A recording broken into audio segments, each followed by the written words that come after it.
Foundation, Foundation and Empire, Second Foundation, by Isaac Asimov, DB 80139, copyright 1981, estate of Isaac Asimov.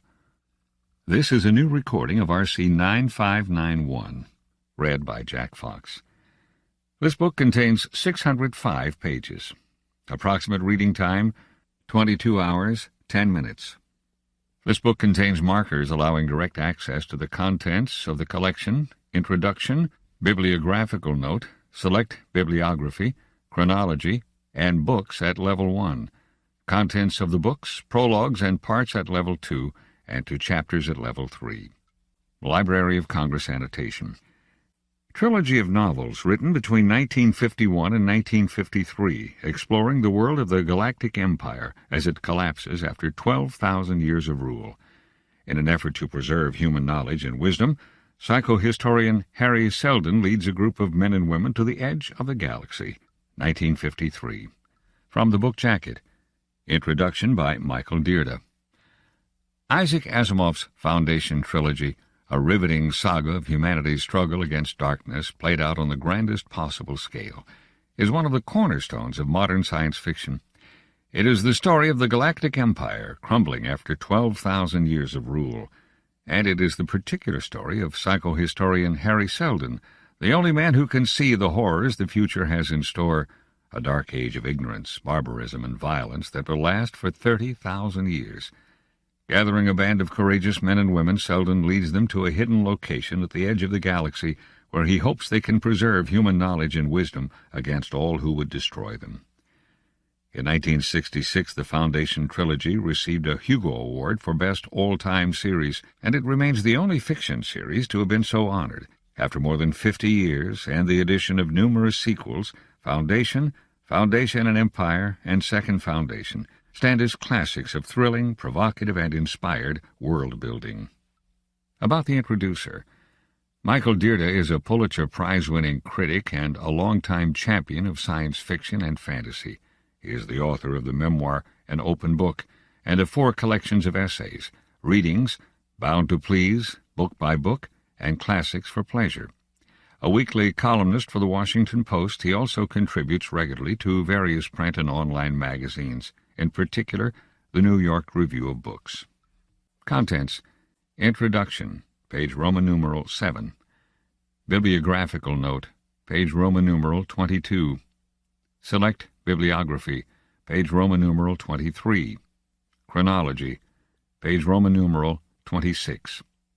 Foundation, page 1. Foundation and Empire, page 201. Second Foundation, page 407. Introduction. Footnote.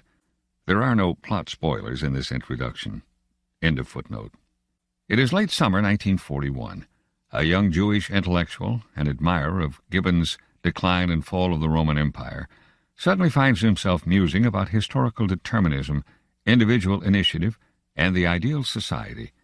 Why did Rome fall? Was the Christian religion a means of preserving ancient culture? What forms of government and economic system are best for mankind? Democratic representation with capitalistic competition? Enlightened despotism? A meritocracy of the best and the brightest? Having come of age in 1930s New York, the young intellectual would have heard fervent Trotskyites on street corners proclaim that history advances through class struggle and through the conflict between evolving political and economic ideologies. He already knew that Arnold Toynbee, in A Study of History, contended that civilizations have their seasons. They rise, grow stagnant without sufficient challenges, eventually decay and fall. Still other thinkers, among them H.G. Wells, were convinced that the world should be governed by scientists with rational benevolence. Wasn't that the theme of the recent movie Things to Come, 1936, with its vision of a perfectly ordered, chrome-bright world of tomorrow? Still, all these systems and theories made historical change seem a cut-and-dried affair, quite logical, utterly inevitable. Yet where was the individual in these grand schemes of Marx and Toynbee and Wells? If only impersonal forces determined the course of events, how did one account for a Hitler? An upstart from nowhere, he had manipulated the German people with a mesmerist's power, promulgated a manifest destiny for his chosen elite, declared a 1,000-year Reich. Clearly, the so-called Führer viewed himself as a great man, able to reshape his time, as did Alexander and Napoleon before him. Such overreachers truly make history, don't they? So Isaac Asimov, a 21-year-old Columbia graduate, must have thought and wondered when he sat down at his typewriter that summer of 1941. However, what the young writer eventually produced was neither a turgid sociological tract nor a summa of world history. Instead, through a series of stories, Asimov tracked the breakdown of a smug, conspicuously rich and stultified civilization, while also portraying the efforts of a highly committed group of activists to hasten the birth of a new and more glorious future society. In effect, he took the central myth of the 1930s and 40s, lived out and believed in by communists, fascists, the International Brigade, and New Deal Democrats alike, and reimagined it with spaceships in a galaxy far, far away. Science fiction is, after all, the art of extrapolation.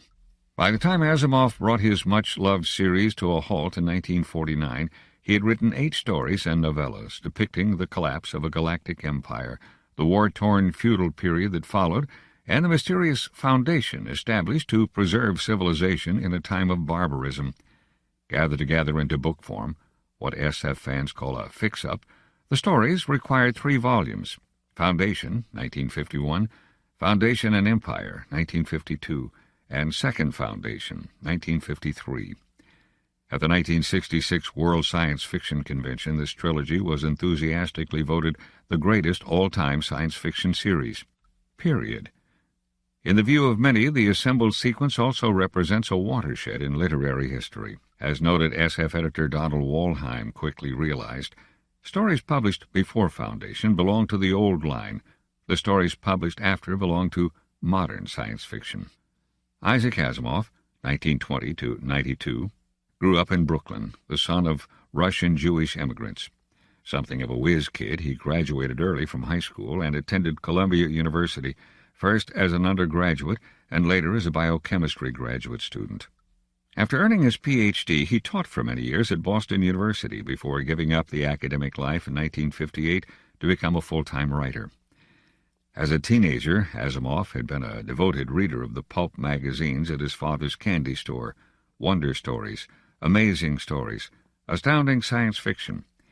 In their pages one could follow the galactic adventures of E. Doc Smith's Skylark of Space, shudder at the human pets of Mars, and fight alongside Tumathak of the Corridors. Before long, the teenaged Asimov began to crank out his own short stories. The first to be published, Marooned on Vesta, appeared in Amazing in 1939. After many rejections, he shortly thereafter broke into Astounding, the premier magazine in the field, with Trends, originally titled with a kind of clairvoyance, Ad Astra, i.e., to the stars. That yarn appeared in the same July 1939 issue as A.E. Van Vogt's first story, Black Destroyer, almost certainly a partial inspiration for the film Alien, and only a month before Robert A. Heinlein's first story, Lifeline. Thus began the golden age of science fiction, which would last until roughly 1950. Asimov developed quickly as a writer. He sold Robbie, his first robot story, to Super Science Stories in 1940, where its title was changed to Strange Playfellow, and his later ones to Astounding. Asimov always claimed it was John W. Campbell, Jr., that magazine's legendary editor, who devised the central 3 laws of robotics during a conversation at the end of 1940. 1. A robot may not injure a human being or, through inaction, allow a human being to come to harm. 2. A robot must obey the orders given it by human beings, except where such orders would conflict with the first law. 3. A robot must protect its own existence as long as such protection does not conflict with the first or second law. By 1941, Asimov was ready for what would prove his annus mirabilis. On March 17th, when this still very young writer was visiting the Astounding offices, Campbell unexpectedly quoted a passage from Emerson. If the stars should appear one night in 1,000 years, how would men believe and adore, and preserve for many generations the remembrance of the city of God? What, the magazine editor wondered, would happen to people who suddenly saw the stars for the first time? Asimov said he didn't know. Campbell answered, I think they would go mad. I want you to write a story about that. According to the first volume of his autobiography, In Memory Yet Green, Asimov began the story on March 18, 1941, and finished it on April 8th. Nightfall, as he called it, was then published as the cover story for the September issue of Astounding, along with the conclusion of Robert Heinlein's short novel Methuselah's Children, and in the company of Alfred Bester's now classic Adam and No Eve. Since that day, Nightfall has been judged over and over again to be the greatest science fiction story ever written. Happily, neither Heinlein nor Bester would ever complain about this, since the former quickly established himself as the best science fiction writer of all time, and the latter's 1956 novel The Stars, My Destination is widely and rightly viewed as the best single SF novel ever written. Having formulated the laws of robotics and then written Nightfall, one might assume that young Asimov would devote the rest of his time to his studies. Hardly. That fall, Astounding also brought out the first two Foundation stories. Years later, Asimov recalled the genesis of the series. On August 1st, 1941, I took the subway to Campbell's office after class was over. On the way down, I racked my brain for a story idea. Failing, I tried a device I sometimes used.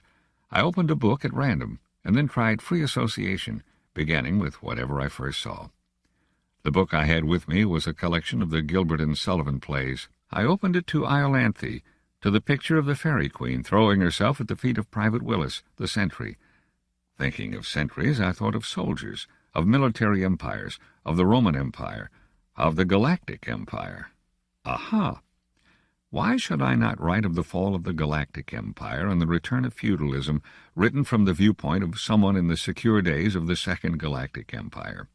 I thought I knew how to do it, for I had read Edward Gibbon's Decline and Fall of the Roman Empire from first page to last at least twice, and I had only to make use of that. I was bubbling over by the time I got to Campbell's, and my enthusiasm was catching. It was perhaps too catching, for Campbell blazed up as I had never seen him do. "That's too large a theme for a short story," he said. "I was thinking of a novelette," I said, quickly adjusting my thoughts. "Or a novelette. It will have to be an open-ended series of stories." "What?" I said weakly. "Short stories, novelettes, serials, all fitting into a particular future history, involving the fall of the First Galactic Empire, the period of feudalism that follows, and the rise of the Second Galactic Empire." "What?" I said, even more weakly. "Yes, I want you to write an outline for the future history. Go home and write the outline." There, Campbell had made a mistake. Robert Heinlein was writing what he called the Future History series. He was writing various stories that fitted into one niche or another of the series, and he wasn't writing them in order. Therefore, he had prepared a future history outline that was very detailed and complicated, so that he would keep everything straight. Now Campbell wanted me to do the same. Heinlein, however, was Heinlein, and Asimov was not Heinlein. I went home dutifully and began preparing an outline that got longer and longer and stupider, until I finally tore it up. It was quite plain that I couldn't work with an outline. To this day I cannot, for any of my stories, articles, or books, whether fiction or non-fiction. On August 11th, therefore, I started the story I had originally intended to write, with modifications that resulted from my discussions with Campbell, and the heck with possible future stories. I'd worry about them when the time came, and if the time came. Since the First Galactic Empire was breaking down, in my story, certain scientists had set up a foundation on a world at the rim of the galaxy, purportedly to prepare a vast encyclopedia of human knowledge, but actually to cut down the period of feudalism and hasten the rise of the Second Empire. I called the story, drum roll please, Foundation. Later in his autobiography, Asimov notes that he submitted Foundation on September 8th, and on September 17th received a check for $126. From then on, Foundation stories appeared periodically, if irregularly, until the end of the 1940s. When they were collected, Asimov added one more to form a new introduction, and also changed most of the titles. Footnote. Details of original publication are given in the Bibliographical Note at the end of this introduction. End of footnote. In the opening chapters of Foundation, set during the reign of Emperor Daliban IV, we learn that Hari Seldon, using the statistical and analytical techniques of psychohistory, has calculated that the Galactic Empire centered on the planet city Trantor is rapidly coming to an end. Nothing, according to psychohistory, can avert its collapse. But what is psychohistory? This, we discover, is that branch of mathematics which deals with the reactions of human conglomerates to fixed social and economic stimuli. With this refined knowledge of group psychology, Seldon can extrapolate from the present into the future, and essentially predict what will happen at various times in the centuries to come. There are limits to psychohistory, however. Seldon couldn't work with individuals over any length of time, any more than you could apply the kinetic theory of gases to single molecules. He worked with mobs, populations of whole planets, and only blind mobs who do not possess foreknowledge of the results of their own actions. What's more, it is crucial that a population be unaware of psychohistoric analysis in order that its reactions be truly random. According to Hari Seldon's calculations, after the fall of Trantor, the galaxy will descend into a dark age that will last 30,000 years. While it's too late to save the Empire, there is still a chance to lessen the severity of the decline and to cut the time of recovery to a mere 1,000 years. To accomplish this end, Seldon establishes two foundations. One is located on the planet Terminus, on the far periphery of the galaxy. The whereabouts of the other is kept secret. Obviously, this second foundation must have some special purpose, but at the start, says Asimov, he had no real conception of what it might be. It was merely a reserve in case I needed it. Throughout the first volume of the trilogy, Asimov describes one crisis after another, as the Foundation, the one on Terminus, confronts belligerent neighbors, carefully protects its knowledge of nuclear power, and eventually extends its dominion to nearby planets through commerce. While each crisis resolves a problem, its solution, alas, inevitably creates another.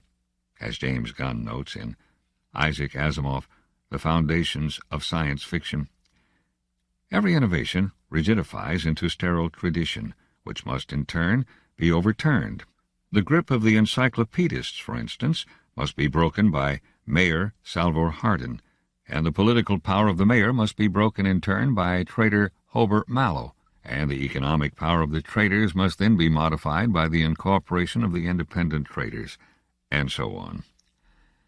Constant change and renewal are necessary to the Seldon plan, and as time goes on, the foundation must be repeatedly shaken out of the doldrums of self-satisfaction and inertia. As Salvor Hardin early on tells the inflexible head of the scribe-like Encyclopedists, "Your bunch here is a perfect example of what's been wrong with the entire galaxy for thousands of years. What kind of science is it to be stuck out here for centuries classifying the work of scientists of the last millennium? Have you ever thought of working onward, extending their knowledge and improving upon it? No. You're quite happy to stagnate. The whole galaxy is and has been for space knows how long. That's why the periphery is revolting. That's why communications are breaking down. That's why petty wars are becoming eternal. That's why whole systems are losing nuclear power and going back to barbarous techniques of chemical power." Still, when truly major crises reach a tipping point, Hari Seldon always comes to the rescue. The man himself is long dead, of course, but his pre-recorded hologram appears periodically in The Vault, commenting on the most recent emergency, one that psychohistory had naturally foreseen. At his first reappearance, 50 years after the establishment of the Foundation, Seldon confirms the power of psychohistory. From now on and into the centuries, the path you must take is inevitable. You will be faced with a series of crises, as you are now faced with the first, and in each case your freedom of action will become similarly circumscribed, so that you will be forced along one and only one path. It is that path which our psychology has worked out. He concludes, "But whatever devious course your future history may take, impress it always upon your descendants that the path has been marked out, and that at its end is a new and greater empire." Here the attentive reader may start to see a narrative problem. Pulp magazine heroes traditionally save the day, or the universe, but where is the place for heroes against the dead hand of the Seldon plan? If the concatenation of myriad forces, carefully analyzed by Hari Seldon, determines outcomes, what of individual effort? In essence, psychohistory recalls Calvinist theology. If God, or Seldon, rules, then one should simply trust in his wisdom, bow to circumstances, and know that all is ineluctably predestined. In one story, for instance, a Foundation representative does everything he can to stop an ambitious aggressor and fails, only to see the conqueror suddenly and inexplicably thwarted at the moment of triumph and thrown into prison. Why? Because the emperor recognized the danger to his throne of so strong and popular a military hero. Psychohistory, in essence, took care of the problem. Even when faced with seemingly unavoidable defeat, the Seldon plan always succeeds. Yet the assured triumph of the Foundation, however unexpectedly it may be achieved in the various chapters, can lead to dull fiction. So Asimov, reportedly at the insistence of Campbell, deliberately breaks the established pattern. In Foundation and Empire, a warlord appears known only as the Mule. The pulps already boasted supervillains named the Scorpion and the Octopus, and one planet after another obediently lays down its arms before him. The Mule's model, Asimov has said, was Tamerlane, who interrupted the development of the Ottoman Empire. Not surprisingly, given the period's burgeoning fascination with parapsychology, Charles Fort's Wild Talents had appeared in 1932, and J.B. Rhine started his first experiments with ESP about the same time. It turns out that the Mule is a mutant with extraordinary mental powers. By definition, a mutant supervillain represents an anomaly unforeseen by Hari Seldon. Psychohistory, after all, deals with mass movements and normal human behavior, not with individual sports of nature. By the end of Foundation and Empire, the Seldon plan truly does appear to have broken down. But has it? As Seldon once said, early in the series, never forget there was another Foundation established at the other end of the galaxy, at Star's End. Certainly the Mule doesn't forget. In the last book of the trilogy, the first citizen of the Union, as he now modestly calls himself, orders his fleet to comb space for this other secret Foundation, the one possible obstacle to his plan to control the entire galaxy. As Second Foundation begins, he and his minions have been searching in vain for 5 years. Yet even now he won't give up. Nevertheless, late at night, the troubled Mule sometimes asks himself, what was it all for? And if he were the master of all there was, what then? Would he himself be other than he was? The most powerful man alive clearly regards himself as a monster, although Asimov cleverly portrays him as a rather sympathetic one. The Mule might have been born a mutant, but the world made him a freak, the focus of cruel mistreatment and ridicule, and the world must now pay. But is there really a second Foundation? Could it be a psychohistorical ploy? After all, many deny its existence altogether. Others maintain that since the original Foundation focused on the physical sciences, the hidden Second Foundation must have spent the past centuries developing the powers of the mind. As the end of the trilogy approaches, certain Foundationers must not only fight for their own personal survival, but also struggle against the odds to set the Seldon plan back on course. It's often said that great works transcend their time. Paradoxically, even the best science fiction tends to be well grounded in the historical moment in which it is written. The author is here and now. Many SF stories are more or less cautionary tales. If current conditions continue, this will be the consequence. The Eloi and the Morlocks of H.G. Wells's The Time Machine provide such a warning about the consequences of socio-economic disparities. Sometimes a story or novel aims to elicit a sense of awe, of the sublime. Arthur C. Clarke achieves this in the conclusion to Childhood's End. Even more often, SF, like any form of literature, illustrates or comments on the perennial quandaries of the human heart and of our too brief existence. Is there a more heartbreaking story in all modern literature than Daniel Keyes's Flowers for Algernon? But one thing is certain. Science fiction, even when set in the imagined future, is identifiably of its cultural, scientific, and political time.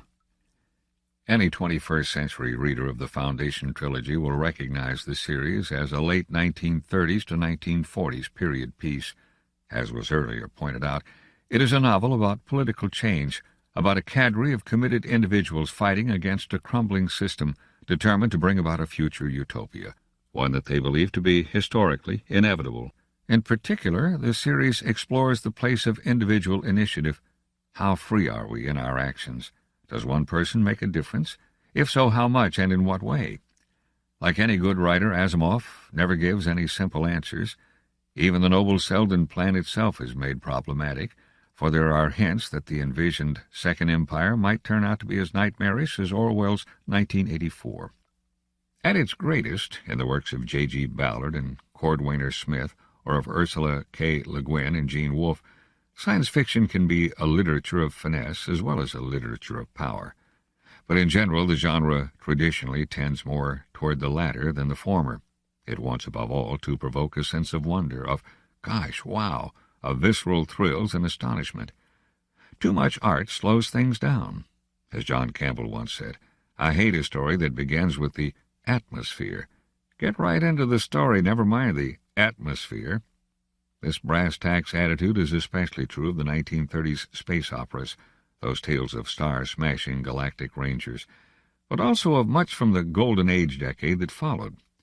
Nearly all the American science fiction of that era is properly deemed genre entertainment, commercial writing aimed at a particular audience, largely young men, and constantly adjusted not to the dictates of art, but to the demands of peremptory editors. The stories could be brilliant, they could be unforgettable, but they were still essentially pulp fiction. To appreciate and enjoy the Foundation trilogy, a modern adult reader must be willing to forgive its weaknesses. These include loose, episodic construction, comic book dialogue. Not all the might of the Empire could avail to crush this pygmy world.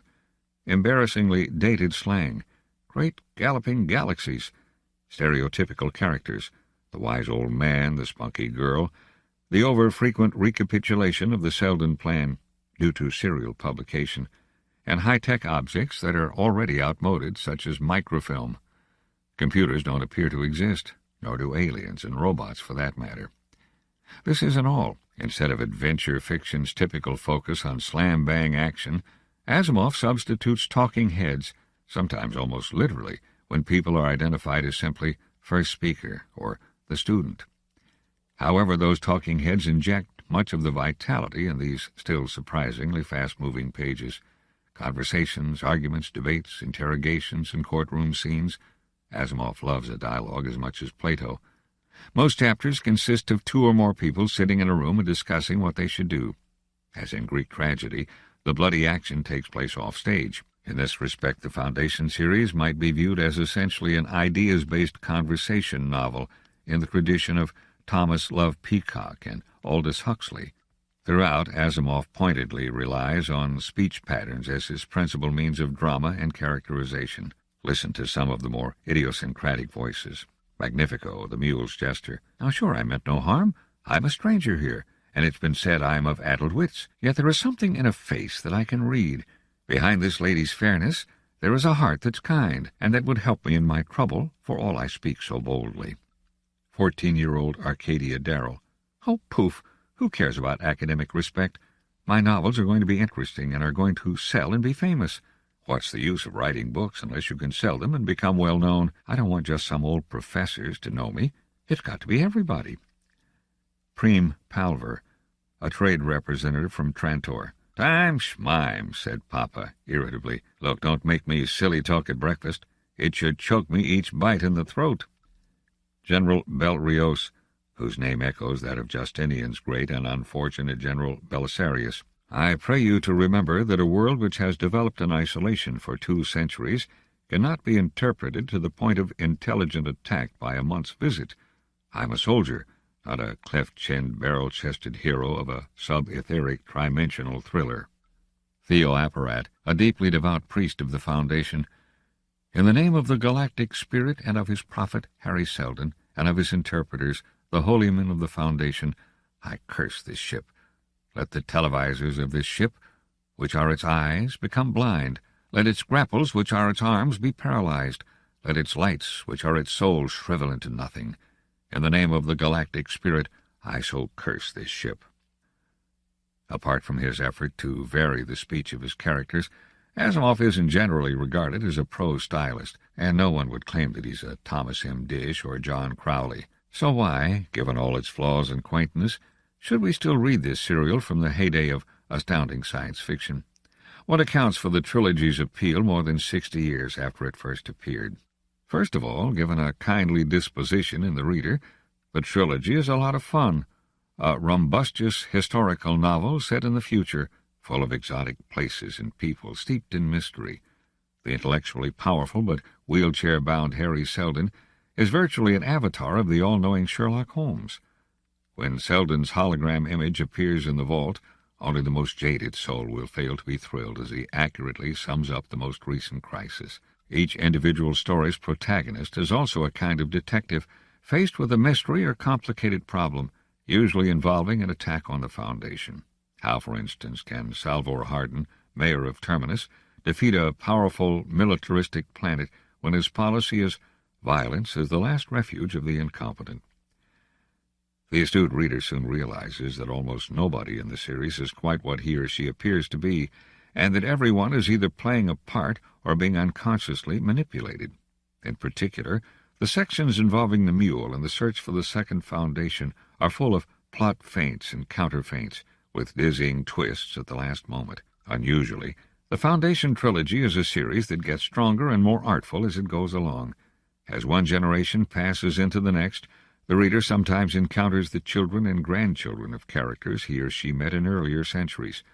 There are repeated references to the various founding fathers of the Foundation, like Seldon and Hardin, nearly all of whom are deeply revered.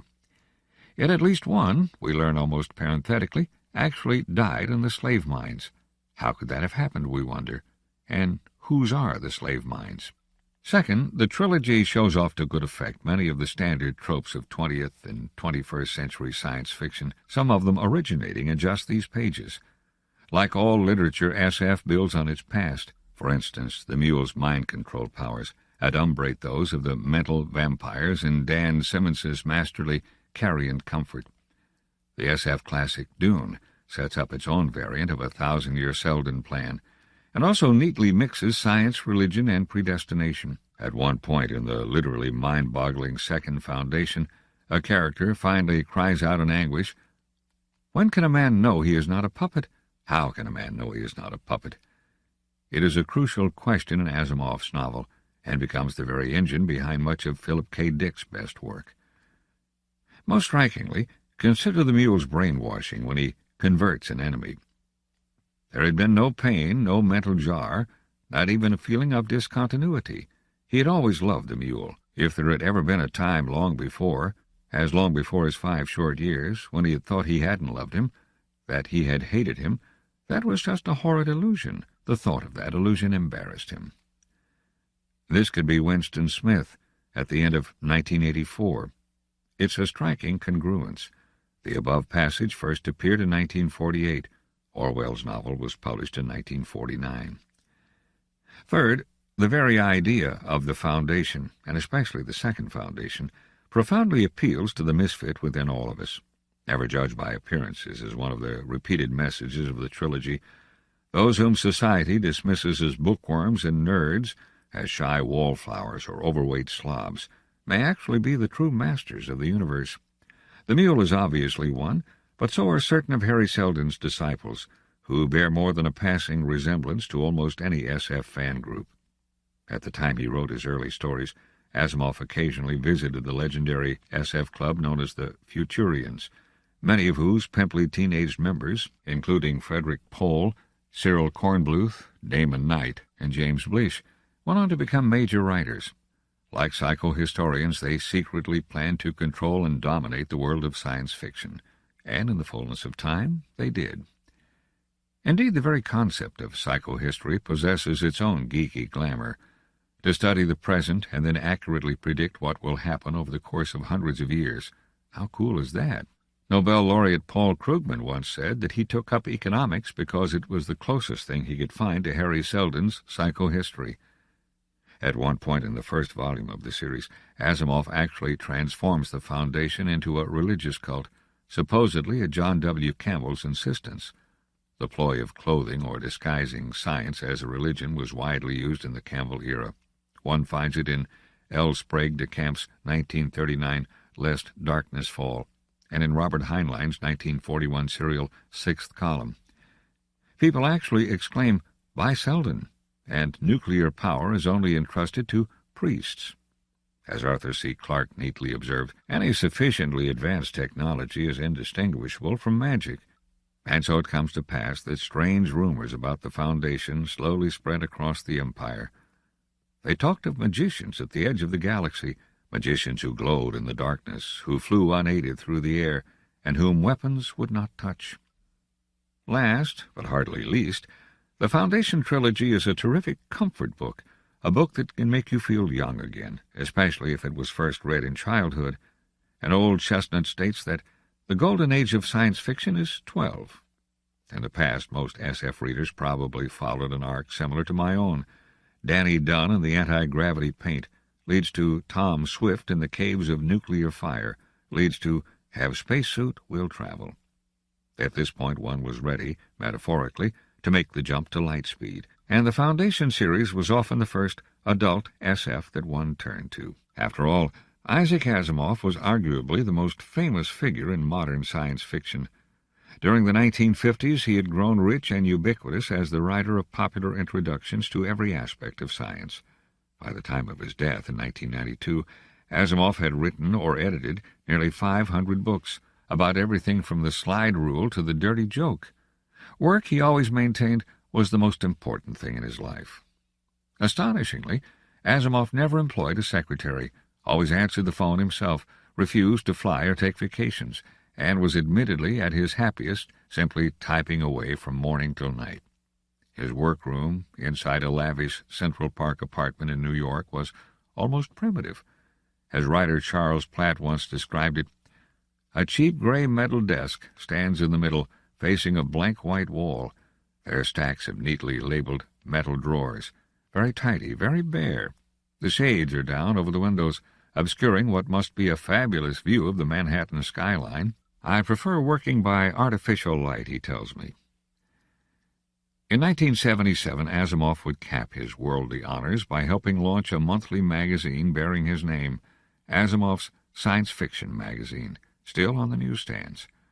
Finally, late in his life, he would even return to the world of Foundation, adding 4 actual novels to the original series: Foundation's Edge, 1982, Foundation and Earth, 1986, Prelude to Foundation, 1988, and Forward to Foundation, 1993, while also attempting to draw all his science fiction, including his robot stories and such standalone books as The End of Eternity and The Gods Themselves, into a single grand future history. Still, the original Foundation trilogy, as presented here, remains Isaac Asimov's most famous work. Is it still the genre's all-time best series? Well, the field has come a long way since the 1940s, and in truth it probably isn't. Still, it just might be something even better, the most beloved. And that seems utterly appropriate since its author, genial, hard-working, and irrepressible, himself remains the most beloved figure in the history of modern science fiction. Michael Dearda. Bibliographical Note. Joseph F. Petruch, Jr., in The Science Fiction of Isaac Asimov, a study to which Asimov contributed much personal information, provides a useful list, indicating each story's book title, its major protagonist, the original publication date, and the original title. Here it is, with some slight modification. Foundation, 1951. Part 1, The Psychohistorians, Hari Seldon, written for the book publication. Part 2, The Encyclopedists, Salvor Hardin, May 1942, Foundation. Part 3, The Mayors, Salvor Hardin, June 1942, Bridle and Saddle. Part 4, The Traders, Limar Ponyatz, October 1944, The Wedge. Part 5, The Merchant Princes, Hober Mallow, August 1944, The Big and the Little. Note that Part 5 in the book was originally brought up before Part 4. Foundation and Empire, 1952, Part 1, The General, Bel Rios, April 1945, Dead Hand. Part 2, The Mule, Ebling Miss, Han Pritcher, Beta Darrell, November-December 1945, The Mule. Second Foundation, 1953, Part 1, Search by the Mule, Bale Chanis, January 1948, Now You See It. Part 2, Search by the Foundation, Arcadia Darrell, Torrin Darrell, November-December 1949, January 1950. And Now You Don't. Each story begins with an epigraph, a passage from the 116th edition of the Encyclopedia Galactica, published in 1020 FE. Select Bibliography. Isaac Asimov was one of the most prolific writers and editors of modern times, with approximately 500 books in his bibliography. The list below includes only Asimov's major works of science fiction, excluding the juveniles, and his principal volumes of autobiography, followed by a few important critical and scholarly studies. There is an extensive Wikipedia entry on Isaac Asimov, as well as entries for many of his individual titles. For a complete listing of the writer's works, and for much other information, visit the Isaac Asimov homepage at www.asimovonline.com. This offers a link to the valuable Jenkins spoiler-laden guide to Isaac Asimov at http://preem.tseng/Asimov/Asimov.html. Science fiction novels and short story collections. All first published by Doubleday unless otherwise noted. Pebble in the Sky, 1950. I, Robot, 1950. The Stars, Like Dust, 1951. Foundation, Gnome Press, 1951. Foundation and Empire, Gnome Press, 1952. The Currents of Space, 1952. Second Foundation, Gnome Press, 1953. The Caves of Steel, 1954. The End of Eternity, 1955. The Martian Way and Other Stories, 1955. The Naked Sun, 1957. The Rest of the Robots, 1964. Fantastic Voyage, 1966. The Gods Themselves, 1972. The Early Asimov, 1972. The Bicentennial Man and Other Stories, 1976. The Complete Robot, 1982. Foundation's Edge, 1982. The Robots of Dawn, 1983. Robots and Empire, 1985. Foundation and Earth, 1986. Prelude to Foundation, 1988. Nemesis, 1989. Forward the Foundation, 1993. Autobiography, all first published by Doubleday unless otherwise noted. In Memory Yet Green, 1979. In Joy Still Felt, 1980. I, Asimov, 1994. Yours, Isaac Asimov, A Life in Letters, edited by Stanley Asimov, 1996. It's Been a Good Life, edited by Janet Asimov, Prometheus, 2002. Select critical and scholarly works about Asimov and science fiction. Brian W. Aldiss, Trillion Year Spree, The History of Science Fiction, Athenaeum, 1986. John Clute and Peter Nichols, editor, The Encyclopedia of Science Fiction, St. Martin's, 1993. James Gunn, Isaac Asimov, The Foundations of Science Fiction, Oxford, 1982. Joseph F. Petruch, Jr., The Science Fiction of Isaac Asimov, Doubleday, 1974. Michael White, Isaac Asimov, A Life of the Grand Master of Science Fiction, 1994. Carolyn Graff, 2005. Chronology. Date, 1919. Author's life, blank. Literary context, Anderson, Winesburg, Ohio. Reed, 10 Days That Shook the World. Historical events. Versailles Peace Treaty, which U.S. later refuses to ratify. Civil War in Russia since 1918. The Communist Third International, Comintern, is founded in Moscow to promote world communist revolution. Red Scare in U.S. Lenin launches State Commission for the Electrification of Russia.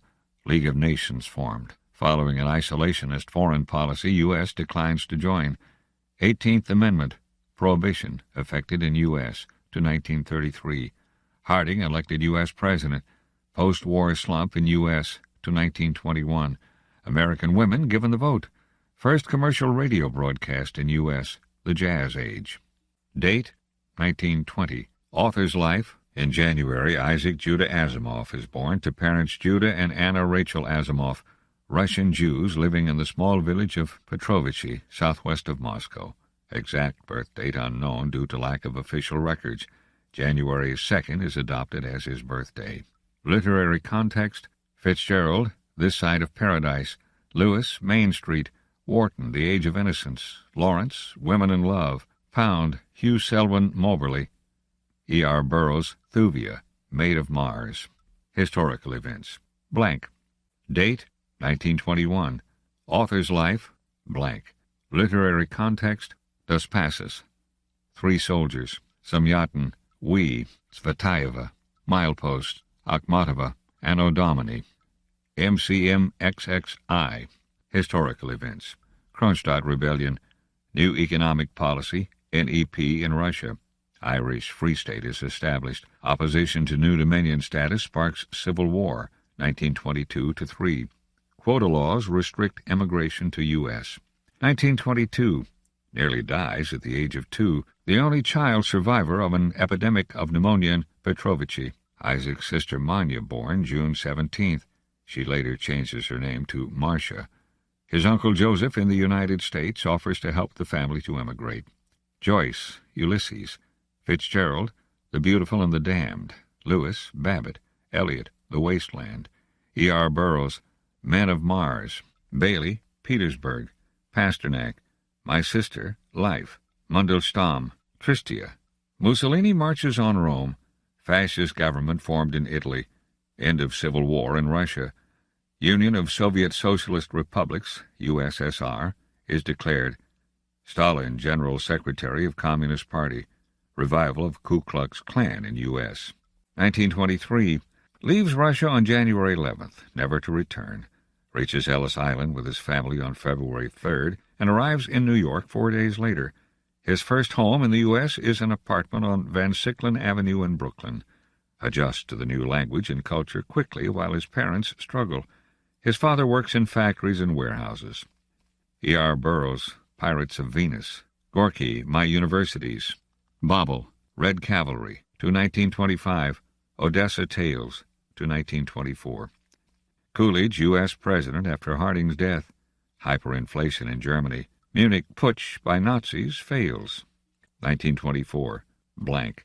Trotsky, Literature and Revolution. Ford, Parade's End. Forster, A Passage to India. Death of Lenin. Joseph Stalin succeeds him. Ramsay MacDonald forms first short-lived Labour government in Britain. Photographs first transmitted across the Atlantic. Gershwin, Rhapsody in Blue. 1925. Attends PS 182 kindergarten, where teachers quickly recognize his talents and move him up a grade. Moves with his family to a better apartment on Miller Avenue. His father opens a convenience store on 751 Stutter Avenue, where Isaac spends most of his spare time working. Learns math, bookkeeping, and economics while helping his father. Begins reading many pulp books and magazines sold in the shop, in secret, as his father disapproves of them. Develops a thirst for science fiction. Kafka, The Trial. Fitzgerald, The Great Gatsby. Hemingway, In Our Time. Dreiser, An American Tragedy. Dos Passos, Manhattan Transfer. Wolfe, Mrs. Dalloway. Scopes Monkey Trial in Tennessee. Al Capone, A Major Force in Chicago. Locarno Conference. Hitler publishes Mein Kampf. 1926. Blank. Kafka, The Castle. Hemingway, The Sun Also Rises. O'Neill, The Great God Brown. Anderson, Tar, A Midwest Childhood. The first issue of the magazine Amazing Stories is published. Germany admitted to League of Nations. General strike in Britain. Television demonstrated by J.L. Baird. First liquid fuel rocket launched by R. Goddard. 1927. Blank. Wolfe, To the Lighthouse. Wilder, The Bridge of San Luis Rey. Lindbergh Flies the Atlantic. First Talkie, the jazz singer. Chiang Kai-shek, leader of the Kuomintang, KMT, the Chinese Nationalist Party, unleashes an anti-communist purge. Beginning of the Chinese Civil War to 1949. 1928. His father moves the family business to Essex Street, a better area of Brooklyn. Isaac's responsibilities at the store increase while his mother is pregnant. Waugh, decline and fall. Lawrence, Lady Chatterley's lover. Hoover elected U.S. President. Stalin announces first 5-year plan to transform industry and agriculture in USSR. Fleming discovers penicillin. First Mickey Mouse film. 1929. Younger brother Stanley is born in July, a few months before the Wall Street crash. The family have to work 16 hours a day, but their business flourishes. Hemingway, A Farewell to Arms. Faulkner, The Sound and the Fury. Hammett, Red Harvest. Wolfe, Look Homeward, Angel. Collapse of New York Stock Exchange. Worldwide economic depression follows. 1930. Attends East New York Junior High School 149. Stapleton, Last and First Men. Faulkner, As I Lay Dying. Hammett, The Maltese Falcon. First issue of magazine Astounding is published, a great rival for Amazing Stories. U.S. tariff raised. Empire State Building. Gandhi begins civil disobedience campaign in India. Nazis win seats from moderates in German elections. 1931. Blank. Hammett, The Glass Key. Blank.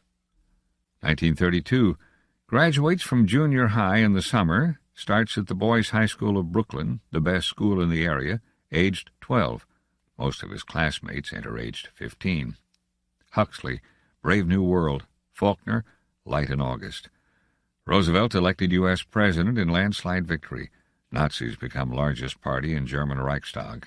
Oswald Mosley founds British Union of Fascists. Unemployed marchers clash with police in London. 1933. The Asimovs move again to a larger store in Ridgewood, a wealthier area of Brooklyn. They buy their first radio and listen to the events running up to World War II. Hemingway, Winner Take Nothing. N. West, Miss Lonely Hearts. Wells, The Shape of Things to Come. Roosevelt's New Deal strategies revealed. Prohibition repealed. Russia establishes diplomatic relations with U.S. Hitler becomes Chancellor of Germany. National Socialist Party declared only legal party.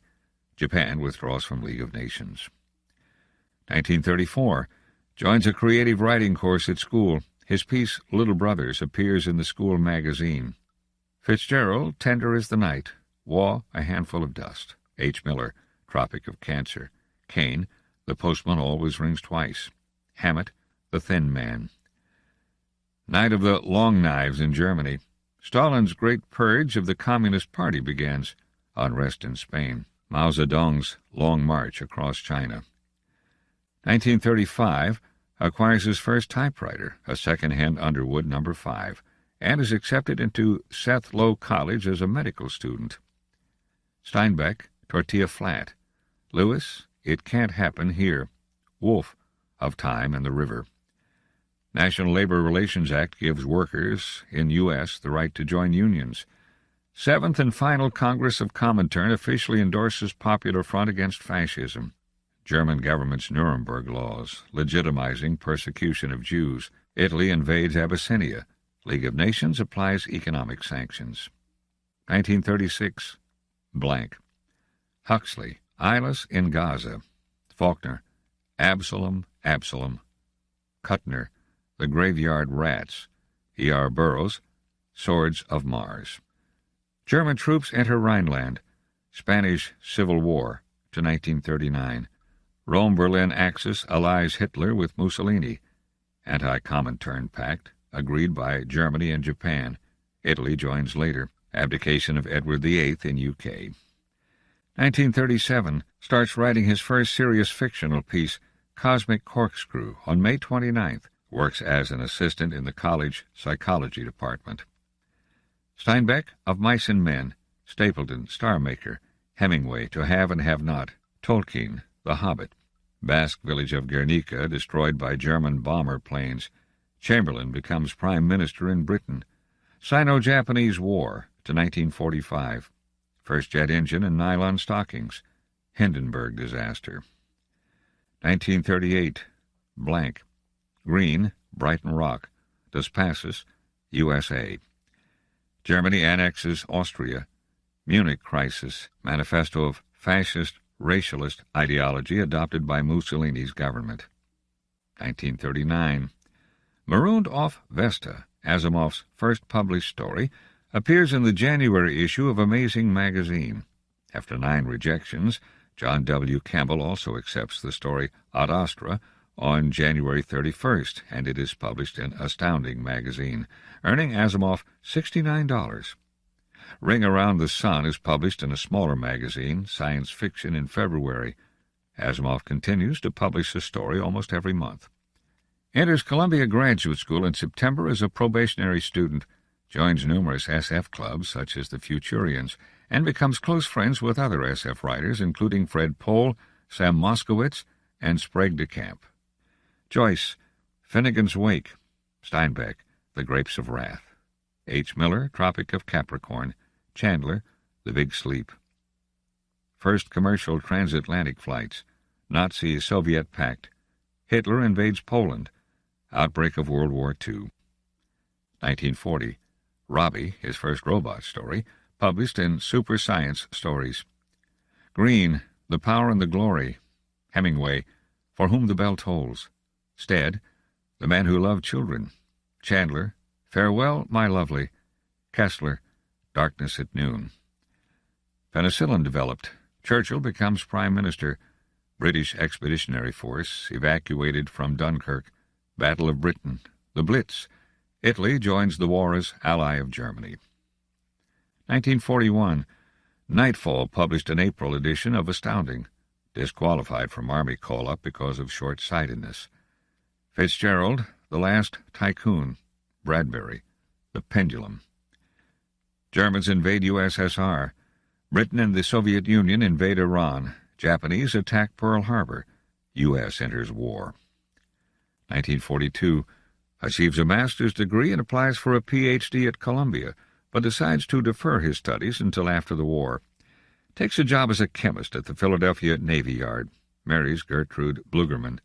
First introduces his 3 Laws of Robotics in the story Runaround, published in Astounding in March.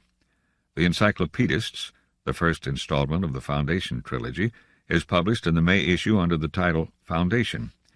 Sells the story Bridle and Saddle, entitled The Mayors in the Foundation trilogy, to Astounding for $400. Camus, The Stranger. Eliot, 4 quartets. Chandler, The High Window. Bradbury, The Candle. Russian troops halt German advance at Stalingrad. North Africa Campaign. Battle of El Alamein. 1943. Blank. Sartre. Being and Nothingness. Chandler, The Lady in the Lake. Bradbury, The Wind. The Crowd. King of the Gray Spaces. Germans retreat in Russia, Africa, and Italy. Allies invade Italy. 1944. The Big and the Little and the Wedge, entitled The Merchant Princes and the Traders, in the Foundation trilogy, published. Borges, Ficciones. Williams, The Glass Menagerie. Brackett, Shadow over Mars. Normandy Landings. Liberation of Paris. 1945. Dead Hand, The General in the Foundation trilogy, published in Astounding in April. Receives another call-up and enlists in the Army in November, where he scores a record 160 in the AGCT intelligence test. He reads his story, The Mule, published in Astounding in December, in Camp Lee at Thanksgiving. Orwell, Animal Farm. Waugh, Brideshead Revisited. Bradbury, The Lake. Leinster, First Contact. Death of Roosevelt. Truman becomes U.S. President. Unconditional surrender of Germany. Hitler commits suicide. U.S. drops atomic bombs over Hiroshima and Nagasaki. End of World War II. Wave of strikes in America to 1946. Attlee forms Labour government in UK. United Nations founded. 1946. Posted to Hawaii in March to help the Army conduct atomic tests. However, receives his discharge before tests began, and returns to New York after 7 months military service. Moves to Dean Street, Brooklyn, with Gertrude, and returns to his research at Columbia in September. Stead, Letty Fox, Her Luck. Goodis, Dark Passage. Bradbury, The Million-Year Picnic, First Martian Chronicles story. Nuremberg Trials. USSR extends influence in Eastern Europe. Iron Curtain speech by Churchill, beginning of Cold War. 1947, blank. Camus, The Plague. Levy, If This Is a Man. Williams, A Streetcar Named Desire. Bradbury, Dark Carnival. The Marshall Plan to aid post-war Europe rejected by USSR as threat to communism. Common Form, Communist Information Bureau, is created in USSR. Indian Independence Act. 1948. Receives Ph.D. from Columbia in May. Starts work as a postdoctoral research assistant to Professor Elderfield. Publishes only a few stories as he concentrates on his first novel, Now You See It. Search by the Mule. Published in Astounding in January. Green, The Heart of the Matter. Mailer, The Naked and the Dead. Assassination of Gandhi in India. Jewish State of Israel comes into existence. National Party wins elections in South Africa. Policy of apartheid adopted. Russian blockade of West Berlin. 1949. Hands in his final Foundation story, and Now You Don't. Search by the Foundation, to Astounding in March. Due to a cut in his research grant, Professor Elderfield terminates Asimov's employment in July. He takes a job as an assistant professor at Boston University. He and Gertrude moved to Boston, where they live for 21 years. Orwell, 1984. De Beauvoir, The Second Sex. Miller, Death of a Salesman. Brackett, Sea Kings of Mars. North Atlantic Treaty signed. Communist win Chinese Civil War. 1950. Pebble in the Sky, his first novel, published by Doubleday to favorable reviews and sells well. I, Robot, published by Nome Press. Highsmith, Strangers on a Train. E. E. Smith, First Lensman. Bradbury, The Martian Chronicles. Senator McCarthy launches unsubstantiated campaign against communist infiltration of U.S. federal government. To 1954. African National Congress, ANC, led by Nelson Mandela, institutes campaign of civil disobedience in response to apartheid. Korean War, to 1953. 1951. Son David Asimov is born. The Asimovs moved to a larger apartment on Lowell Street in Waltham. The Stars Like Dust and Foundation published. Salinger, The Catcher in the Rye. Styron, Lie Down in Darkness. Bradbury, The Illustrated Man. Blank. 1952. Novels Foundation and Empire, David Starr, Space Ranger, and The Currents of Space, published along with a number of stories. Publishes an academic book, Biochemistry and Human Metabolism, in May with 2 university colleagues. Beckett, Waiting for Godot. Hemingway, The Old Man and the Sea. Waugh, Sword of Honor, Trilogy, to 1961. M. McCarthy, The Groves of Academe. A. Miller, The Crucible. Eisenhower elected U.S. President. Ascension of Elizabeth II in UK. First contraceptive pills. 1953. Second Foundation and Lucky Star and the Pirates of the Asteroids, published. Meets Harlan Ellison at a SF convention, and the two become good friends. Baldwin, Go Tell It on the Mountain. Bellow, The Adventures of Augie March. Salinger, 9 stories. Bradbury, The Golden Apples of the Sun. Fahrenheit 451. Bester, The Demolished Man. Clark, Childhood's End. Death of Stalin. European Court of Human Rights, set up in Strasbourg. End of Korean War. 1954. The novels The Caves of Steel and Lucky Star and the Oceans of Venus, published, as well as more stories. Publishes his first non-fiction book for the public, The Chemicals of Life. K. Amos, Lucky Jim. Murdoch, Under the Net. Tolkien, The Lord of the Rings. Golding, Lord of the Flies. Communist Party outlawed in U.S. Vietnam War begins, to 1975. 1955, Isaac and Gertrude's daughter Robin Asimov, born in February.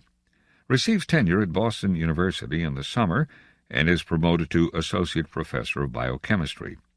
The End of Eternity and The Martian Way and Other Stories, published by Doubleday. Nabokov, Lolita. Baldwin, Notes of a Native Son. Williams, Cat on a Hot Tin Roof. Highsmith, The Talented Mr. Ripley. Bradbury, The October Country. Green, The Quiet American. Warsaw Pact formed. UN refuses to discontinue scrutiny of apartheid. South Africa withdraws from UN. 1956, buys his first house in West Newton, writes his favorite story, The Last Question. Lucky Star and the Big Son of Mercury, published. O'Neill, Long Day's Journey into Night. Bester, The Stars, My Destination. Bradbury, The Circus of Dr. Lau and Other Improbable Stories.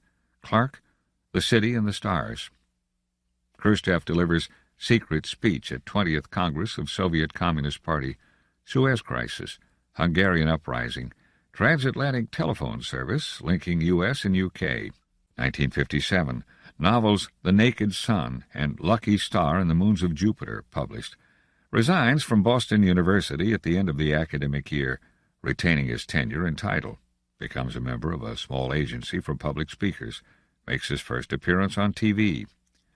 Nabokov, Panine, Kerouac, On the Road, Cheever, The Wapshot Chronicle, Bradbury, Dandelion Wine, Dick, Eye in the Sky. Civil Rights Commission established in U.S. to safeguard voting rights. Macmillan becomes Prime Minister in U.K. 1958. Starts writing a monthly column for Fantasy and Science Fiction magazine. Continues to write every month until 1991. Final Lucky Star book, Lucky Star and the Rings of Saturn, published. Takes a break from science fiction for 14 years to concentrate on writing nonfiction and becoming an accomplished public speaker. Pasternak, Dr. Zhivago, Capote, Breakfast at Tiffany's, Heinlein, Have Spacesuit, Will Travel. CND founded. Alaska becomes 49th state of USA. Constitution of the Fifth Republic adopted in France. 1959. Publishes 2 more nonfiction books, Realm of Numbers and The Clock We Live On. Bellow, Henderson the Rain King. Bradbury, A Medicine for Melancholy. W. Burroughs, Naked Lunch. Heinlein, Starship Troopers. Spark, Memento Mori. Revolution in Cuba. Fidel Castro becomes premier. 1960. Finishes the first draft of The Intelligent Man's Guide to Science on his 40th birthday. It is published in October with immediate success. The FBI opens a file on Asimov after he appears to support the view, in Inside the Atom, that the Russians were the first to have nuclear power plants. He is later targeted by the Communist Party. Unknown to him, his house is bugged and put under surveillance. Lee, To Kill a Mockingbird. Updike, Rabbit Angstrom, to 1981. Yates, Revolutionary Road. Spark, The Ballad of Peckham Rye. John F. Kennedy wins U.S. presidency. Sharpeville Massacre in South Africa. ANC outlawed. 1961. Blank. J. Heller, Catch-22. Salinger, Franny and Zooey. Heinlein, Stranger in a Strange Land. By Paul, A House for Mr. Biswas. Yuri Gagarin becomes first man in space. Bay of Pigs affair. Sierra Leone becomes independent. South Africa becomes an independent republic, leaving the Commonwealth. Erection of Berlin Wall. 1962. Writes The Kite That Won the Revolution, about Benjamin Franklin. Writes several more books on historical subjects during the 1960s. A collection of his column writing, Fact or Fancy, is published in book form. Bassani, The Garden of the Finzi Continis. Solzhenitsyn, One Day in the Life of Ivan Denisovich. Lessing, The Golden Notebook. Albee, Who's Afraid of Virginia Woolf? Yeats, 11 Kinds of Loneliness. Bradbury, Something Wicked This Way Comes. R is for Rocket. Burgess, A Clockwork Orange. Ballard, The Drowned World. Cuban Missile Crisis. Uganda becomes independent under Milton Obote. Sino-Indian border clashes. 1963. Now delivering 2 or 3 talks a month. Continues his column in Fantasy and Science Fiction magazine and writes occasional short stories. Plath, The Bell Jar. Pension. V. Salinger, Raise High the Roof Beam. Carpenters and Seymour. An Introduction. Heinlein, Glory Road. U.S. Congress passes Equal Pay Act. Assassination of Kennedy. Johnson becomes president. Profumo affair in UK. Prime Minister Macmillan resigns. 1964 publishes The New Intelligent Man's Guide to Science and Asimov's Biographical Encyclopedia of Science and Technology, his longest book yet. A television adaptation of The Caves of Steel appears in Britain. Naipaul, An Area of Darkness. Bellow, Herzog. Cheever, The Wapshot Scandal. Bradbury, The Machineries of Joy. Ballard, The Terminal Beach. Nelson Mandela sentenced to life imprisonment for sabotage. U.S. Civil Rights Act signed by President Johnson. Nobel Peace Prize awarded to Martin Luther King. South Africa banned from Olympics over failure to renounce apartheid. Brezhnev becomes Communist Party General Secretary in USSR. 1965 begins writing the novelization of the Hollywood film Fantastic Voyage. Mailer, An American Dream. Herbert, Dune. Dish, The Genocides. Scott, Raj Quartet, to 1975. Death of Winston Churchill. Malcolm X assassinated. U.S. military intervention in Vietnam. President Johnson signs Voting Rights Act, outlawing discriminatory voting practices. 1966 wins a Hugo Prize for the Foundation Trilogy at the World Science Fiction Convention in September. Other nominations had included The Lord of the Rings by J.R. Tolkien, Fantastic Voyage published, Bulgakov, The Master and Margarita, to 1967, Capote, In Cold Blood, Pension, The Crying of Lot 49, Heinlein, The Moon is a Harsh Mistress, Keyes, Flowers for Algernon, Le Guin, Rocannon's World, Bradbury, S is for Space. Mao launches Cultural Revolution in China. 1967, blank, Marquez, 100 Years of Solitude, Styron, The Confessions of Nat Turner, R. Delaney, The Einstein Intersection, Clark, The 9 Billion Names of God. Six-Day War between Israel and Arab states, Biafran War in Nigeria, Argentinian-born guerrilla hero Che Guevara shot dead in Bolivia. 1968, Volume 1 of Asimov's Guide to the Bible published. Solzhenitsyn, Cancer Ward, Updike, Couples, Clark, 2001, A Space Odyssey. Dick, Do Androids Dream of Electric Sheep? Le Guin, A Wizard of Earthsea. Dish, Camp Concentration. Student unrest in U.S. and throughout Europe. Martin Luther King assassinated. Violent reaction throughout U.S.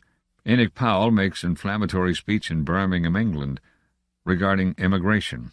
Czechoslovakia invaded by Soviet troops seeking to reinstate communism. Richard Nixon elected U.S. President. 1969, Death of his father. Volume 2 of Asimov's Guide to the Bible published. Reaches his goal of publishing 100 books in Opus 100. Oates, Them. Roth, Portnoy's Complaint. Vonnegut, Slaughterhouse-Five. Moorcock, The Cornelius Quartet. Bradbury, I Sing the Body Electric. Dick, Ubik. U.S. troops began to withdraw from Vietnam. My Lai massacre made public. National moratorium, anti-war demonstrations across the U.S. Operation Menu, 14-month covert U.S. bombing of Cambodia. Neil Armstrong becomes first man on moon. 1970, moves to New York City. Bellow, Mr. Samler's Planet. Morrison, The Bluest Eye. Didion, Play It As It Lays. Spark, The Driver's Seat. Updike. Beck, A Book. Ballard, The Atrocity Exhibition. Black September conflict in Jordan, to 1971. Salvador Allende becomes world's first democratically elected Marxist head of state. 1971, John Campbell, editor of Astounding and Asimov's close friend, dies in July. Publishes the humorous parody The Sensuous Dirty Old Man. Updike, Rabbit Redux. Le Guin, The Tombs of Atuan. Blank. 1972, the publication of The Gods Themselves marks Asimov's return to writing science fiction. DeLillo, End Zone. Le Guin, The Farthest Shore. Dish, $3.34. Bloody Sunday in Londonderry, Northern Ireland. Direct rule imposed by British government. Israeli building at Olympic Village near Munich attacked by Arab guerrillas. Strategic Arms Limitation Treaty, SALT I, signed by USSR and U.S. 1973. The Gods Themselves receives both the Hugo and Nebula Awards for Best Novel. Solzhenitsyn, The Gulag Archipelago, to 1978. Pension, Gravity's Rainbow. Aldous, Frankenstein Unbound. Heinlein, Time Enough for Love. Energy crisis prompts state of emergency in Britain. First IRA bombing campaigns in London. Chilean President Salvador Allende and at least 2,700 others killed in coup led by General Pinochet. Legalization of abortion in U.S. 1974. In June, overcoming his fear of flying, he visits Britain, delivering a Mensa talk introduced by Arthur C. Clarke. Name appears in the Encyclopedia Britannica, under both Asimov and science fiction. Publishes another humorous book, Lecherous Limericks. Roth, My Life as a Man. Haldeman, The Forever War. Le Guin, The Dispossessed. Resignation of Nixon following Watergate scandal. Ford becomes U.S. President. 1975. Steven Spielberg asks him to be technical advisor for his film Close Encounters of the Third Kind, but Asimov turns him down. The first issue of Isaac Asimov's science fiction magazine is published. Asimov contributes to each issue until 1991. Bellow, Humboldt's Gift. McEwen, First Love, Last Rites. Levy, The Periodic Table. Ballard, High Rise. Cordwainer Smith, Australia. Vietnam War ends. G6 group founded, becomes G7, 1976, G8, 1997. 1976, The Bicentennial Man and Other Stories, published. Carver, Will You Please Be Quiet, Please? Yeats, The Easter Parade. Bradbury, Long After Midnight. Soweto Uprising in South Africa. Death of Chairman Mao. Rhodesian government agrees to U.S. proposals for the introduction of black majority rule within 2 years. Jimmy Carter elected U.S. President. 1977. Asimov's health deteriorates and he suffers a heart attack in May, though waits to finish his busy schedule of talks before going to hospital for 3 weeks. Receives another Hugo Award and Nebula Best Novelette Award for The Bicentennial Man. Morrison, Song of Solomon. Hare, Dispatches. Pole, Gateway. King, The Shining. Bradbury, Where Robot Mice and Robot Men Run Round in Robot Towns. Ellison, Jefty is 5. Blank. 1978. Blank. McEwen, In Between the Sheets. Green, The Human Factor. Monroe, Who Do You Think You Are? Murdoch, The Sea, The Sea. Camp David Agreement between Carter, Egyptian President Sadat, and Israeli Prime Minister Begin. 1979. Publishes his Opus 200 and becomes one of the 10 most prolific writers in the history of literature. In Memory Yet Green, the first volume of his autobiography, is published. Invited to be a science consultant for Star Trek, the motion picture. Naipaul, A Bend in the River. Calvino, If on a Winter's Night, A Traveler. Didion, The White Album. Updike, The Coup. C. McCarthy, Suttree. Styron, Sophie's Choice. Lessing, Canopus and Argus.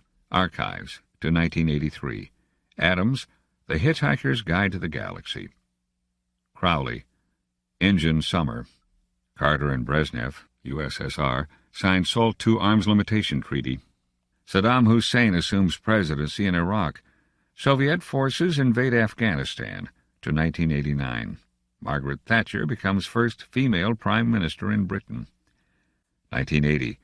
Begins attending the Institute of Man and Science in Rensselaerville, which he will do annually until 1991.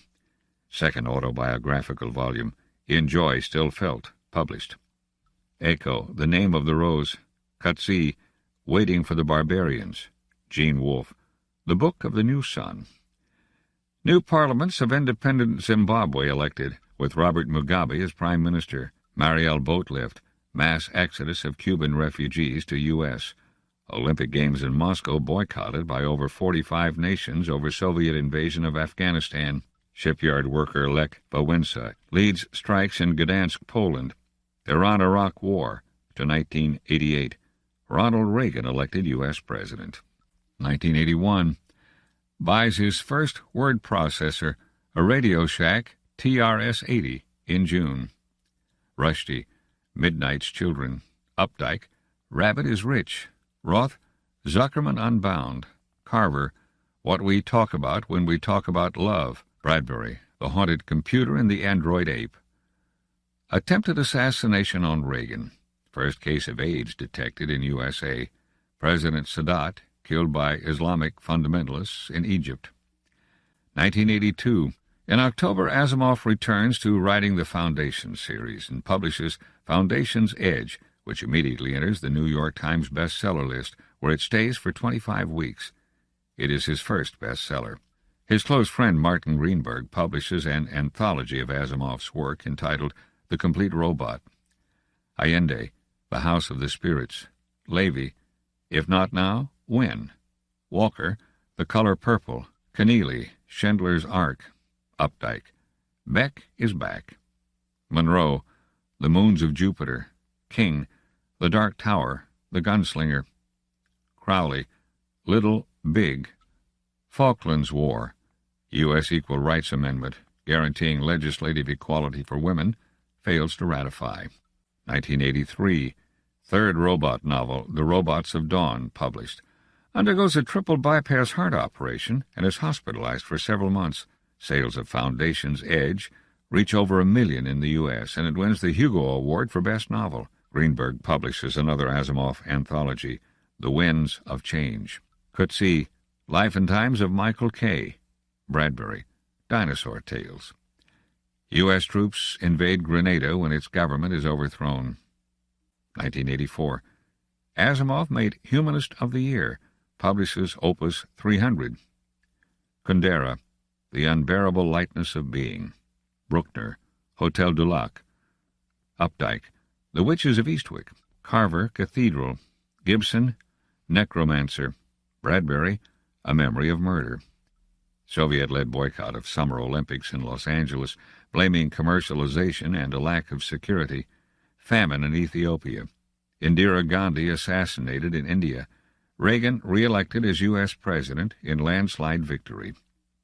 1985. Marks his 65th birthday with a non-retirement party at his favorite Chinese restaurant, Shun Li, on 66th Street.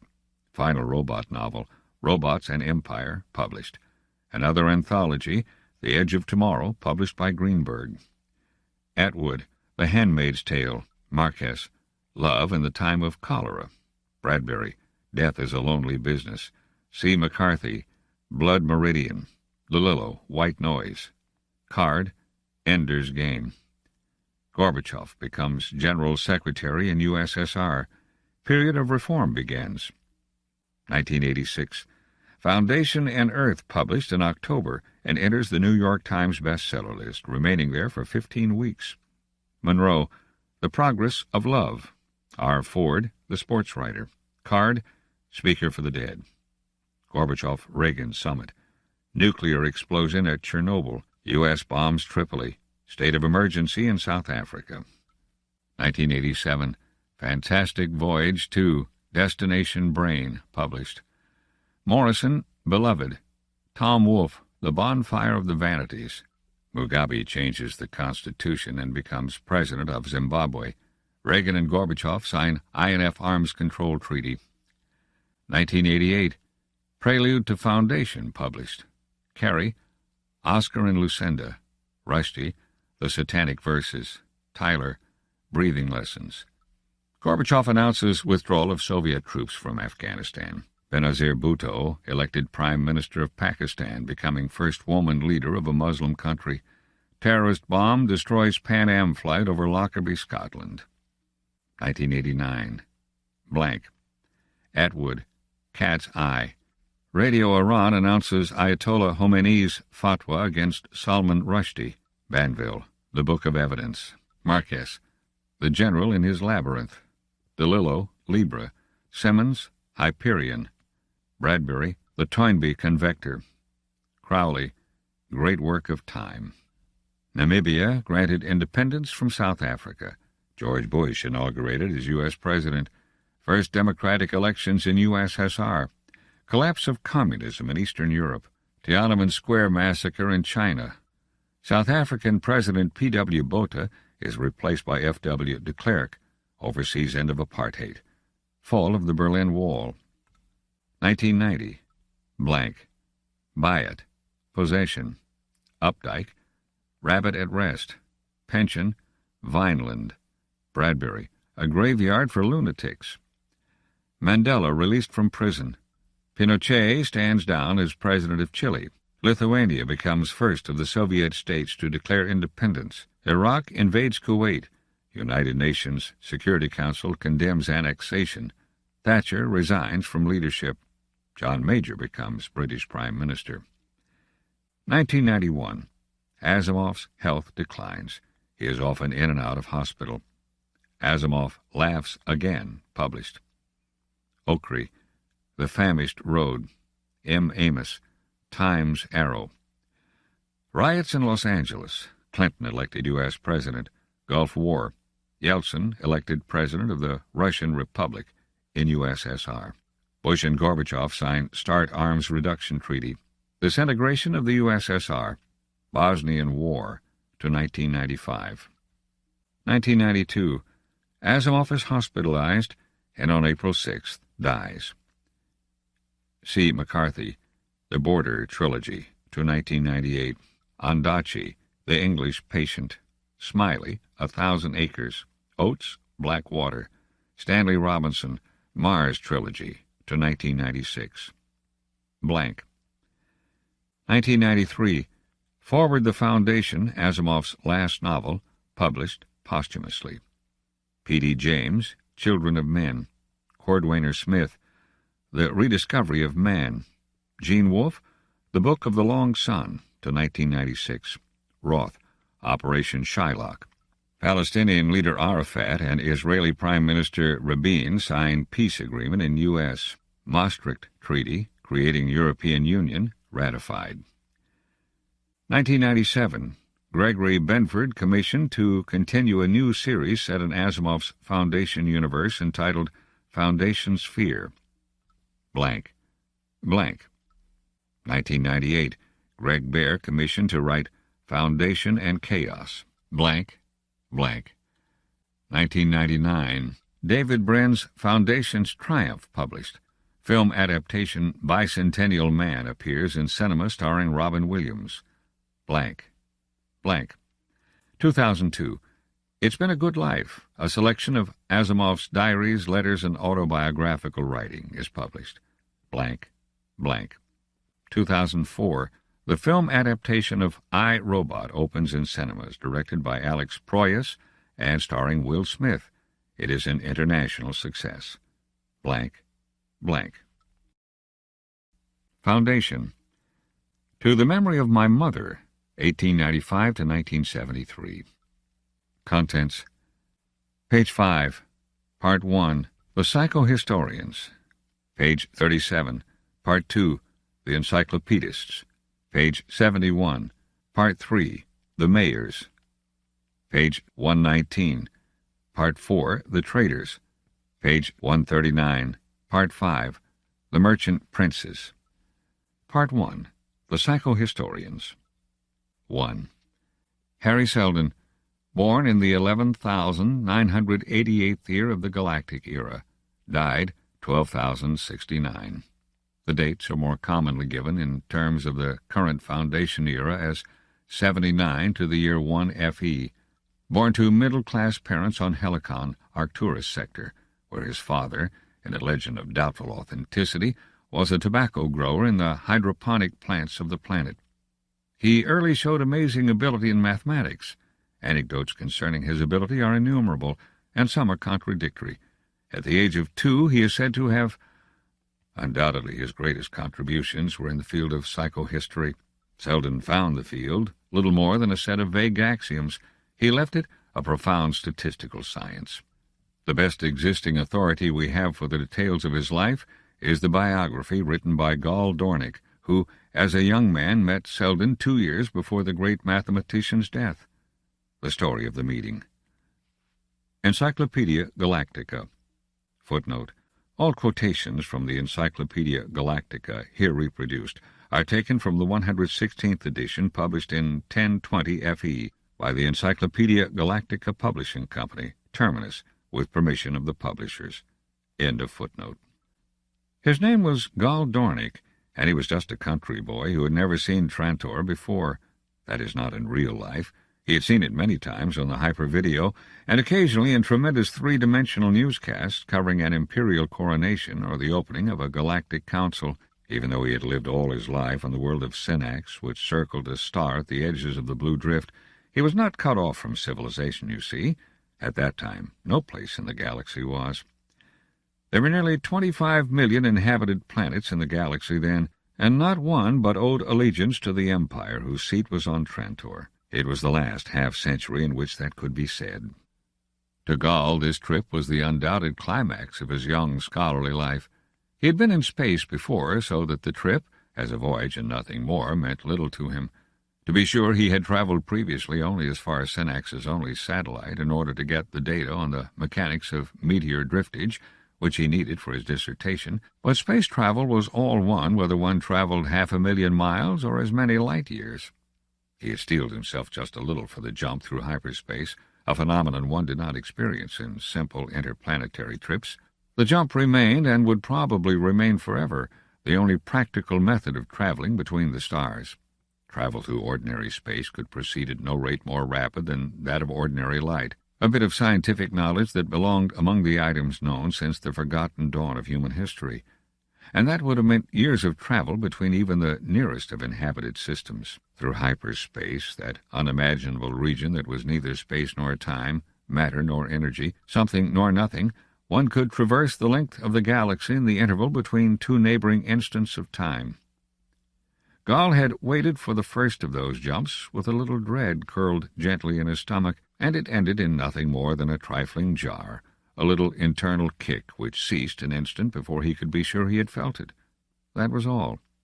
And after that there was only the ship, large and glistening, the cool production of 12,000 years of imperial progress, and himself, with his doctorate in mathematics freshly obtained, and an invitation from the great Hari Seldon to come to Trantor and join the vast and somewhat mysterious Seldon project. What Gall was waiting for after the disappointment of the jump was that first sight of Trantor. He haunted the view room. The steel shutter lids were rolled back at announced times, and he was always there, watching the hard brilliance of the stars, enjoying the incredible hazy swarm of a star cluster, like a giant conglomeration of fireflies caught in mid-motion and stilled forever.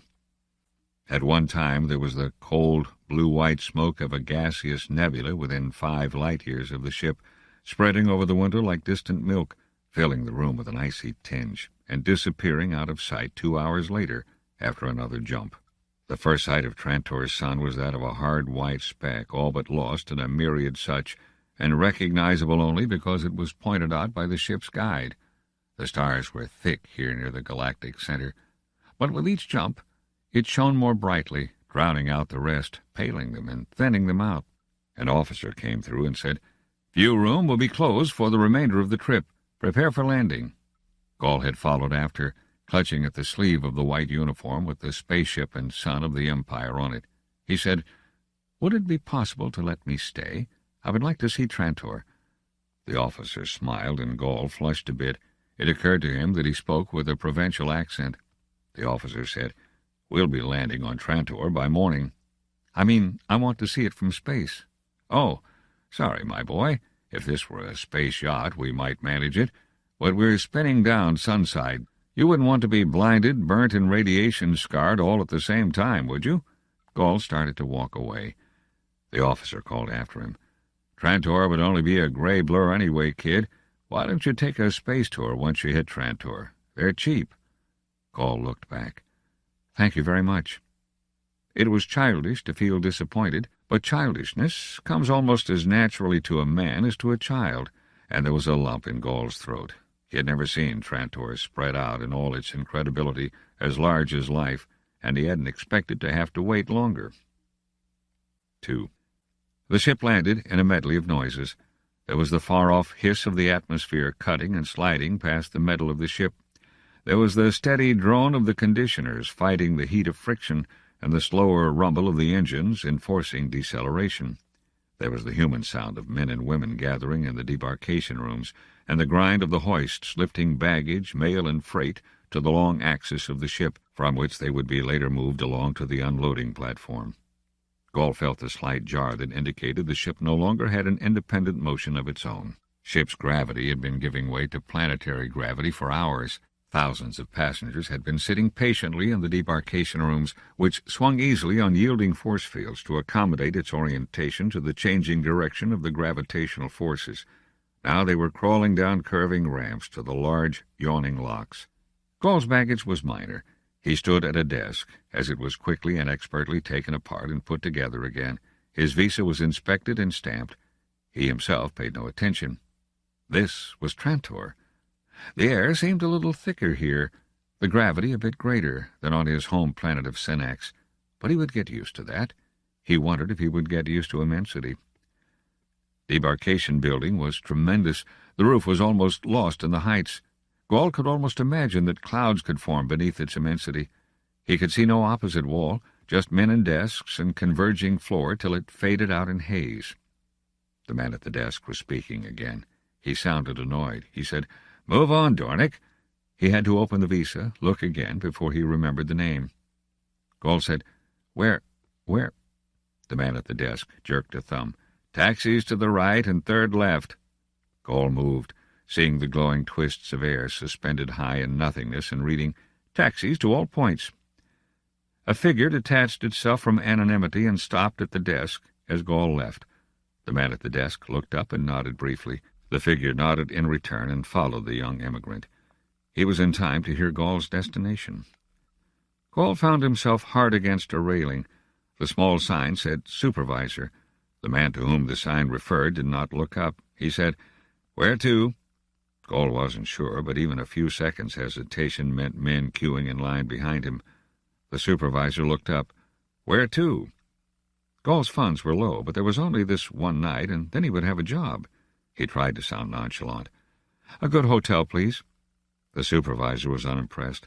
"They're all good. Name one." Gall said desperately, "The nearest one, please." The supervisor touched a button. A thin line of light formed along the floor, twisting among others, which brightened and dimmed in different colors and shades. A ticket was shoved into Gall's hands. It glowed faintly. The supervisor said, 1.12. Gall fumbled for the coins. He said, "Where do I go?" "Follow the light. The ticket will keep glowing as long as you're pointed in the right direction." Gall looked up and began walking. There were hundreds creeping across the vast floor, following their individual trails, sifting and straining themselves through intersection points to arrive at their respective destinations. His own trail ended. A man in glaring blue and yellow uniform, shining in new and unstainable plastotextile, reached for his 2 bags. "Direct line to the Luxor," he said. The man who followed Gall heard that. He also heard Gall say, "Fine," and watched him enter the blunt-nosed vehicle. The taxi lifted straight up. Gall stared out the curved, transparent window, marveling at the sensation of air flight within an enclosed structure, and clutching instinctively at the back of the driver's seat. The vastness contracted, and the people became ants in random distribution. The scene contracted further and began to slide backward. There was a wall ahead. It began high in the air and extended upward out of sight. It was riddled with holes that were the mouths of tunnels. Gall's taxi moved toward one, then plunged into it. For a moment Gall wondered idly how his driver could pick out one among so many. There was now only blackness, with nothing but the past flashing of a colored signal light to relieve the gloom. The air was full of a rushing sound. Gall leaned forward against deceleration then, and the taxi popped out of the tunnel and descended to ground level once more. "The Luxor Hotel," said the driver, unnecessarily. He helped Gall with his baggage. accepted a 10th credit tip with a businesslike air, picked up a waiting passenger, and was rising again. In all this, from the moment of debarkation, there had been no glimpse of sky. 3. Trantor. At the beginning of the 13th millennium, this tendency reached its climax as the center of the imperial government for unbroken hundreds of generations, and located as it was toward the central regions of the galaxy, among the most densely populated and industrially advanced worlds of the system, it could scarcely help being the densest and richest clot of humanity the race had ever seen. Its urbanization, progressing steadily, had finally reached the ultimate. All the land surface of Trantor, 75 million square miles in extent, was a single city. The population, at its height, was well in excess of 40 billions. This enormous population was devoted almost entirely to the administrative necessities of empire, and found themselves all too few for the complications of the task. It is to be remembered that the impossibility of proper administration of the Galactic Empire under the uninspired leadership of the later emperors was a considerable factor in the fall. Daily, fleets of ships in the tens of thousands brought the produce of 20 agricultural worlds to the dinner tables of Trantor. Its dependence upon the outer worlds for food, and indeed for all necessities of life, made Trantor increasingly vulnerable to conquest by siege. In the last millennium of the empire, the monotonously numerous revolts made emperor after emperor conscious of this, and imperial policy became little more than the protection of Trantor's delicate jugular vein. Encyclopedia Galactica. Gaul was not certain whether the sun shone, or for that matter, whether it was day or night. He was ashamed to ask. All the planets seemed to live beneath metal. The meal of which he had just partaken had been labeled luncheon, but there were many planets which lived a standard time scale that took no account of the perhaps inconvenient alternation of day and night. The rate of planetary turnings differed, and he did not know that of Trantor. At first he had eagerly followed the signs to the sunroom, and found it but a chamber for basking in artificial radiation. He lingered a moment or two, then returned to the Luxor's main lobby. He said to the room clerk, "Where can I buy a ticket for a planetary tour?" "Right here." "When will it start?" "You just missed it. Another one tomorrow. Buy a ticket now, and we'll reserve a place for you." "Oh." Tomorrow would be too late. He would have to be at the university tomorrow. He said, "There wouldn't be an observation tower, or something? I mean, in the open air?" "Sure. Sell you a ticket for that if you want. Better let me check if it's raining or not." He closed a contact at his elbow and read the flowing letters that raced across a frosted screen. Gaul read with him. The room clerk said, "Good weather. Come to think of it, I do believe it's the dry season now." He added conversationally, "I don't bother with the outside myself. The last time I was in the open was 3 years ago. You see it once, you know, and that's all there is to it. Here's your ticket. Special elevator in the rear. It's marked to the tower. Just take it." The elevator was of the new sort that ran by gravitic repulsion. Gaul entered, and others flowed in behind him. The operator closed a contact. For a moment Gaul felt suspended in space as gravity switched to zero, and then he had weight again in small measure as the elevator accelerated upward. Deceleration followed, and his feet left the floor. He squawked against his will. The operator called out, "Tuck your feet under the railing. Can't you read the sign?" The others had done so. They were smiling at him as he madly and vainly tried to clamber back down the wall. Their shoes pressed upward against the chromium of the railings that stretched across the floor in parallels set 2 feet apart. He had noticed those railings on entering and had ignored them. Then a hand reached out and pulled him down. He gasped his thanks as the elevator came to a halt. He stepped out onto an open terrace bathed in a white brilliance that hurt his eyes. The man whose helping hand he had just now been the recipient of was immediately behind him. The man said, kindly, "Plenty of seats." Gaul closed his mouth. He had been gaping, and said, "It certainly seems so." He started for them automatically, then stopped. He said, "If you don't mind, I'll just stop a moment at the railing. I want to look a bit." The man waved him on good-naturedly, and Gaul leaned out over the shoulder-high railing and bathed himself in all the panorama. He could not see the ground. It was lost in the ever-increasing complexities of man-made structures. He could see no horizon other than that of metal against sky, stretching out to almost uniform grayness, and he knew it was so over all the land surface of the planet. There was scarcely any motion to be seen. A few pleasure craft lazed against the sky, but all the busy traffic of billions of men was going on, he knew, beneath the metal skin of the world. There was no green to be seen. No green, no soil, no life other than man. Somewhere on the world, he realized vaguely, was the Emperor's palace, set amid 100 square miles of natural soil, green with trees, rainbowed with flowers. It was a small island amid an ocean of steel, but it wasn't visible from where he stood. It might be 10,000 miles away. He did not know. Before very long, he must have his tour.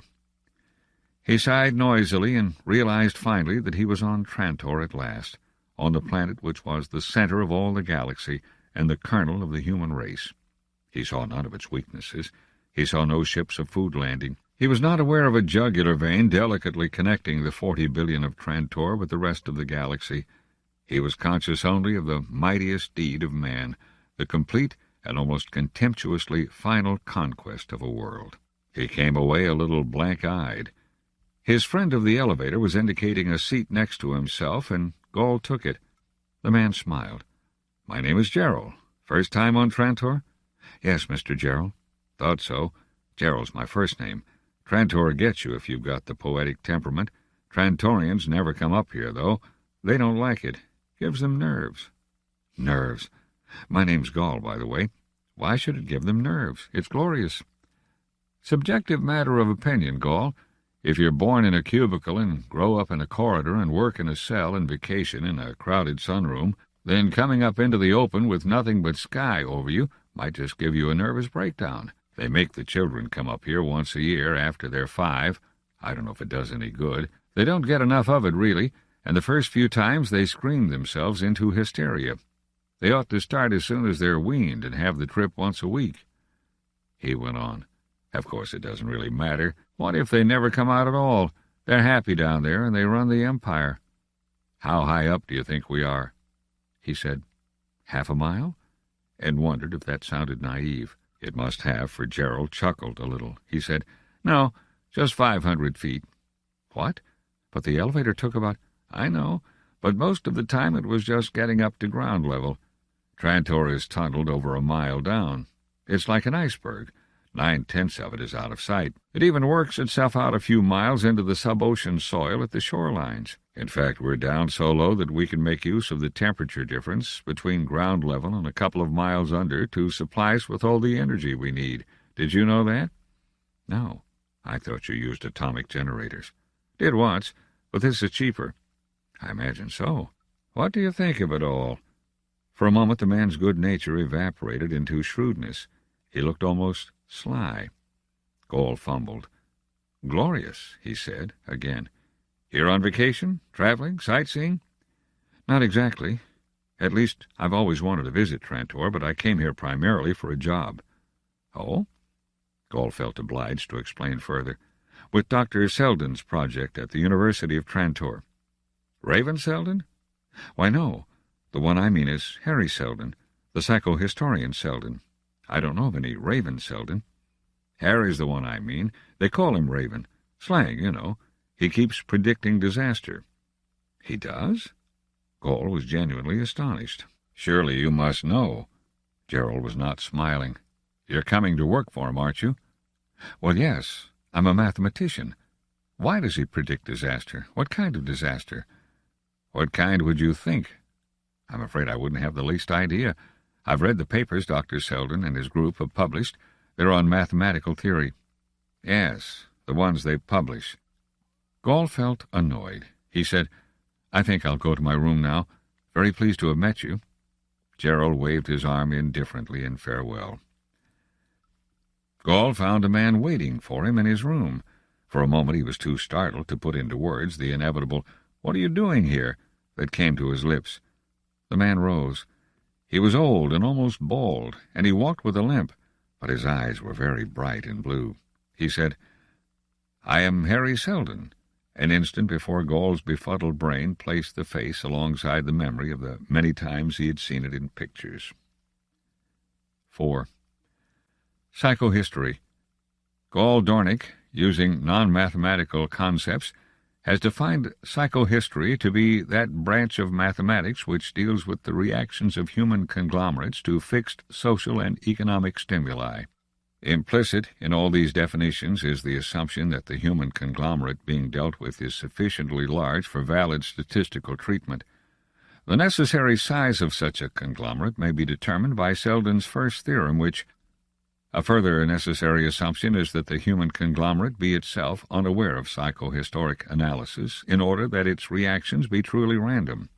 The basis of all valid psychohistory lies in the development of the Seldon functions which exhibit properties congruent to those of social and economic forces, as Encyclopedia Galactica.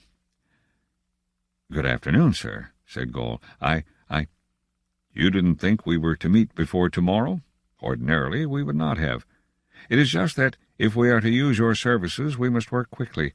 It grows continually more difficult to obtain recruits." "I don't understand, sir." "You were talking to a man on the observation tower, were you not?" "Yes. His first name is Gerald. I know no more about him." "His name is nothing. He is an agent of the Commission of Public Safety. He followed you from the spaceport." "But why? I am afraid I am very confused." "Did the man on the tower say nothing about me?" Gall hesitated. "He referred to you as Raven Seldon." "Did he say why?" "He said you predict disaster." "I do. What does Trantor mean to you?" Everyone seemed to be asking his opinion of Trantor.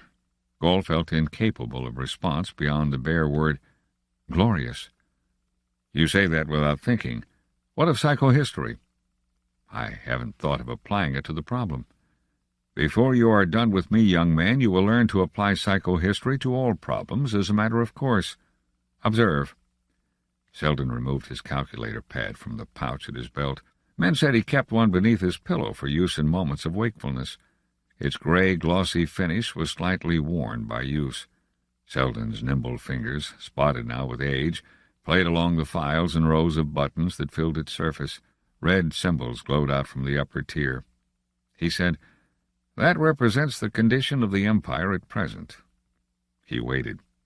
Gall said finally, "Surely that is not a complete representation." "No, not complete," said Seldon. "I am glad you do not accept my word blindly. However, this is an approximation which will serve to demonstrate the proposition. Will you accept that?" "Subject to my later verification of the derivation of the function, yes." Gall was carefully avoiding a possible trap. "Good. Add to this the known probability of imperial assassination, viceregal revolt, the contemporary recurrence of periods of economic depression, the declining rate of planetary explorations, He proceeded. As each item was mentioned, new symbols sprang to life at his touch and melted into the basic function which expanded and changed. Gall stopped him only once. "I don't see the validity of that set transformation." Seldon repeated it more slowly. Gall said, "But that is done by way of a forbidden socio-operation." "Good. You are quick, but not yet quick enough. It is not forbidden in this connection. Let me do it by expansions." The procedure was much longer, and at its end Gall said humbly, "Yes, I see now." Finally Seldon stopped. "This is Trantor 3 centuries from now. How do you interpret that, eh?" He put his head to one side and waited. Gall said unbelievingly, "Total destruction. But that is impossible. Trantor has never been—" Seldon was filled with the intense excitement of a man whose body only had grown old. Come. You saw how the result was arrived at? Put it into words. Forget the symbolism for a moment." Gall said, "As Trantor becomes more specialized, it becomes more vulnerable, less able to defend itself. Further, as it becomes more and more the administrative center of empire, it becomes a greater prize. As the imperial succession becomes more and more uncertain, and the feuds among the great families more rampant, social responsibility disappears." "Enough. And what of the numerical probability of total destruction within 3 centuries? "I couldn't tell." "Surely you can perform a field differentiation?" Gall felt himself under pressure. He was not offered the calculator pad. It was held a foot from his eyes. He calculated furiously and felt his forehead grow slick with sweat. He said, "About 85%. "Not bad," said Seldon. thrusting out a lower lip. "But not good. The actual figure is 92.5%. Gall said, "And so you are called Raven Seldon? I've seen none of this in the journals." "But of course not. This is unprintable. Do you suppose the Imperium could expose its shakiness in this manner? That is a very simple demonstration in psychohistory. But some of our results have leaked out among the aristocracy." "That's bad." "Not necessarily. All is taken into account." "But is that why I'm being investigated?" "Yes. Everything about my project is being investigated." "Are you in danger, sir?" "Oh, yes. There is probability of 1.7% that I will be executed, but of course that will not stop the project. We have taken that into account as well. Well, never mind. You will meet me, I suppose, at the university tomorrow?" "I will," said Gall. 5. Commission of Public Safety. The aristocratic coterie rose to power after the assassination of Cleon I, last of the Intunes. In the main, they formed an element of order during the centuries of instability and uncertainty in the Imperium. Usually under the control of the great families of the Chens and the Divarts, it degenerated eventually into a blind instrument for maintenance of the status quo. They were not completely removed as a power in the state until after the accession of the last strong emperor, Cleon II, the first chief commissioner. In a way, the beginning of the commission's decline can be traced to the trial of Hari Seldon, 2 years before the beginning of the foundational era. That trial is described in Gall Dornick's Biography of Hari Seldon, Encyclopedia Galactica. Gall did not carry out his promise. He was awakened the next morning by a muted buzzer. He answered it, and the voice of the desk clerk, as muted, polite, and deprecating as it well might be, informed him that he was under detention at the orders of the Commission of Public Safety. Gall sprang to the door and found it would no longer open. He could only dress and wait. They came for him and took him elsewhere, but it was still detention. They asked him questions, most politely. It was all very civilized. He explained that he was a provincial of Senax, that he had attended such and such schools, and obtained a Doctor of Mathematics degree on such and such a date. He had applied for a position on Dr. Seldon's staff and had been accepted. Over and over again he gave these details, and over again they returned to the question of his joining the Seldon project. How had he heard of it? What were to be his duties? What secret instructions had he received? What was it all about? He answered that he did not know. He had no secret instructions. He was a scholar and a mathematician. He had no interest in politics. And finally the gentle inquisitor asked, "When will Trantor be destroyed?" Gall faltered. "I could not say of my own knowledge." "Could you say of anyone's?" "How can I speak for another?" He felt warm, over-warm. The inquisitor said, "Has anyone told you of such destruction? Set a date?" And as the young man hesitated, he went on, "You have been followed, Doctor. We were at the airport when you arrived, on the observation tower when you waited for your appointment, and of course we were able to overhear your conversation with Dr. Seldon." Gall said, "Then you know his views on the matter." "Perhaps, but we would like to hear them from you." "He is of the opinion that Trantor would be destroyed within 3 centuries. "He proved it, mathematically?" "Yes, he did," defiantly. "You maintain the mathematics to be valid, I suppose?" "If Dr. Seldon vouches for it, it is valid." "Then we will return." "Wait, I have a right to a lawyer. I demand my rights as an imperial citizen." "You shall have them." And he did. It was a tall man that eventually entered, a man whose face seemed all vertical lines and so thin that one could wonder whether there was room for a smile. Gall looked up. He felt disheveled and wilted. So much had happened, yet he had been on Trantor not more than 30 hours. The man said, "I'm Lors Avacum. Dr. Seldon has directed me to represent you." "Is that so? Well, then, look here. I demand an instant appeal to the Emperor. I'm being held without cause. I'm innocent of anything. Of anything." He slashed his hands outward, palms down. "You've got to arrange a hearing with the Emperor, instantly." Avacum was carefully emptying the contents of a flat folder onto the floor. If Gall had had the stomach for it, he might have recognized Selamet legal forms, metal-thin and tape-like, adapted for insertion within the smallness of a personal capsule. He might also have recognized a pocket recorder. Avacum paying no attention to Gall's outburst, finally looked up. He said, "The Commission will, of course, have a spy beam on our conversation. This is against the law, but they will use one nevertheless." Gall ground his teeth. "However," and Avacum seated himself deliberately, "the recorder I have on the table, which is a perfectly ordinary recorder to all appearances and performs its duties well, has the additional property of completely blanketing the spy beam. This is something they will not find out at once." "Then I can speak." "Of course." "Then I want a hearing with the Emperor." Avacum smiled frostily, and it turned out that there was room for it on his thin face after all.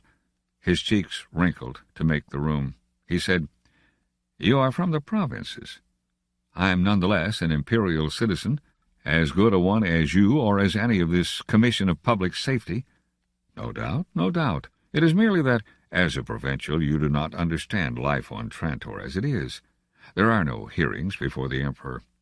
To whom else would one appeal from this commission? Is there other procedure?" "None. There is no recourse in a practical sense. Legalistically, you may appeal to the Emperor, but you would get no hearing. The Emperor today is not the Emperor of an Intun dynasty, you know. Trantor, I am afraid, is in the hands of the aristocratic families, members of which compose the Commission of Public Safety. This is a development which is well predicted by psychohistory." Gall said, "Indeed. In that case, if Dr. Seldon can predict the history of Trantor 300 years into the future, he can predict it 1,500 years into the future. Let it be 15,000. Why couldn't he yesterday have predicted the events of this morning and warned me?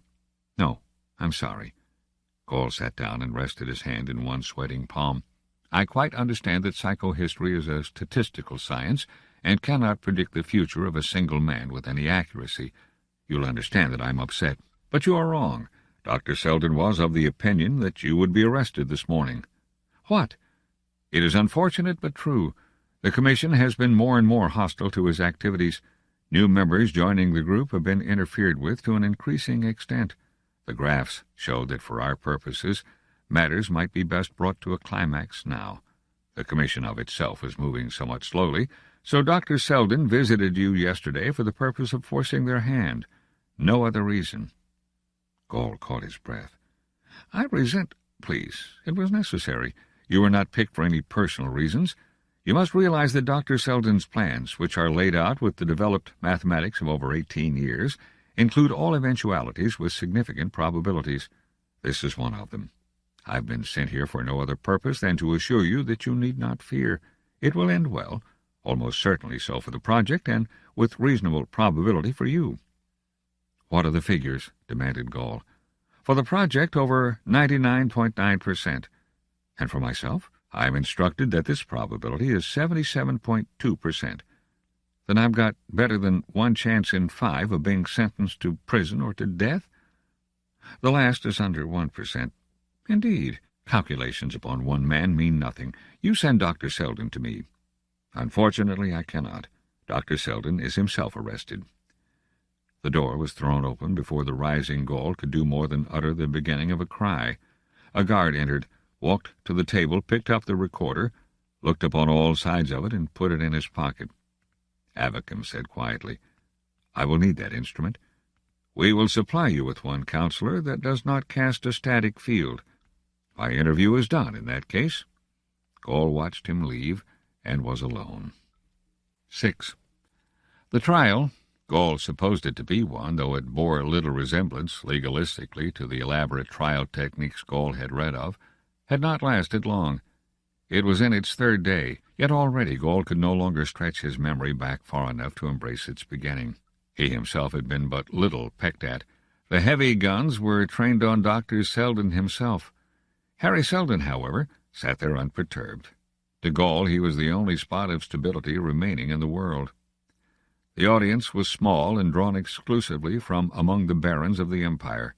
Press and public were excluded, and it was doubtful that any significant number of outsiders even knew that a trial of Seldon was being conducted.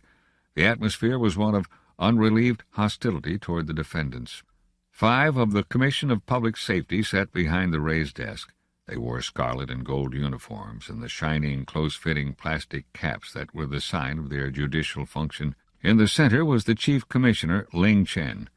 Gaul had never before seen so great a lord, and he watched him with fascination. Chen, throughout the trial, rarely said a word. He made it quite clear that much speech was beneath his dignity. The commission's advocate consulted his notes, and the examination continued with Seldon still on the stand. Q. Let us see, Dr. Seldon. How many men are now engaged in the project of which you are head? A. 50 mathematicians. Q. Including Dr. Gaul Dornick? A. Dr. Dornick is the 51st. Q. Oh, we have 51 then? Search your memory, Dr. Seldon. Perhaps there are 52 or 53, or perhaps even more. A. Dr. Dornick has not yet formally joined my organization. When he does, the membership will be 51. It is now 50, as I have said. Q. Not perhaps nearly 100,000?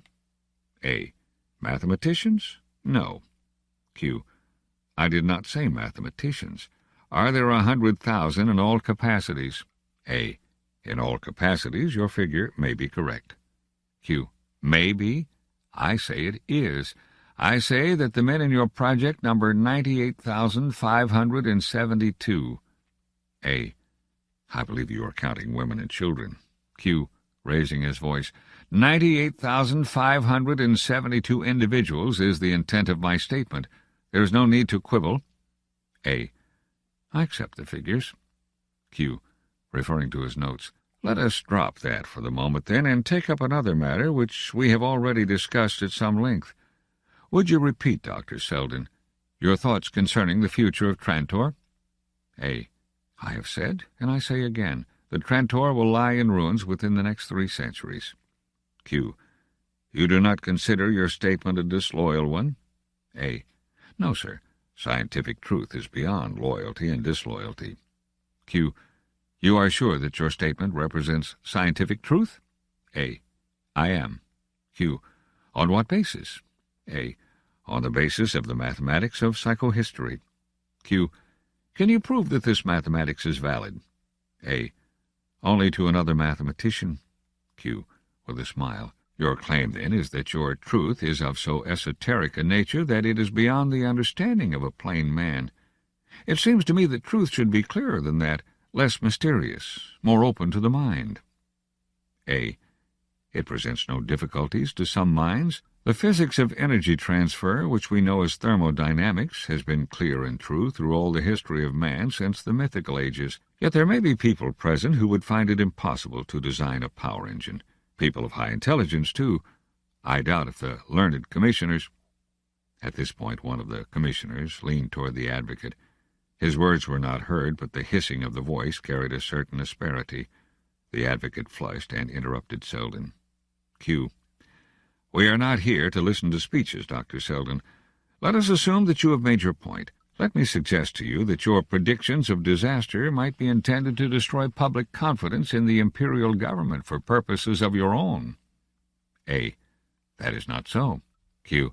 Let me suggest that you intend to claim that a period of time preceding the so-called ruin of Trantor will be filled with unrest of various types. A. That is correct. Q. And that by the mere prediction thereof you hope to bring it about, and to have then an army of 100,000 available. A. In the first place, that is not so, and if it were, investigation will show you that barely 10,000 are men of military age, and none of these has training in arms. Q. Are you acting as an agent for another? A. I am not in the pay of any man, Mr. Advocate. Q. You are entirely disinterested? You are serving science? A. I am. Q. Then let us see how. Can the future be changed, Dr. Seldon? A. Obviously. This courtroom may explode in the next few hours, or it may not. If it did, the future would undoubtedly be changed in some minor respects. Q. You quibble, Dr. Seldon. Can the overall history of the human race be changed? A. Yes. Q. Easily. A. No, with great difficulty. Q. Why? A. The psychohistoric trend of a planet full of people contains a huge inertia. To be changed, it must be met with something possessing a similar inertia. Either as many people must be concerned, or if the number of people be relatively small, enormous time for change must be allowed. Do you understand? Q. I think I do. Trantor need not be ruined if a great many people decide to act so that it will not. A. That is right. Q. As many as 100,000 people? A. No, sir. That is far too few. Q. You are sure? A. Consider that Trantor has a population of over 40 billions. Consider further that the trend leading to ruin does not belong to Trantor alone, but to the Empire as a whole, and the Empire contains nearly a quintillion human beings. Q. I see. Then perhaps 100,000 people can change the trend if they and their descendants labor for 300 years. A. I'm afraid not. 300 years is too short a time. Q. In that case, Dr. Seldon, we are left with this deduction to be made from your statements. You have gathered 100,000 people within the confines of your project. These are insufficient to change the history of Trantor within 300 years. In other words, they cannot prevent the destruction of Trantor no matter what they do. A. You are unfortunately correct. Q. And on the other hand, your 100,000 are intended for no illegal purpose. A. Exactly. Q. Slowly and with satisfaction. In that case, Dr. Seldon, now attend, sir, most carefully, for we want a considered answer. What is the purpose of your 100,000? The advocate's voice had grown strident. He had sprung his trap, backed Seldon into a corner, driven him astutely from any possibility of answering. There was a rising buzz of conversation at that which swept the ranks of the peers in the audience and invaded even the row of commissioners. They swayed toward one another in their scarlet and gold, only the chief remaining uncorrupted. Hari Seldon remained unmoved. He waited for the babble to evaporate. A. To minimize the effects of that destruction. Q. And exactly what do you mean by that? A. The explanation is simple. The coming destruction of Trantor is not an event in itself, isolated in the scheme of human development. It will be the climax to an intricate drama which was begun centuries ago and which is accelerating in pace continuously. I refer, gentlemen, to the developing decline and fall of the Galactic Empire. The buzz now became a dull roar. The advocate, unheeded, was yelling, You are openly declaring that... and stopped, because the cries of treason from the audience showed that the point had been made without any hammering. Slowly the chief commissioner raised his gavel once and let it drop. The sound was that of a mellow gong. When the reverberations ceased, the gabble of the audience also did. The advocate took a deep breath. Q. Theatrically. Do you realize, Dr. Seldon, that you are speaking of an empire that has stood for 12,000 years, through all the vicissitudes of the generations, and which has behind it the good wishes and love of a quadrillion human beings? A. I am aware both of the present status and the past history of the empire. Without disrespect, I must claim a far better knowledge of it than any in this room. Q. And you predict its ruin? A. It is a prediction which is made by mathematics. I pass no moral judgments.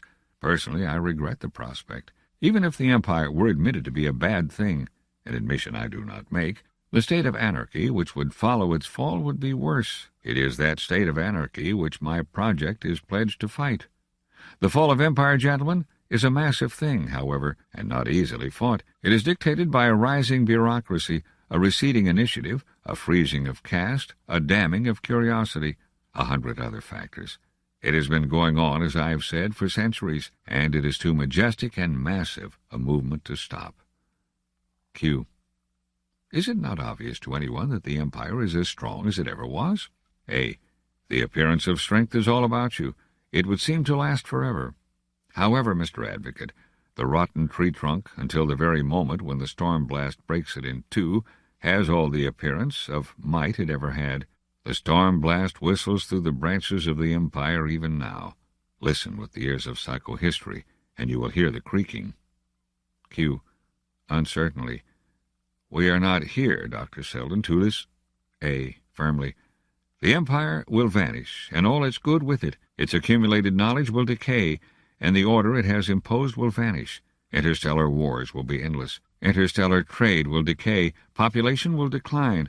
Worlds will lose touch with the main body of the galaxy. And so matters will remain. Q. A small voice in the middle of a vast silence. Forever? A. Psychohistory, which can predict the fall, can make statements concerning the succeeding Dark Ages. The Empire, gentlemen, as has just been said, has stood 12,000 years. The Dark Ages to come will endure not 12, but 30,000 years. A second empire will rise, but between it and our civilization will be 1,000 generations of suffering humanity. We must fight that. Q. Recovering somewhat. You contradict yourself. You said earlier that you could not prevent the destruction of Trantor, hence, presumably, the fall, the so-called fall of the Empire. A. I do not say now that we can prevent the fall, but it is not yet too late to shorten the interregnum which will follow. It is possible, gentlemen, to reduce the duration of anarchy to a single millennium, if my group is allowed to act now. We are at a delicate moment in history.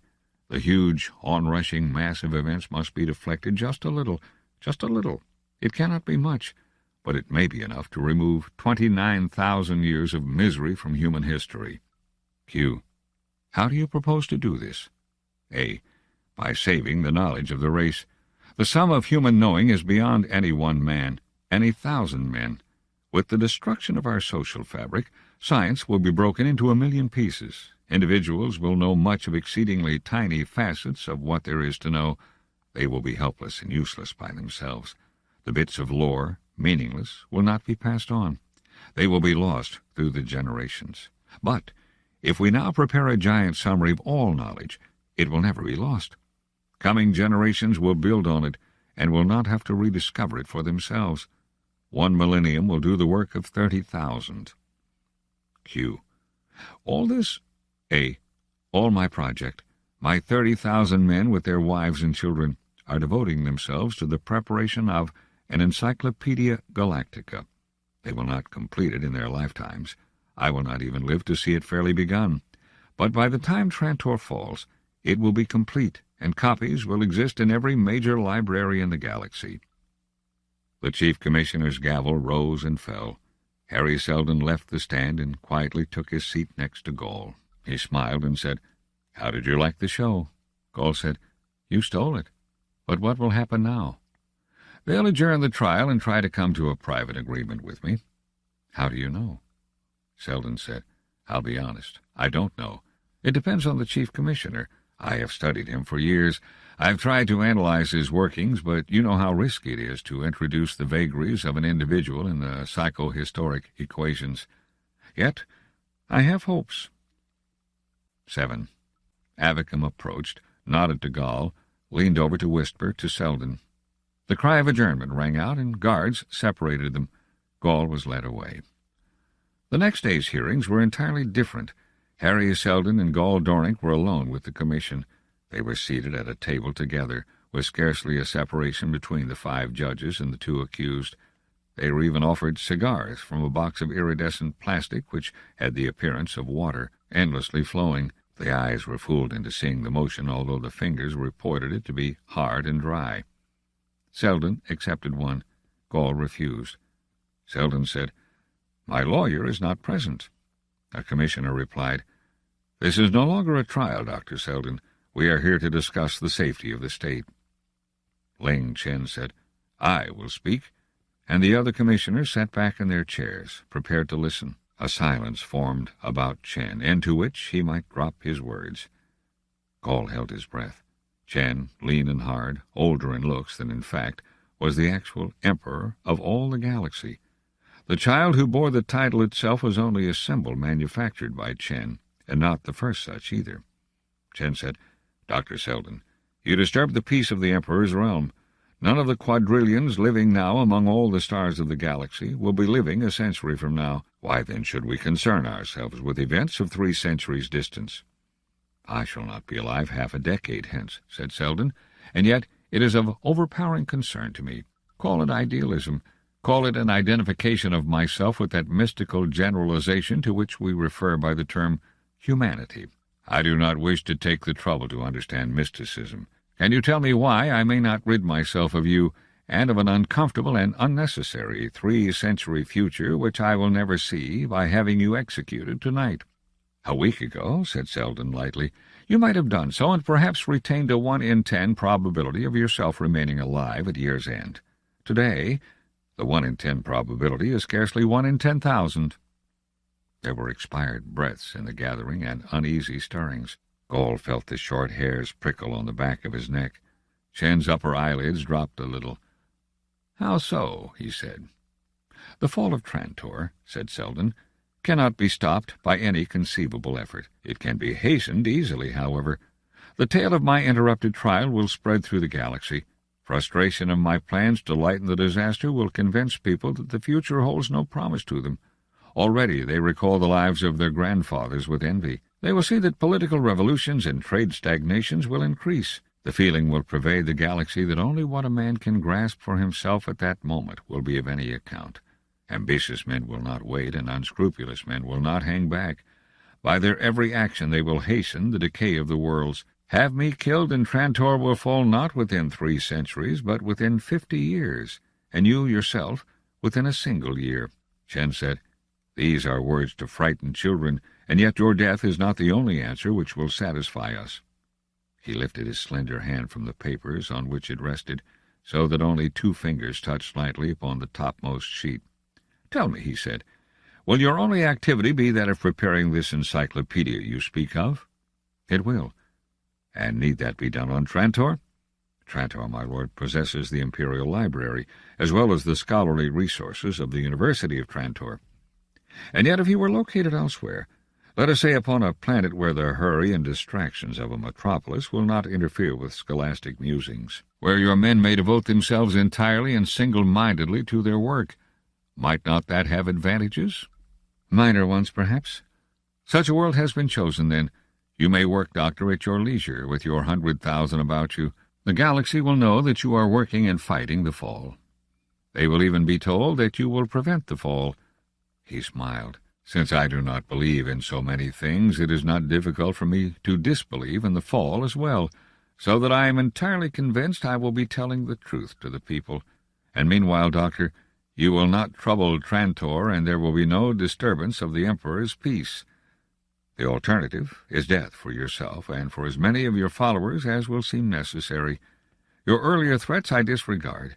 The opportunity for choosing between death and exile is given you over a time period stretching from this moment to one 5 minutes hence." "Which is the world chosen, my lord?" said Seldon. "It is called, I believe, Terminus," said Chen. Negligently he turned the papers upon his desk with his fingertips, so that they faced Seldon. "It is uninhabited, but quite habitable, and can be molded to suit the necessities of scholars. It is somewhat secluded." Seldon interrupted. "It is at the edge of the galaxy, sir. As I have said, somewhat secluded. It will suit your needs for concentration. Come, you have 2 minutes left." Seldon said, "We will need time to arrange such a trip. There are 20,000 families involved." "You will be given time." Seldon thought a moment, and the last minute began to die. He said, "I accept exile." Gaul's heart skipped a beat at the words. For the most part he was filled with a tremendous joy, for who would not be, to escape death? Yet in all his vast relief he found space for a little regret that Seldon had been defeated. 8. For a long while they sat silently as the taxi whined through the hundreds of miles of worm-like tunnels toward the university. And then Gaul stirred. He said, "Was what you told the commissioner true? Would your execution have really hastened the fall?"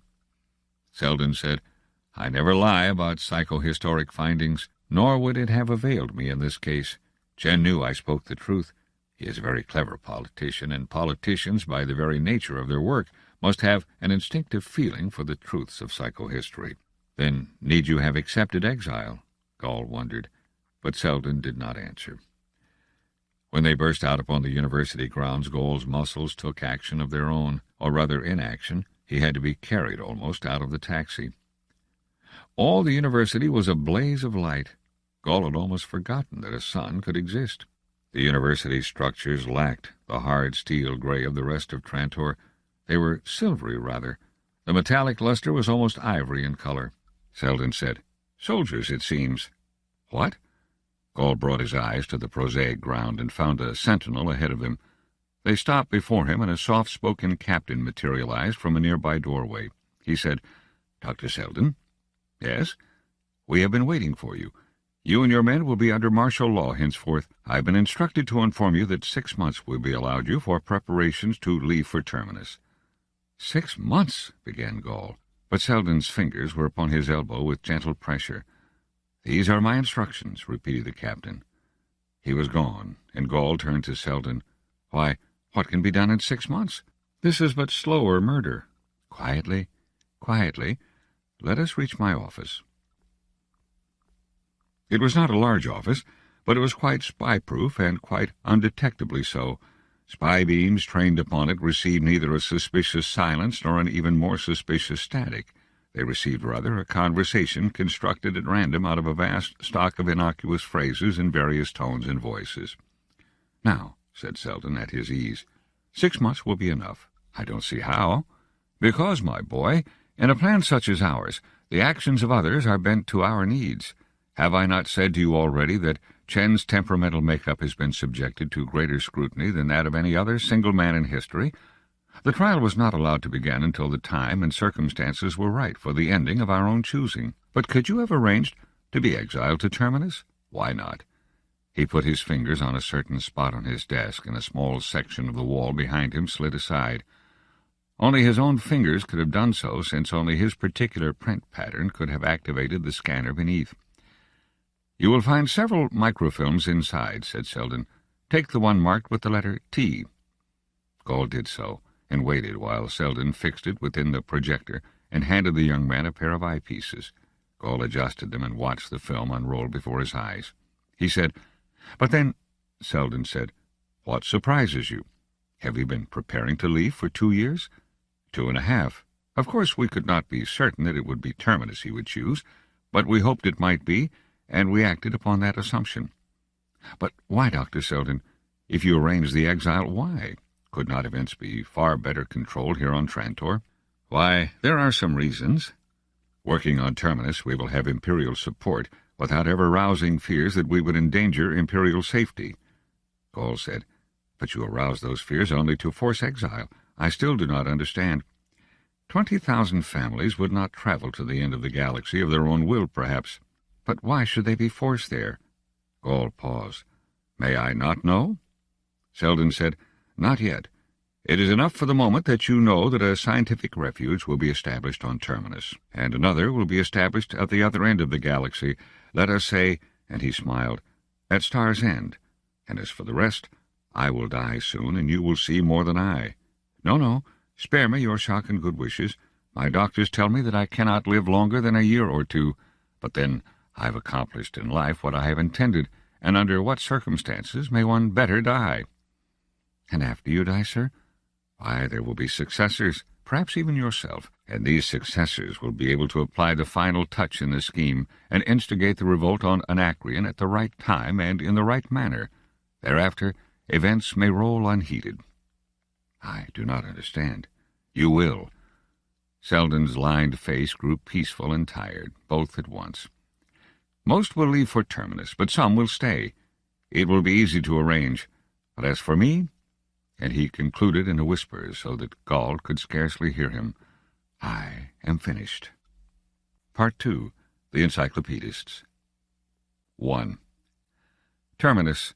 Its location, see map, was an odd one for the role it was called upon to play in galactic history, and yet, as many writers have never tired of pointing out, an inevitable one.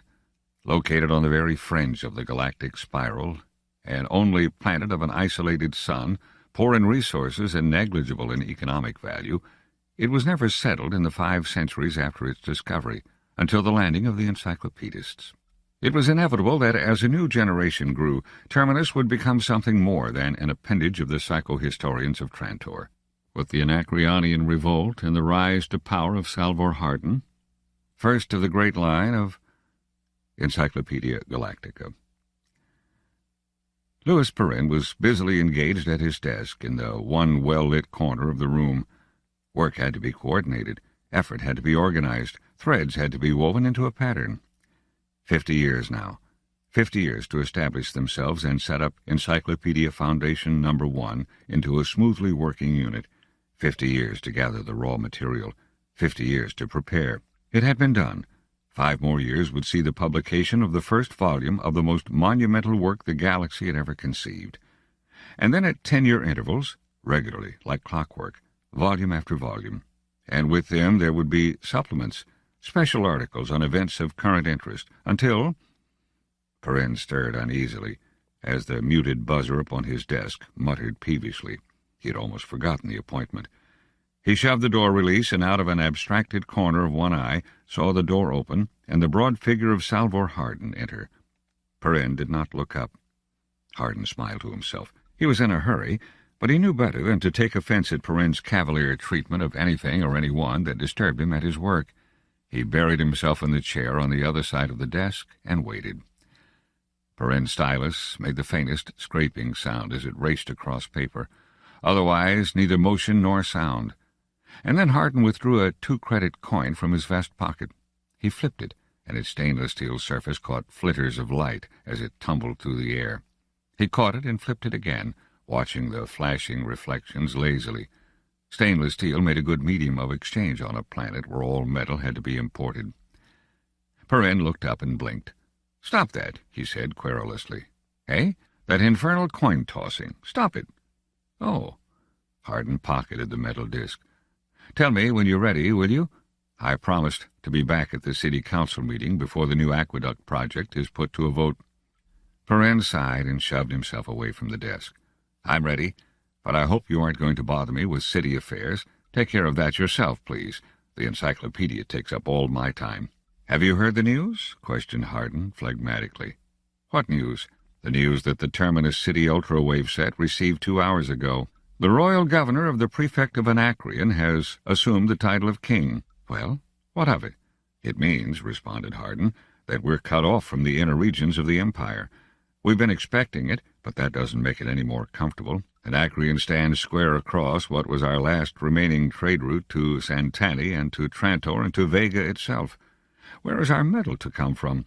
We haven't managed to get a steel or aluminum shipment through in 6 months, and now we won't be able to get any at all, except by the grace of the king of Anacreon." Perrin titched impatiently. "Get them through him, then." "But can we?" "Listen, Perrin. According to the charter which established this foundation, the Board of Trustees of the Encyclopedia Committee has been given full administrative powers. I, as mayor of Terminus City, have just enough power to blow my own nose and perhaps to sneeze if you countersign an order giving me permission. It's up to you and your board, then. I'm asking you in the name of the city, whose prosperity depends upon uninterrupted commerce with the galaxy, to call an emergency meeting—" "Stop. A campaign speech is out of order. Now, Hardin, the Board of Trustees has not barred the establishment of a municipal government on Terminus. We understand one to be necessary because of the increase in population since the Foundation was established 50 years ago, and because of the increasing number of people involved in non-encyclopedia affairs. But that does not mean that the first and only aim of the Foundation is no longer to publish the definitive encyclopedia of all human knowledge. We are a state-supported scientific institution, Hardin. We cannot, must not, will not interfere in local politics." "Local politics? By the Emperor's left toe, Perrin. This is a matter of life and death. The planet, Terminus, by itself cannot support a mechanized civilization. It lacks metals. You know that. It hasn't a trace of iron, copper, or aluminum in the surface rocks, and precious little of anything else. What do you think will happen to the encyclopedia if this whatchamacallum king of Anacreon clamps down on us?" "On us? Are you forgetting that we are under the direct control of the Emperor himself? We are not part of the prefect of Anacreon or of any other prefect. Memorize that. We are part of the Emperor's personal domain, and no one touches us. The Empire can protect its own." "Then why didn't it prevent the royal governor of Anacreon from kicking over the traces? And only Anacreon. At least 20 of the outermost prefects of the galaxy, the entire periphery, as a matter of fact, have begun steering things their own way. I tell you, I feel damned uncertain of the Empire and its ability to protect us." "Hokum. Royal governors, kings, what's the difference? The Empire is always shot through with a certain amount of politics and with different men pulling this way and that. Governors have rebelled, and for that matter emperors have been deposed or assassinated before this. But what has that to do with the empire itself? Forget it, Hardin. It's none of our business. We are first of all and last of all scientists, and our concern is the encyclopedia. Oh yes, I'd almost forgotten. Hardin. Well? Do something about that paper of yours. Perrin's voice was angry. The Terminus City Journal? It isn't mine. It's privately owned. What's it been doing? For weeks now it has been recommending that the 50th anniversary of the establishment of the Foundation be made the occasion for public holidays and quite inappropriate celebrations. And why not? The computer clock will open the vault in 3 months. I would call this first opening a big occasion, wouldn't you? Not for silly pageantry, Hardin. The vault and its opening concern the Board of Trustees alone. Anything of importance will be communicated to the people. That is final, and please make it plain to the Journal. I'm sorry, Perrin, but the city charter guarantees a certain minor matter known as freedom of the press. It may, but the Board of Trustees does not. I am the Emperor's representative on Terminus, Hardin, and have full powers in this respect. Hardin's expression became that of a man counting to 10 mentally. He said grimly, "In connection with your status as Emperor's representative, then, I have a final piece of news to give you." "About Anacreon?" Perrin's lips tightened. He felt annoyed. "Yes, a special envoy will be sent to us from Anacreon in 2 weeks." "An envoy? Here? From Anacreon?" Perrin chewed that. "What for?" Hardin stood up and shuffled his chair back against the desk. "I give you one guess." And he left, quite unceremoniously. 2. Anselm O. Roderick, O itself signifying noble blood. Sub-prefect of Pluema and envoy extraordinary of His Highness of Anacreon, plus half a dozen other titles, was met by Salvor Hardin at the spaceport with all the imposing ritual of a state occasion.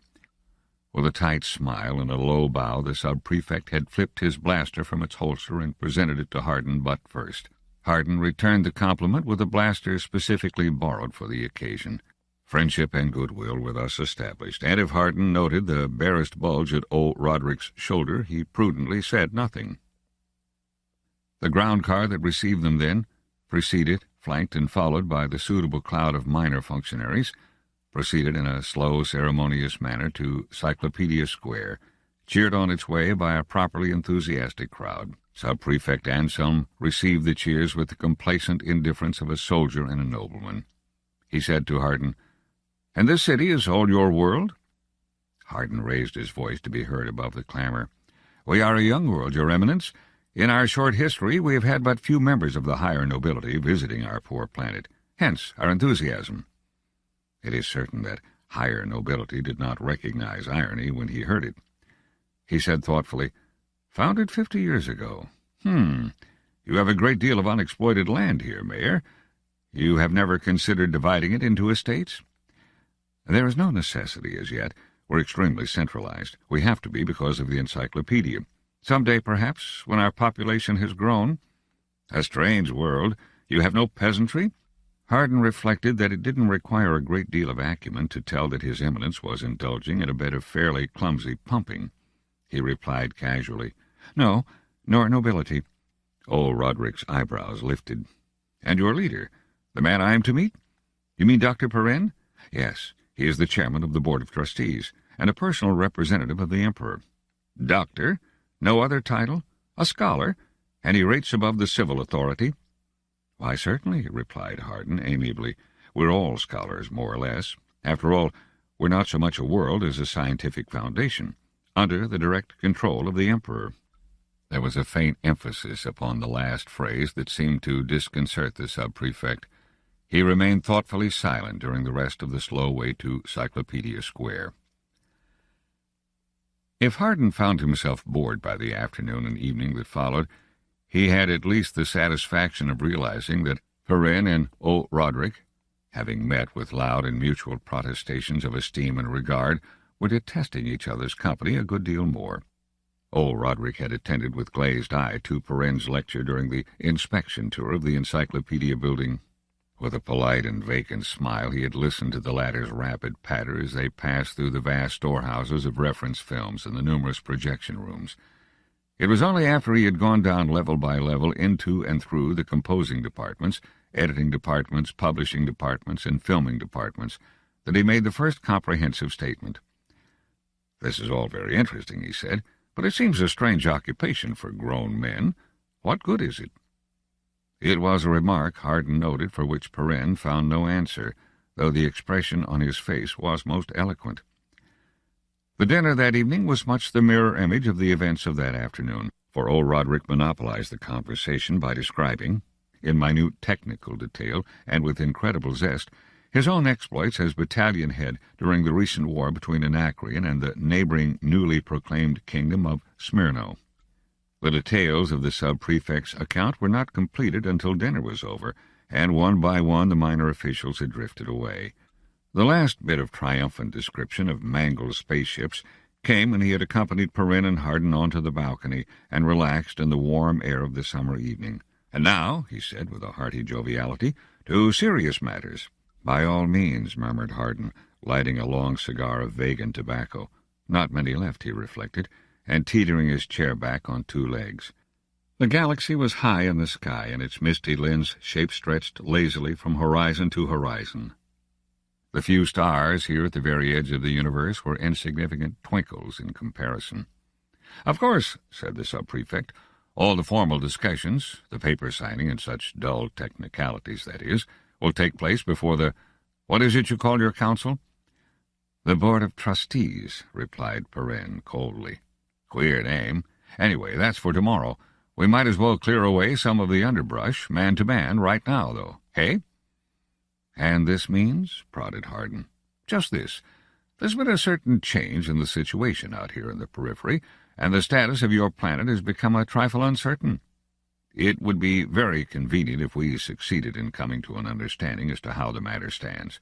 By the way, Mayor, have you another one of those cigars?" Hardin started and produced one reluctantly.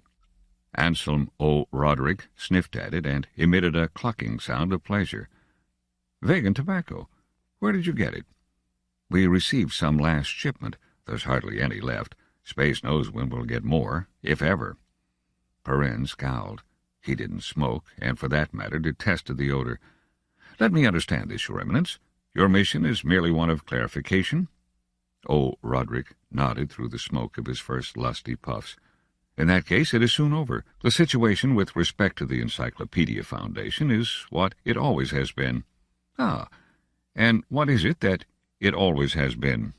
"Just this, a state-supported scientific institution and part of the personal domain of His August Majesty the Emperor." The sub-prefect seemed unimpressed. He blew smoke rings. "That's a nice theory, Dr. Perrin. I imagine you've got charters with the imperial seal upon it. But what's the actual situation? How do you stand with respect to Smyrno? You're not 50 parsecs from Smyrno's capital, you know. And what about Conum and Darabo?" Perrin said, "We have nothing to do with any prefect. As part of the Emperor's—" "They're not prefects," reminded O. Roderick. "They're kingdoms now." "Kingdoms, then. We have nothing to do with them. As a scientific institution—" "Science be damned," swore the other. "What the devil has that got to do with the fact that we're liable to see Terminus taken over by Smyrno at any time?" "And the Emperor? He would just sit by?" O. Roderick calmed down and said, "Well, now, Dr. Perrin, you respect the Emperor's property, and so does Anacreon, but Smyrno might not. Remember, we've just signed a treaty with the Emperor. I'll present a copy to that board of yours tomorrow, which places upon us the responsibility of maintaining order within the borders of the old prefect of Anacreon on behalf of the Emperor. Our duty is clear, then, isn't it?"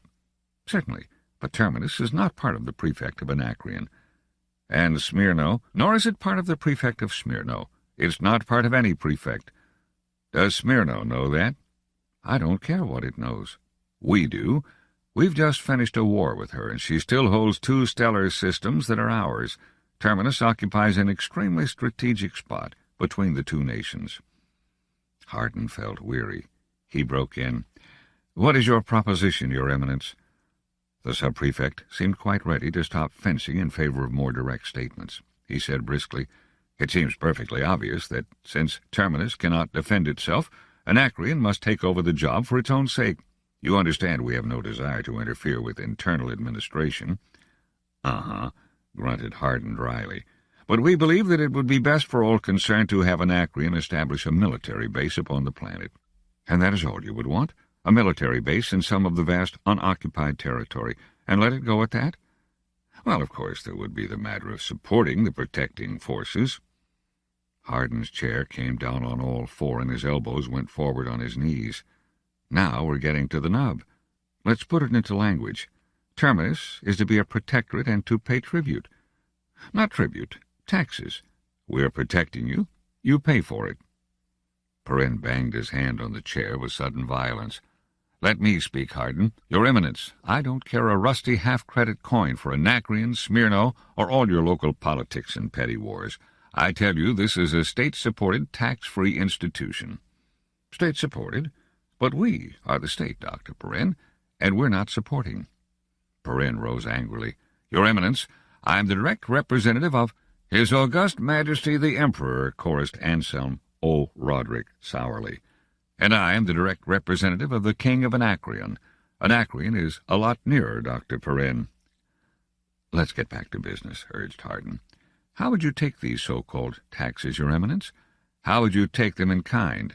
Wheat, potatoes, vegetables, cattle?" The sub-prefect stared. "What the devil? What do we need with those? We've got hefty surpluses. Gold, of course. Chromium or vanadium would be even better, incidentally, if you have it in quantity." Hardin laughed. "Quantity? We haven't even got iron in quantity. Gold. Here, take a look at our currency." He tossed a coin to the envoy. Roderick bounced it and stared. "What is it, steel?" "That's right." "I don't understand." "Terminus is a planet practically without metals. We import it all. Consequently, we have no gold and nothing to pay unless you want a few thousand bushels of potatoes." "Well, manufactured goods. Without metal, what do we make our machines out of?" There was a pause, and Perrin tried again. "This whole discussion is wide of the point. Terminus is not a planet, but a scientific foundation preparing a great encyclopedia. Spaceman, have you no respect for science?" "Encyclopedias don't win wars." Roderick's brows furrowed. "A completely unproductive world, then, and practically unoccupied at that. Well, you might pay with land." "What do you mean?" asked Perrin. "This world is just about empty, and the unoccupied land is probably fertile. There are many of the nobility on Anacreon that would like an addition to their estates." "You can't propose any such—" "There's no necessity of looking so alarmed, Dr. Perrin. There's plenty for all of us. If it comes to what it comes, and you cooperate, we could probably arrange it so that you lose nothing. Titles can be conferred and estates granted. You understand me, I think." Perrin sneered. "Thanks." And then Hardin said ingenuously, "Could Anacreon supply us with adequate quantities of plutonium for our nuclear power plant? We've only a few years' supply left." There was a gasp from Perrin, and then a dead silence for minutes. When Roderick spoke, it was in a voice quite different from what it had been till then. "You have nuclear power?" "Certainly. What's unusual in that? I imagine nuclear power is 50,000 years old now. Why shouldn't we have it, except that it's a little difficult to get plutonium?" Yes. The envoy paused and added uncomfortably, "Well, gentlemen, we'll pursue the subject tomorrow. You'll excuse me." Perrin looked after him and gritted through his teeth. "That insufferable, dull-witted donkey, that—" Hardin broke in. "Not at all. He's merely the product of his environment. He doesn't understand much except that I have a gun and you haven't." Perrin whirled on him in exasperation. "What in space did you mean by the talk about military bases and tribute? Are you crazy?" "No. I merely gave him rope and let him talk. You'll notice that he managed to stumble out with Anacreon's real intentions, that is, the parceling up of Terminus into landed estates. Of course I don't intend to let that happen." "You don't intend?" "You don't. And who are you? And may I ask what you meant by blowing off your mouth about our nuclear power plant? Why, it's just the thing that would make us a military target." "Yes," grinned Hardin, "a military target to stay away from. Isn't it obvious why I brought the subject up? It happened to confirm a very strong suspicion I had had." "And that was what?" "That Anacreon no longer has a nuclear power economy. If they had, our friend would undoubtedly have realized that plutonium, except in ancient tradition, is not used in power plants. and therefore it follows that the rest of the periphery no longer has nuclear power either. Certainly Smyrna hasn't, or Anacreon wouldn't have won most of the battles in their recent war. Interesting, wouldn't you say? Bah! Perrin left in fiendish humor, and Hardin smiled gently. He threw his cigar away and looked up at the outstretched galaxy. "Back to oil and coal, are they?" he murmured, and what the rest of his thoughts were, he kept to himself. 3. When Hardin denied owning the journal, he was perhaps technically correct, but no more. Hardin had been the leading spirit in the drive to incorporate Terminus into an autonomous municipality. He had been elected its first mayor, so it was not surprising that, though not a single share of journal stock was in his name, some 60% was controlled by him in more devious fashions. There were ways. Consequently, when Hardin began suggesting to Perrin that he be allowed to attend meetings of the Board of Trustees, it was not quite coincidence that the journal began a similar campaign. And the first mass meeting in the history of the Foundation was held, demanding representation of the city in the national government. And eventually Perrin capitulated with ill grace. Hardin, as he sat at the foot of the table, speculated idly as to just what it was that made physical scientists such poor administrators. It might be merely that they were too used to inflexible fact and far too unused to pliable people. In any case, there was Thomas Sutt and George Farah on his left, London Crast and Yate Fulham on his right, with Perrin himself presiding. He knew them all, of course, but they seemed to have put on an extra special bit of pomposity for the occasion. Hardin had dozed through the initial formalities and then perked up when Perrin sipped at the glass of water before him by way of preparation and said, "I find it very gratifying to be able to inform the board that, since our last meeting, I have received word that Lord Dorwin, Chancellor of the Empire, will arrive at Terminus in 2 weeks. It may be taken for granted that our relations with Anacreon will be smoothed out to our complete satisfaction as soon as the Emperor is informed of the situation." He smiled and addressed Hardin across the length of the table. "Information to this effect has been given the journal." Hardin snickered below his breath.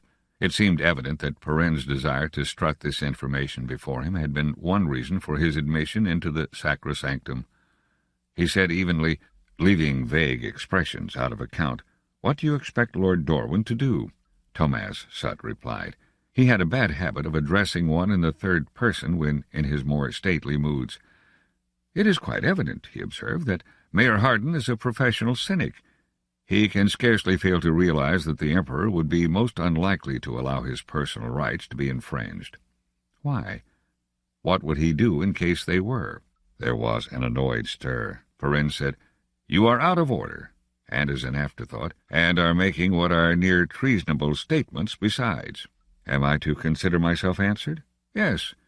If you have nothing further to say, don't jump to conclusions. I'd like to ask a question. Besides this stroke of diplomacy, which may or may not prove to mean anything, has anything concrete been done to meet the anacreonic menace?" Yate Fulham drew one hand along his ferocious red mustache. "You see a menace there, do you? Don't you?" "Scarcely." This with indulgence. "The Emperor?" "Great space." Hardin felt annoyed. What is this? Every once in a while someone mentions Emperor or Empire as if it were a magic word. The Emperor is thousands of parsecs away, and I doubt whether he gives a damn about us. And if he does, what can he do? What there was of the Imperial Navy in these regions is in the hands of the Four Kingdoms now, and Anacreon has its share. Listen, we have to fight with guns, not with words. Now get this. We've had 2 months' grace so far, mainly because we've given Anacreon the idea that we've got nuclear weapons. Well, we all know that that's a little white lie. We've got nuclear power, but only for commercial uses, and darn little at that. They're going to find that out soon, and if you think they're going to enjoy being jollied along, you're mistaken. My dear sir, hold on, I'm not finished. Hardin was warming up. He liked this. It's all very well to drag chancellors into this, but it would be much nicer to drag a few great big siege guns fitted for beautiful nuclear bombs into it. We've lost 2 months, gentlemen, and we may not have another 2 months to lose. What do you propose to do?" said London Crast, his long nose wrinkling angrily. "If you're proposing the militarization of the Foundation, I won't hear a word of it. It would mark our open entrance into the field of politics. We, Mr. Mayor, are a scientific foundation and nothing else," added Sutt. He does not realize, moreover, that building armaments would mean withdrawing men, valuable men, from the Encyclopedia. That cannot be done, come what may." "Very true," agreed Perrin. "The Encyclopedia first, always." Hardin groaned in spirit. The board seemed to suffer violently from encyclopedia on the brain. He said icily, "Has it ever occurred to this board that it is barely possible that Terminus may have interests other than the Encyclopedia?" Perrin replied, "I do not conceive, Hardin, that the Foundation can have any interest other than the Encyclopedia." "I didn't say the Foundation. I said Terminus. I'm afraid you don't understand the situation. There's a good million of us here on Terminus, and not more than 150,000 are working directly on the Encyclopedia. To the rest of us, this is home. We were born here. We're living here. Compared with our farms and our homes and our factories, the Encyclopedia means little to us. We want them protected." He was shouted down. "The Encyclopedia first," ground out Crast. "We have a mission to fulfill." "Mission hell," shouted Hardin. "That might have been true 50 years ago, but this is a new generation." "That has nothing to do with it," replied Perrin. "We are scientists." And Hardin leaped through the opening. "Are you, though? That's a nice hallucination, isn't it? Your bunch here is a perfect example of what's been wrong with the entire galaxy for thousands of years. What kind of science is it to be stuck out here for centuries, classifying the work of scientists of the last millennium? Have you ever thought of working onward, extending their knowledge and improving upon it? No. You're quite happy to stagnate. The whole galaxy is, and has been for space knows how long. That's why the periphery is revolting. That's why communications are breaking down. That's why petty wars are becoming eternal. That's why whole systems are losing nuclear power and going back to barbarous techniques of chemical power. If you ask me," he cried, "the Galactic Empire is dying." He paused and dropped into his chair to catch his breath, paying no attention to the 2 or 3 that were attempting simultaneously to answer him. Crast got the floor. "I don't know what you're trying to gain by your hysterical statements, Mr. Mayor. Certainly you are adding nothing constructive to the discussion. I move, Mr. Chairman, that the Speaker's remarks be placed out of order, and the discussion be resumed from the point where it was interrupted." George Farah bestirred himself for the first time. Up to this point Farah had taken no part in the argument, even at its hottest. But now his ponderous voice, every bit as ponderous as his 300-pound body, burst its bass way out. "Haven't we forgotten something, gentlemen?" "What?" asked Perrin peevishly. "That in a month we celebrate our 50th anniversary." Farah had a trick of uttering the most obvious platitudes with great profundity. "What of it? And on that anniversary," continued Farah placidly, "Hari Seldon's vault will open. Have you ever considered what might be in the vault?" "I don't know. Routine matters. A stock speech of congratulations, perhaps. I don't think any significance need be placed on the vault, though the Journal," and he glared at Hardin, who grinned back, "did try to make an issue of it. I put a stop to that." "Ah," said Farah, "but perhaps you are wrong. Doesn't it strike you," he paused and put a finger to his round little nose, "that the vault is opening at a very convenient time?" "Very inconvenient time, you mean," muttered Fulham. "We've got some other things to worry about." "Other things more important than a message from Hari Seldon? I think not." Farah was growing more pontifical than ever, and Hardin eyed him thoughtfully. What was he getting at? "In fact," said Farah happily, "you all seem to forget that Seldon was the greatest psychologist of our time, and that he was the founder of our foundation. It seems reasonable to assume that he used his science to determine the probable course of the history of the immediate future. If he did, as seems likely, I repeat, he would certainly have managed to find a way to warn us of danger, and perhaps to point out a solution. The Encyclopedia was very dear to his heart, you know." An aura of puzzled doubt prevailed. Perrin hemmed. "Well, now, I don't know. Psychology is a great science, but there are no psychologists among us at the moment, I believe. It seems to me we're on uncertain ground." Farah turned to Hardin. "Didn't you study psychology under Alurin?" Hardin answered, half in reverie. "Yes. I never completed my studies, though. I got tired of theory. I wanted to be a psychological engineer, but we lacked the facilities, so I did the next best thing. I went into politics. It's practically the same thing." "Well, what do you think of the vault?" And Hardin replied cautiously, I don't know. He did not say a word for the remainder of the meeting, even though it got back to the subject of the Chancellor of the Empire. In fact, he didn't even listen. He'd been put on a new track, and things were falling into place, just a little. Little angles were fitting together, one or two. And psychology was the key. He was sure of that. He was trying desperately to remember the psychological theory he had once learned, and from it he got one thing right at the start. A great psychologist such as Seldon could unravel human emotions and human reactions sufficiently to be able to predict broadly the historical sweep of the future. And what would that mean? 4. Lord Dorwin took snuff. He also had long hair, curled intricately and, quite obviously, artificially, to which were added a pair of fluffy blonde sideburns, which he fondled affectionately. Then, too, he spoke in over-precise statements and left out all the R's. At the moment, Hardin had no time to think of more of the reasons for the instant detestation in which he had held the noble Chancellor. Oh, yes, the elegant gestures of one hand with which he accompanied his remarks, and the studied condescension with which he accompanied even a simple affirmative. But at any rate, the problem now was to locate him. He had disappeared with Perrin half an hour before, passed clean out of sight, blast him. Hardin was quite sure that his own absence during the preliminary discussions would quite suit Perrin. But Perrin had been seen in the wing and on this floor. It was simply a matter of trying every door. Halfway down he said, "Ah," and stepped into the darkened room. The profile of Lord Dorwin's intricate hairdo was unmistakable against the lighted screen. Lord Dorwin looked up and said, "Ah, Hardin, you are looking for us, no doubt?" He held out his snuff-box, over-adorned and poor workmanship at that, noted Hardin, and was politely refused, whereat he helped himself to a pinch and smiled graciously. Perrin scowled, and Hardin met that with an expression of blank indifference. The only sound to break the short silence that followed was the clicking of the lid of Lord Dorwin's snuff-box, and then he put it away and said, "A great achievement, this encyclopedia of yours, Hardin. A feat, indeed, to rank with the most majestic accomplishments of all time." "Most of us think so, my lord. It's an accomplishment not quite accomplished as yet, however. From the little I have seen of the efficiency of your foundation, I have no fears on that score."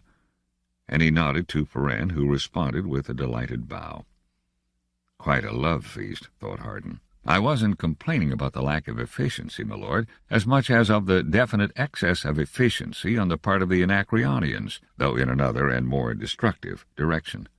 "Ah, yes, Anacreon." A negligent wave of the hand. "I've just come from there. Most barbarous planet. It is thoroughly inconceivable that human beings could live here in the periphery.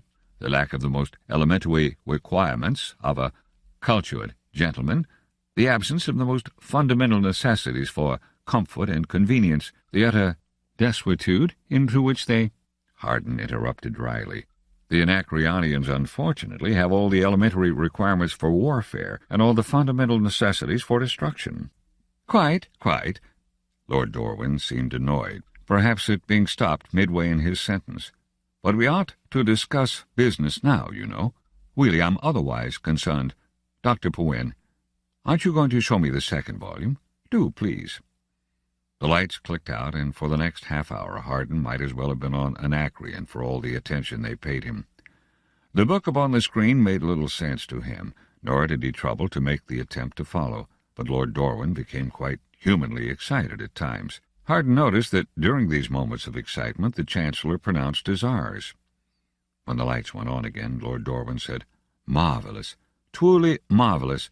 You are not by chance interested in archaeology, are you, Hardin?" "Eh?" Hardin shook himself out of an abstracted reverie. "No, my lord, can't say I am. I'm a psychologist by original intention and a politician by final decision." "Ah, no doubt interesting studies. I myself, you know."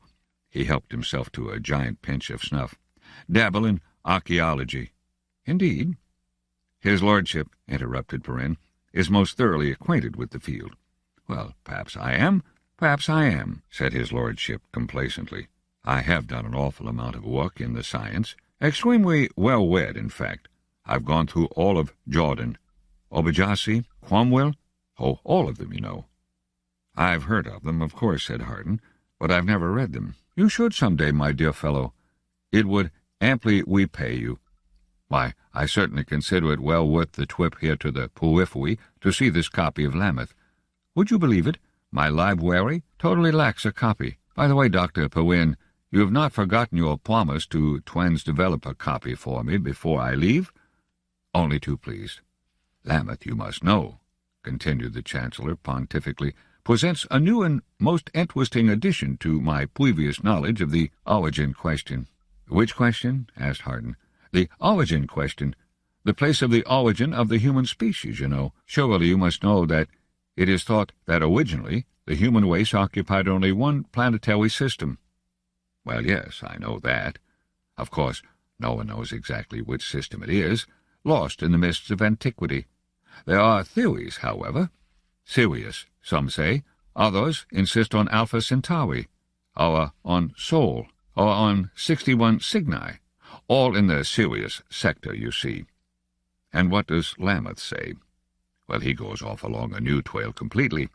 He tries to show that archaeological remains on the third planet of the Arcturian system show that humanity existed there before there were any indications of space travel." "And that means it was humanity's birth planet?" "Perhaps.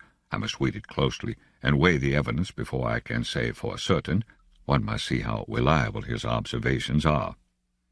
Hardin remained silent for a short while. Then he said, "When did Lameth write his book?" "Oh, I should say about 800 years ago. Of course, he has based it largely on the previous work of Glean." "Then why rely on him? Why not go to Arcturus and study the remains for yourself?" Lord Dorwin raised his eyebrows and took a pinch of snuff hurriedly. "Why, whatever for, my dear fellow?" "To get the information first-hand, of course." "But where's the necessity? It seems an uncommonly roundabout and hopelessly rigmaroleish method of getting anywheres. Look here, now, I've got the works of all the old masters, the great archaeologists of the past. I weigh them against each other, balance the disagreements, analyze the conflicting statements, decide what is probably correct, and come to a conclusion. That is the scientific method, at least, patronizingly, as I see it. How insufferably crude it would be to go to Arcturus, or to Sol, for instance, and wander about, when the old masters have covered the ground so much more effectually than we could possibly hope to do." Hardin murmured politely, "I see." "Come, my lord," said Perrin, "I think we had better be returning." "Ah, yes, perhaps we had." As they left the room, Hardin said suddenly, "My lord, may I ask a question?" Lord Dorwin smiled blandly and emphasized his answer with a gracious flutter of the hand. "Certainly, my dear fellow. Only too happy to be of service, if I can help you in any way from my poor store of knowledge." "It isn't exactly about archaeology, my lord." "No? No, it's this. Last year we received news here in Terminus about the meltdown of a power plant on planet V of Gamma Andromeda. We got the barest outline of the accident, no details at all. I wonder if you could tell me exactly what happened." Perrin's mouth twisted. "I wonder you annoy his lordship with questions on totally irrelevant subjects."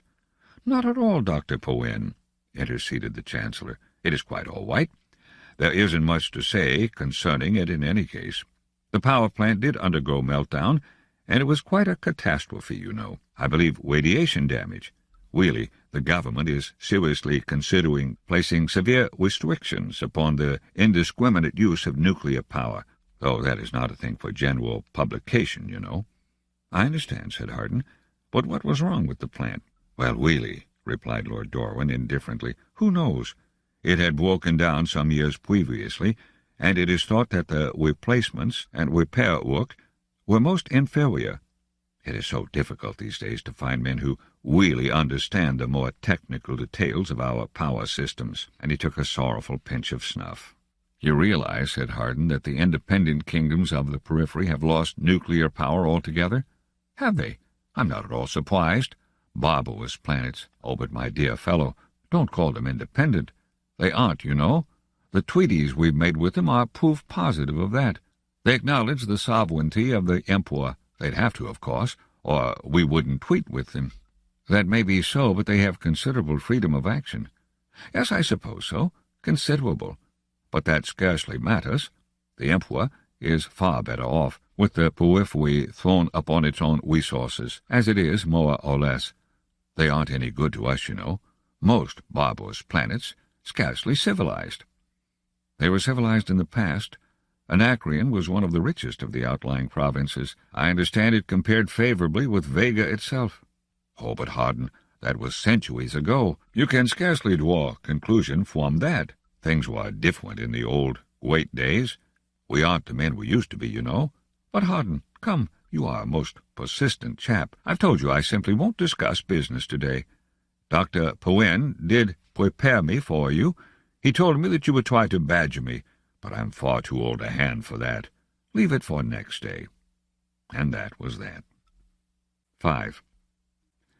This was the second meeting of the board that Hardin had attended, if one were to exclude the informal talks the board members had had with the now-departed Lord Dorwin. Yet the mayor had a perfectly definite idea that at least one other, and possibly 2 or 3, had been held, to which he had somehow never received an invitation. Nor, it seemed to him, would he have received notification of this one had it not been for the ultimatum. At least it amounted to an ultimatum, though a superficial reading of the visographed document would lead one to suppose that it was a friendly interchange of greetings between 2 potentates. Hardin fingered it gingerly. It started off floridly with a salutation from His Puissant Majesty the King of Anacreon, to his friend and brother Dr. Louis Perrin, Chairman of the Board of Trustees of the Encyclopedia Foundation No. 1, and it ended even more lavishly with a gigantic multicolored seal of the most involved symbolism. But it was an ultimatum just the same, Hardin said. It turned out that we didn't have much time after all, only 3 months, but little as it was, we threw it away unused. The thing here gives us a week. What do we do now? Perrin frowned worriedly. There must be a loophole. It is absolutely unbelievable that they would push matters to extremities in the face of what Lord Dorwin has assured us regarding the attitude of the Emperor and the Empire. Hardin perked up. I see. You have informed the King of Anacreon of this alleged attitude? I did, after having placed the proposal to the board for a vote and having received unanimous consent. And when did this vote take place? Perrin climbed onto his dignity. I do not believe I am answerable to you in any way, Mayor Hardin. All right, I'm not that vitally interested. It's just my opinion that it was your diplomatic transmission of Lord Dorwin's valuable contribution to the situation. He lifted the corner of his mouth in a sour half-smile. That was the direct cause of this friendly little note. They might have delayed longer otherwise, though I don't think the additional time would have helped Terminus any, considering the attitude of the board, said Yate Fulham. And just how do you arrive at that remarkable conclusion, Mr. Mayor? In a rather simple way. It merely required the use of that much-neglected commodity, common sense. You see, there is a branch of human knowledge known as symbolic logic, which can be used to prune away all sorts of clogging deadwood that clutters up human language.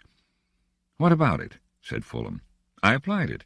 Among other things, I applied it to this document here. I didn't really need to for myself because I knew what it was all about, but I think I can explain it more easily to 5 physical scientists by symbols rather than by words. Hardin removed a few sheets of paper from the pad under his arm and spread them out. I didn't do this myself, by the way. Muller Hoke of the Division of Logic has his name signed to the analyses, as you can see. Perrin leaned over the table to get a better view, and Hardin continued. The message from Anacreon was a simple problem, naturally, for the men who wrote it were men of action rather than men of words. It boils down easily and straightforwardly to the unqualified statement, which in symbols is what you see, and which in words roughly translated is, you give us what we want in a week, or we take it by force. There was silence as the 5 members of the board ran down the line of symbols, and then Perrin sat down and coughed uneasily. Hardin said, No loophole, is there, Dr. Perrin? Doesn't seem to be. All right. Hardin replaced the sheets. Before you now you see a copy of the treaty between the Empire and Anacreon, a treaty, incidentally, which is signed on the Emperor's behalf by the same Lord Dorwin who was here last week, and with it a symbolic analysis. The treaty ran through 5 pages of fine print, and the analysis was scrawled out in just under half a page. As you see, gentlemen, something like 90% of the treaty boiled right out of the analysis as being meaningless, and what we end up with can be described in the following interesting manner. Obligations of Anacreon to the Empire, None. Powers of the Empire over Anacreon? None.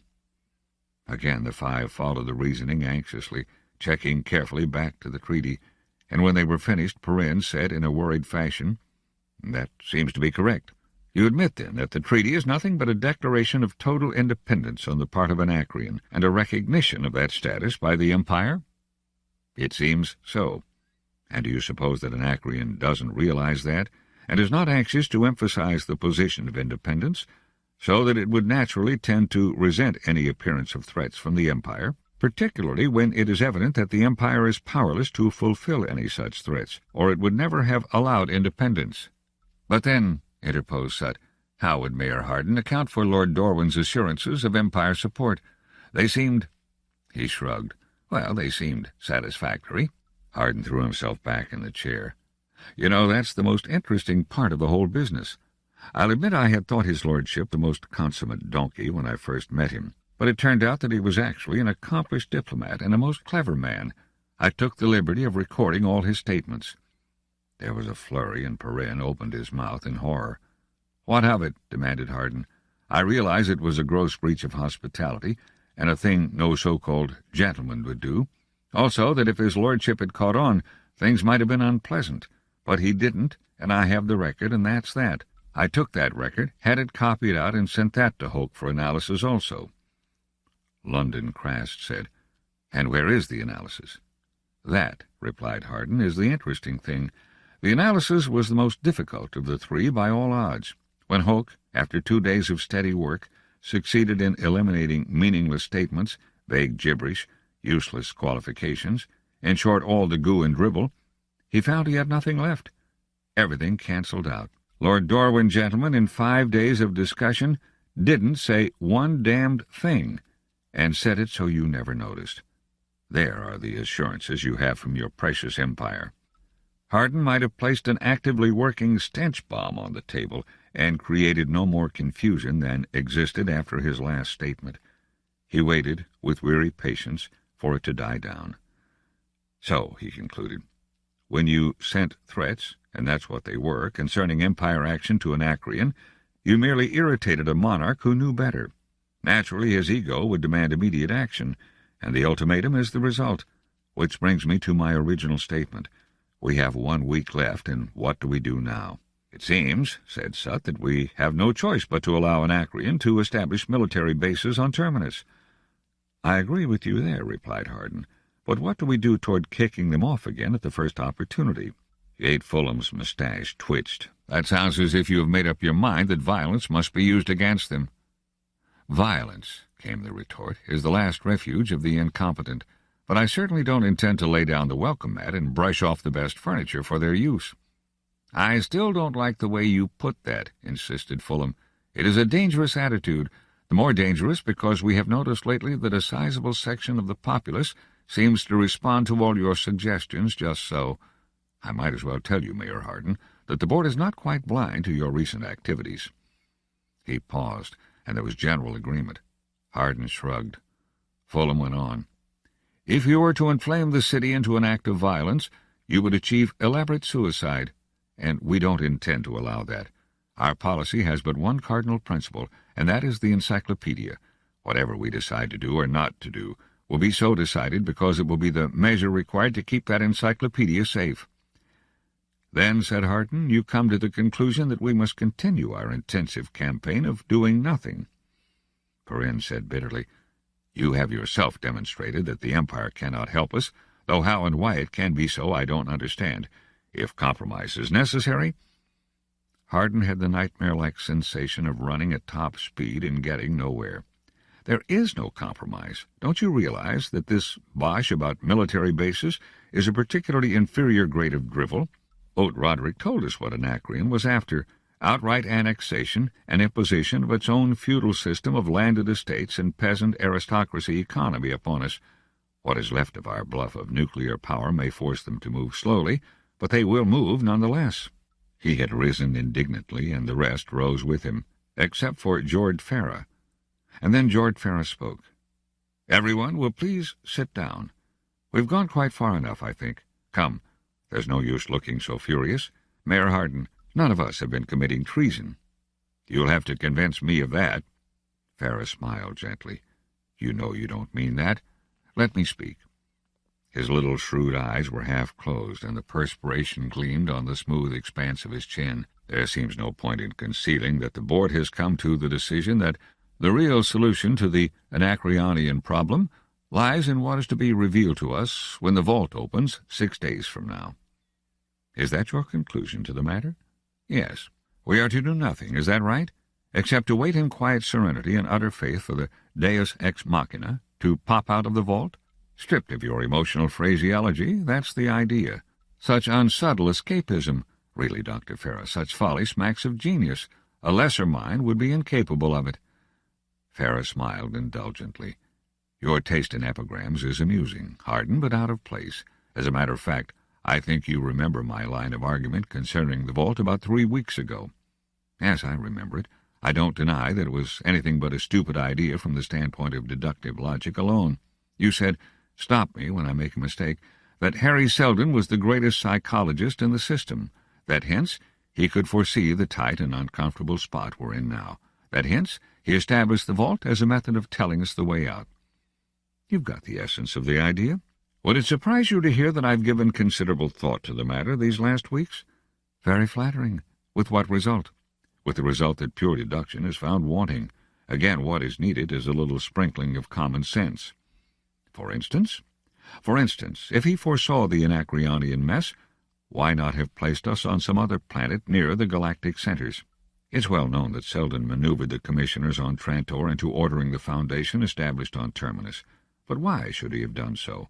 Why put us out here at all if he could see in advance the break in the communication lines, our isolation from the galaxy, the threat of our neighbors, and our helplessness because of the lack of metals on Terminus? That above all. Or if he foresaw all this, why not have warned the original settlers in advance that they might have had time to prepare, rather than wait, as he is doing, until 1 foot is over the cliff before doing so? And don't forget this, even though he could foresee the problem then, we can see it equally well now. Therefore, if he could foresee the solution then, we should be able to see it now. After all, Seldon was not a magician. There are no trick methods of escaping from a dilemma that he can see and we can't. But, Hardin, reminded Farah, we can't.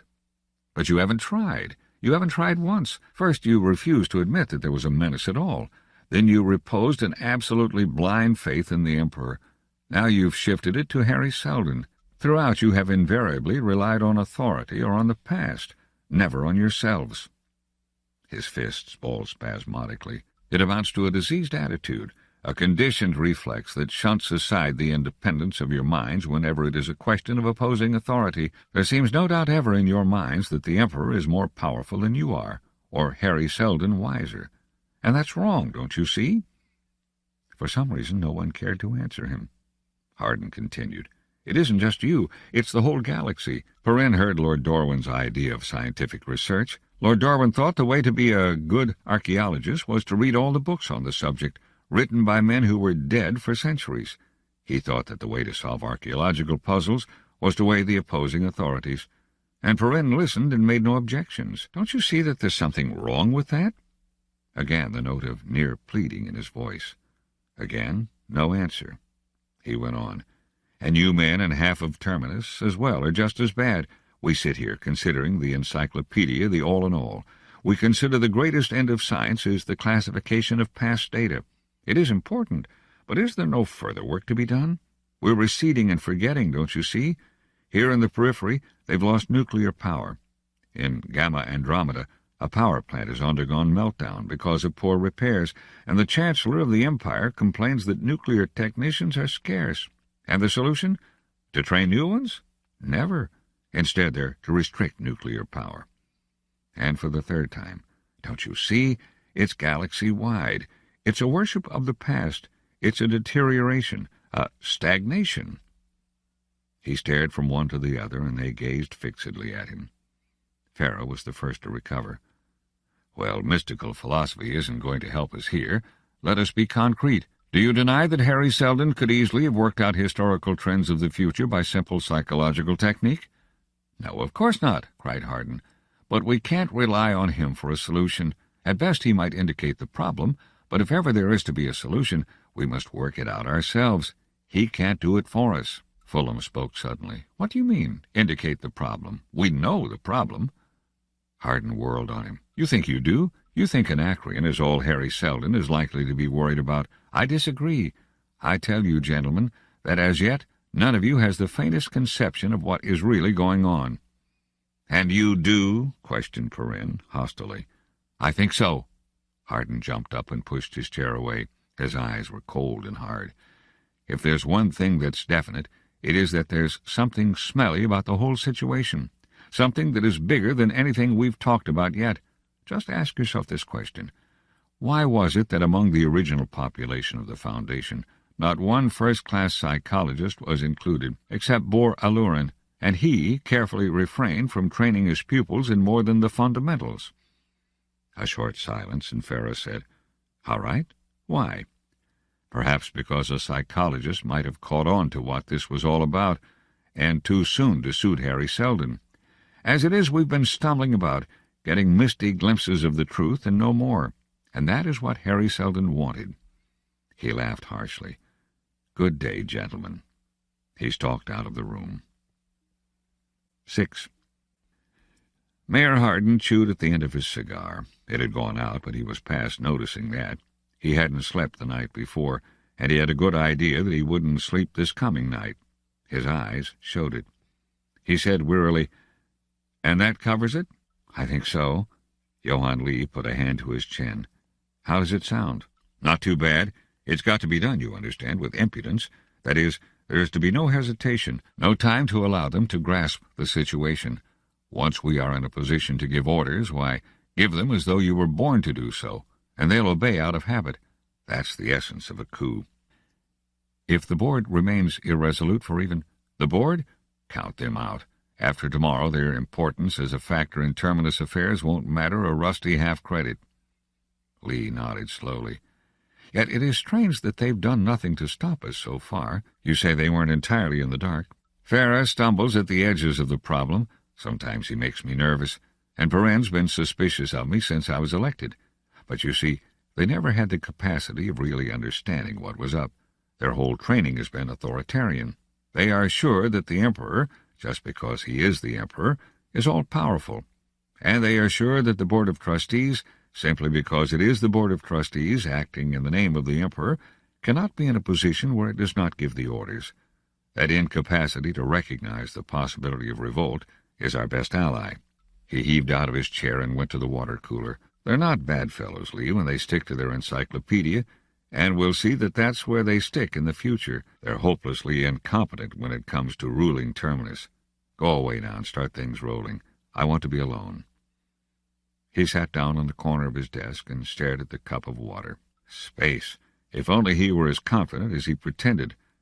The Anacreonians were landing in 2 days, and what had he to go on but a set of notions and half-guesses as to what Hari Seldon had been driving at these past 50 years? He wasn't even a real, honest-to-goodness psychologist, just a fumbler with a little training trying to outguess the greatest mind of the age. If Farah were right, if Anacreon were all the problem Hari Seldon had foreseen, if the encyclopedia were all he was interested in preserving, then what price coup d'etat? He shrugged and drank his water. 7. The vault was furnished with considerably more than 6 chairs, as though a larger company had been expected. Hardin noted that thoughtfully and seated himself wearily in a corner just as far from the other 5 as possible. The board members did not seem to object to that arrangement. They spoke among themselves in whispers, which fell off into sibilant monosyllables, and then into nothing at all. Of them all, only George Farah seemed even reasonably calm. He had produced a watch and was staring at it somberly.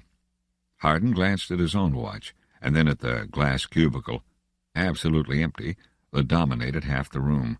It was the only unusual feature of the room. For aside from that, there was no indication that somewhere a computer was splitting off instants of time toward that precise moment when a muon stream would flow, a connection be made, and... The lights went dim. They didn't go out, but merely yellowed and sank with a suddenness that made Hardin jump. He had lifted his eyes to the ceiling lights in startled fashion, and when he brought them down, the glass cubicle was no longer empty. A figure occupied it, a figure in a wheelchair. It said nothing for a few moments, but it closed the book upon its lap and fingered it idly. And then it smiled, and the face seemed all alive. It said, "I am Hari Seldon." The voice was old and soft. Hardin almost rose to acknowledge the introduction and stopped himself in the act. The voice continued conversationally. "As you see, I am confined to this chair and cannot rise to greet you. Your grandparents left for Terminus a few months back in my time, and since then I have suffered a rather inconvenient paralysis. I can't see you, you know, so I can't greet you properly. I don't even know how many of you there are. So all this must be conducted informally. If any of you are standing, please sit down. And if you care to smoke, I wouldn't mind." There was a light chuckle. "Why should I? I'm not really here." Hardin fumbled for a cigar almost automatically, but thought better of it. Hari Seldon put away his book, as if laying it upon a desk at his side, and when his fingers let go, it disappeared. He said, "It is 50 years now since this foundation was established, 50 years in which the members of the foundation have been ignorant of what it was they were working toward. It was necessary that they be ignorant, but now the necessity is gone. The Encyclopedia Foundation, to begin with, is a fraud, and always has been." There was a sound of a scramble behind Hardin and one or two muffled exclamations, but he did not turn around. Hari Seldon was, of course, undisturbed. He went on, "It is a fraud in the sense that neither I nor my colleagues care at all whether a single volume of the encyclopedia is ever published. It has served its purpose, since by it we extracted an imperial charter from the emperor. By it we attracted the 100,000 humans necessary for our scheme, and by it we managed to keep them preoccupied while events shaped themselves, until it was too late for any of them to draw back. In the 50 years that you have worked on this fraudulent project, there is no use in softening phrases, your retreat has been cut off, and you have now no choice but to proceed on the infinitely more important project that was, and is, our Rio plan. To that end we have placed you on such a planet and at such a time that in 50 years you were maneuvered to the point where you no longer have freedom of action. From now on, and into the centuries, the path you must take is inevitable. You will be faced with a series of crises, as you are now faced with the first, and in each case your freedom of action will become similarly circumscribed, so that you will be forced along one and only one path. It is that path which our psychology has worked out, and for a reason. For centuries galactic civilization has stagnated and declined, though only a few ever realize that.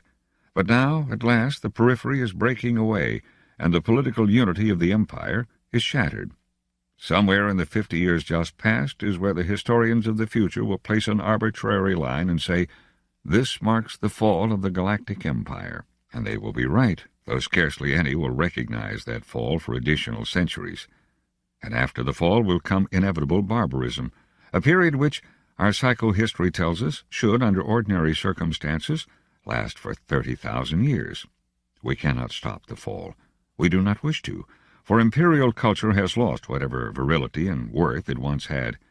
But we can shorten the period of barbarism that must follow, down to a single 1,000 of years. The ins and outs of that shortening we cannot tell you, just as we could not tell you the truth about the Foundation 50 years ago. Were you to discover those ins and outs, our plan might fail, as it would have had you penetrated the fraud of the encyclopedia earlier. For then, by knowledge, your freedom of action would be expanded, and the number of additional variables introduced would become greater than our psychology could handle. But you won't, for there are no psychologists on Terminus, and never were but for Alurin, and he was one of us. But this I can tell you. Terminus and its companion foundation at the other end of the galaxy are the seeds of the Renaissance, and the future founders of the Second Galactic Empire. And it is the present crisis that is starting Terminus off to that climax. This, by the way, is a rather straightforward crisis, much simpler than many of those that are ahead. To reduce it to its fundamentals, it is this. You are a planet suddenly cut off from the still civilized centers of the galaxy and threatened by your stronger neighbors. You are a small world of scientists surrounded by vast and rapidly expanding reaches of barbarism. You are an island of nuclear power in a growing ocean of more primitive energy, but are helpless despite that, because of your lack of metals. You see, then, that you are faced by hard necessity, and that action is forced on you. The nature of that action, that is, the solution to your dilemma, is, of course, obvious." The image of Hari Seldon reached into open air, and the book once more appeared in his hand. He opened it and said, "But whatever devious course your future history may take, impress it always upon your descendants that the path has been marked out, and that at its end is a new and greater empire." And as his eyes bent to his book, he flicked into nothingness, and the lights brightened once more. Hardin looked up to see Perrin facing him, eyes tragic and lips trembling. The chairman's voice was firm but toneless. "You were right, it seems. If you will see us tonight at 6, the board will consult with you as to the next move." They shook his hand, each one, and left, and Hardin smiled to himself. They were fundamentally sound at that, for they were scientists enough to admit that they were wrong, but for them it was too late. He looked at his watch. By this time it was all over. Lee's men were in control, and the board was giving orders no longer. The Anacreonians were landing their first spaceships tomorrow, but that was all right, too. In 6 months they would be giving orders no longer. In fact, as Hari Seldon had said, and as Salvor Hardin had guessed, since the day that Anselm O. Roderick had first revealed to him Anacreon's lack of nuclear power, the solution to this first crisis was obvious. Obvious as all hell. Part 3. The Mayors. 1.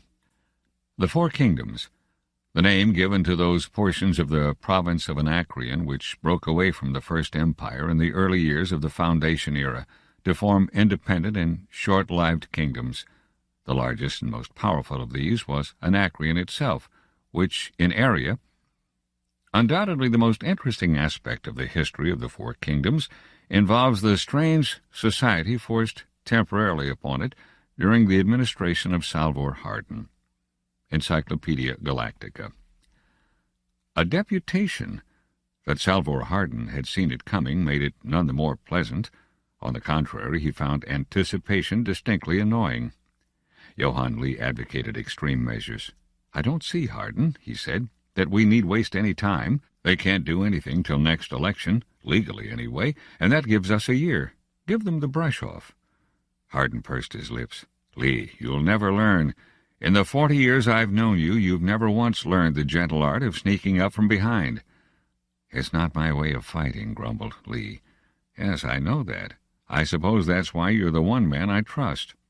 He paused and reached for a cigar. "We've come a long way, Lee, since we engineered our coup against the Encyclopedists way back. I'm getting old, 62. Do you ever think how fast those 30 years went?"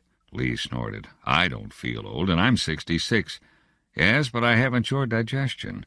Hardin sucked lazily at his cigar. He had long since stopped wishing for the mild vegan tobacco of his youth. Those days when the planet Terminus had trafficked with every part of the Galactic Empire belonged in the limbo to which all good old days go. Toward the same limbo where the Galactic Empire was heading. He wondered who the new emperor was, or if there was a new emperor at all, or any empire. Space. For 30 years now, since the breakup of communications here at the edge of the galaxy, the whole universe of Terminus had consisted of itself and the 4 surrounding kingdoms. How the mighty had fallen. Kingdoms. They were prefects in the old days, all part of the same province, which in turn had been part of a sector, which in turn had been part of a quadrant, which in turn had been part of the all-embracing Galactic Empire. And now that the Empire had lost control over the farther reaches of the galaxy, these little splinter groups of planets became kingdoms, with comic opera kings and nobles in petty, meaningless wars, and a life that went on pathetically among the ruins. A civilization falling, nuclear power forgotten, science fading to mythology, until the Foundation had stepped in, the Foundation that Hari Seldon had established for just that purpose here on Terminus. Lee was at the window, and his voice broke in on Hardin's reverie. "They've come," he said, "in a late-model ground car, the young pups." He took a few uncertain steps toward the door and then looked at Hardin. Hardin smiled and waved him back. "I've given orders to have them brought up here." "Here? What for?" "You're making them too important. Why go through all the ceremonies of an official mayor's audience? I'm getting too old for red tape. Besides which, flattery is useful when dealing with youngsters, particularly when it doesn't commit you to anything." He winked. "Sit down, Lee, and give me your moral backing. I'll need it with this young Cermak." "That fellow Cermak," said Lee heavily, "is dangerous. He's got a following, Hardin, so don't underestimate him." "Have I ever underestimated anybody?" "Well, then arrest him. You can accuse him of something or other afterward." Hardin ignored that last bit of advice. "There they are, Lee." In response to the signal, he stepped on the pedal beneath his desk, and the door slid aside. They filed in, the four that composed the deputation, and Hardin waved them gently to the armchairs that faced his desk in a semicircle. They bowed and waited for the mayor to speak first. Hardin flicked open the curiously carved silver lid of the cigar box that had once belonged to George Farah of the old Board of Trustees in the long-dead days of the Encyclopedists. It was a genuine Empire product from Santani, though the cigars it now contained were homegrown. One by one, with grave solemnity, the four of the deputation accepted cigars and lit up in ritualistic fashion. Seth Cermak was second from the right, the youngest of the young group, and the most interesting, with his bristly yellow mustache trimmed precisely and his sunken eyes of uncertain color. The other three Hardin dismissed almost immediately. They were rank and file on the face of them. It was on Cermak that he concentrated, the Cermak who had already, in his first term in the city council, turned that sedate body topsy-turvy more than once, and it was to Cermak that he said, "I've been particularly anxious to see you, Councilman, ever since your very excellent speech last month. Your attack on the foreign policy of this government was a most capable one." Cermak's eyes smoldered. "Your interest honors me. The attack may or may not have been capable, but it was certainly justified. Perhaps. Your opinions are yours, of course. Still, you are rather young." Dryly, "It is a fault that most people are guilty of at some period of their life. You became mayor of the city when you were 2 years younger than I am now." Hardin smiled to himself. The yearling was a cool customer. He said, "I take it now that you have come to see me concerning the same foreign policy that annoys you so greatly in the council chamber. Are you speaking for your three colleagues, or must I listen to each of you separately?" There were quick mutual glances among the four young men, a slight flickering of eyelids. Cermak said grimly, "I speak for the people of Terminus, a people who are not now truly represented in the rubber-stamped body they call the council." "I see. Go ahead, then." "It comes to this, Mr. Mayor. We are dissatisfied. By we, you mean the people, don't you?" Cermak stared hostilely, sensing a trap, and replied coldly, "I believe that my views reflect those of the majority of the voters of Terminus. Does that suit you?" "Well, a statement like that is all the better for proof, but go on anyway. You are dissatisfied." "Yes, dissatisfied with the policy which for 30 years has been stripping Terminus defenseless against the inevitable attack from outside." "I see. And therefore?" Go on. "It's nice of you to anticipate. And therefore we are forming a new political party, one that will stand for the immediate needs of Terminus and not for a mystic, manifest destiny of future empire. We are going to throw you and your lick-spittle clique of appeasers out of City Hall, and that soon. Unless? There's always an unless, you know. Not much of one in this case. Unless you resign now. I'm not asking you to change your policies. I wouldn't trust you that far. Your promises are worth nothing. An outright resignation is all we'll take." "I see." Hardin crossed his legs and teetered his chair back on 2 legs. "That's your ultimatum. Nice of you to give me warning. But you see, I rather think I'll ignore it." "Don't think it was a warning, Mr. Mayor. It was an announcement of principles and of action. The new party has already been formed, and it will begin its official activities tomorrow. There is neither room nor desire for compromise, and frankly, it was only our recognition of your services to the city that induced us to offer the easy way out. I didn't think you'd take it, but my conscience is clear. The next election will be a more forcible and quite irresistible reminder that resignation is necessary." He rose and motioned the rest up. Hardin lifted his arm. "Hold on. Sit down."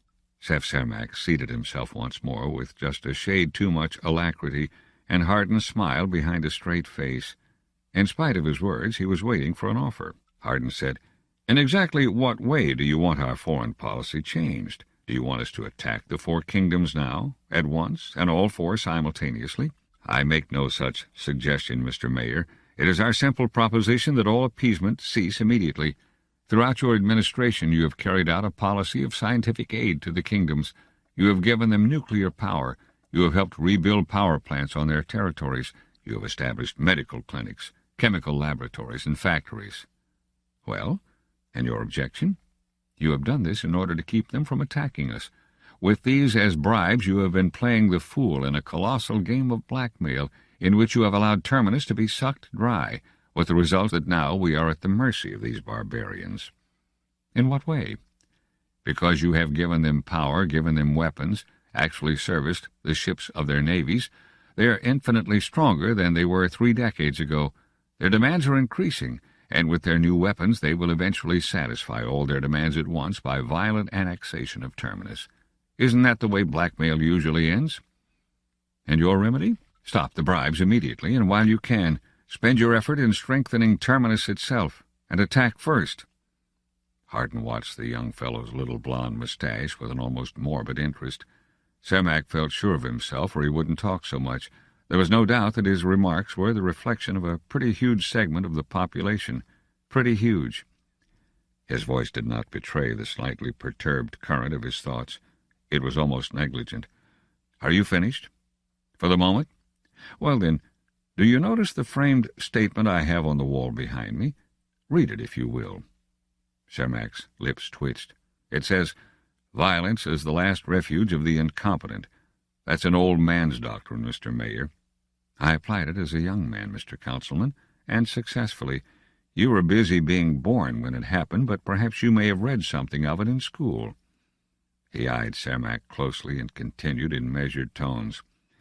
When Hari Seldon established the foundation here, it was for the ostensible purpose of producing a great encyclopedia, and for 50 years we followed that will-o'-the-wisp, before discovering what he was really after. By that time it was almost too late. When communications with the central regions of the old empire broke down, we found ourselves a world of scientists concentrated in a single city, possessing no industries, and surrounded by newly created kingdoms, hostile and largely barbarous. We were a tiny island of nuclear power in this ocean of barbarism, and an infinitely valuable prize. Anacreon, then as now the most powerful of the 4 kingdoms, demanded, and later actually established, a military base upon Terminus, and the then rulers of the city, the Encyclopedists, knew very well that this was only a preliminary to taking over the entire planet. That is how matters stood when I, assumed actual government. What would you have done? Cermak shrugged his shoulders. That's an academic question. Of course, I know what you did. I'll repeat it anyway. Perhaps you don't get the point. The temptation was great to muster what force we could and put up a fight. Is the easiest way out and the most satisfactory to self-respect, but nearly invariably the stupidest. You would have done it, you and your talk of attack first. What I did instead was to visit the 3 other kingdoms one by one, point out to each that to allow the secret of nuclear power to fall into the hands of Anacreon was the quickest way of cutting their own throats, and suggest gently that they do the obvious thing. That was all. 1 month after the Anacreonian force had landed on Terminus, their king received a joint ultimatum from his 3 neighbors.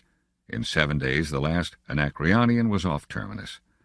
Now tell me, where was the need for violence? The young councilman regarded his cigar stub thoughtfully and tossed it into the incinerator chute. I fail to see the analogy. Insulin will bring a diabetic to normal without the faintest need of a knife, but appendicitis needs an operation. You can't help that. When other courses have failed, what is left but, as you put it, the last refuge? It's your fault that we're driven to it. I? Oh, yes, again my policy of appeasement. You still seem to lack grasp of the fundamental necessities of our position. Our problem wasn't over with the departure of the Anacreonians. They had just begun. The 4 kingdoms were more our enemies than ever, for each wanted nuclear power, and each was kept off our throats only for fear of the other 3. We are balanced on the point of a very sharp sword, and the slightest sway in any direction, if, for instance, one kingdom becomes too strong, or if 2 form a coalition. You understand? Certainly. That was the time to begin all-out preparations for war. On the contrary, that was the time to begin all-out prevention of war. I played them one against the other. I helped each in turn. I offered them science, trade, education, scientific medicine. I made Terminus of more value to them as a flourishing world than as a military prize. It worked for 30 years. Yes, but you were forced to surround these scientific gifts with the most outrageous mummery. You've made half religion, half balderdash out of it. You've erected a hierarchy of priests and complicated, meaningless ritual. Hardin frowned. What of that? I don't see that it has anything to do with the argument at all. I started that way at first because the barbarians looked upon our science as a sort of magical sorcery, and it was easiest to get them to accept it on that basis. The priesthood built itself, and if we help it along, we are only following the line of least resistance. It is a minor matter. But these priests are in charge of the power plants. That is not a minor matter. True, but we have trained them. Their knowledge of their tools is purely empirical, and they have a firm belief in the mummery that surrounds them. And if one pierces through the mummery and has the genius to brush aside empiricism, what is to prevent him from learning actual techniques and selling out to the most satisfactory bidder? What price are valued to the kingdoms then? Little chance of that, Sir Mac. You are being superficial. The best men on the planets of the kingdoms are sent here to the Foundation each year and educated into the priesthood, and the best of these remain here as research students. If you think that those who are left, with practically no knowledge of the elements of science, or worse still, with the distorted knowledge the priests receive, can penetrate at a bound to nuclear power, to electronics, to the theory of the hyperwarp, you have a very romantic and very foolish idea of science. It takes lifetimes of training and an excellent brain to get that far. Johann Lee had risen abruptly during the foregoing speech and left the room.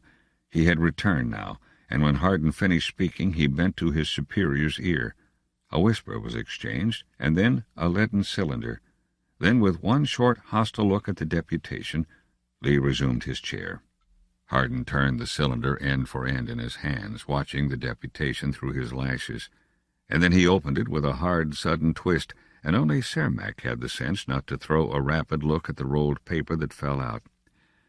"In short, gentlemen," he said, "the government is of the opinion that it knows what it is doing." He read as he spoke. There were the lines of intricate, meaningless code that covered the page, and the 3 penciled words scrawled in one corner that carried the message. He took it in at a glance and tossed it casually into the incinerator shaft. "That," Hardin then said, "ends the interview, I'm afraid. Glad to have met you all. Thank you for coming." He shook hands with each in perfunctory fashion, and they filed out. Hardin had almost gotten out of the habit of laughing, but after Cermak and his 3 silent partners were well out of earshot, he indulged in a dry chuckle and bent an amused look on Lee. "How did you like that battle of bluffs, Lee?" Lee snorted grumpily. "I'm not sure that he was bluffing. Treat him with kid gloves, and he's quite liable to win the next election, just as he says. Oh, quite likely, if nothing happens first. Make sure they don't happen in the wrong direction this time, Hardin. I tell you, this Cermak has a following. What if he doesn't wait till the next election? There was a time when you and I put things through violently, in spite of your slogan about what violence is." Hardin cocked an eyebrow. "You are pessimistic today, Lee, and singularly contrary, too, or you wouldn't speak of violence. Our own little putsch was carried through without loss of life, you remember. It was a necessary measure put through at the proper moment, and went over smoothly, painlessly, and all but effortlessly. As for Cermak, he's up against a different proposition. You and I, Lee, aren't the Encyclopedists. We stand prepared. Order your men onto these youngsters in a nice way, old fellow. Don't let them know they're being watched, but eyes open, you understand." Lee laughed in sour amusement. "I'd be a fine one to wait for your orders, wouldn't I, Hardin? Cermak and his men have been under surveillance for a month now." The mayor chuckled. "Got in first, did you? All right. By the way," he observed, and added softly, "Ambassador Verisov is returning to Terminus. Temporarily, I hope." There was a short silence, faintly horrified, and then Lee said, "Was that the message? Are things breaking already?" "Don't know. I can't tell till I hear what Verisov has to say. They may be, though. After all, they have to before election. But what are you looking so dead about?" "Because I don't know how it's going to turn out. You're too deep, Hardin, and you're playing the game too close to your chest." "Even you?" murmured Hardin. And aloud, "Does that mean you're going to join Cermak's new party?" Lee smiled against his will. "All right. You win. How about lunch now? 2. There are many epigrams attributed to Hardin, a confirmed epigrammatist, a good many of which are probably apocryphal. Nevertheless, it is reported that on a certain occasion he said, "It pays to be obvious, especially if you have a reputation for subtlety." Polly Verisov had had occasion to act on that advice more than once, for he was now in the 14th year of his double status on Anacreon, a double status the upkeep of which reminded him often and unpleasantly of a dance performed barefoot on hot metal.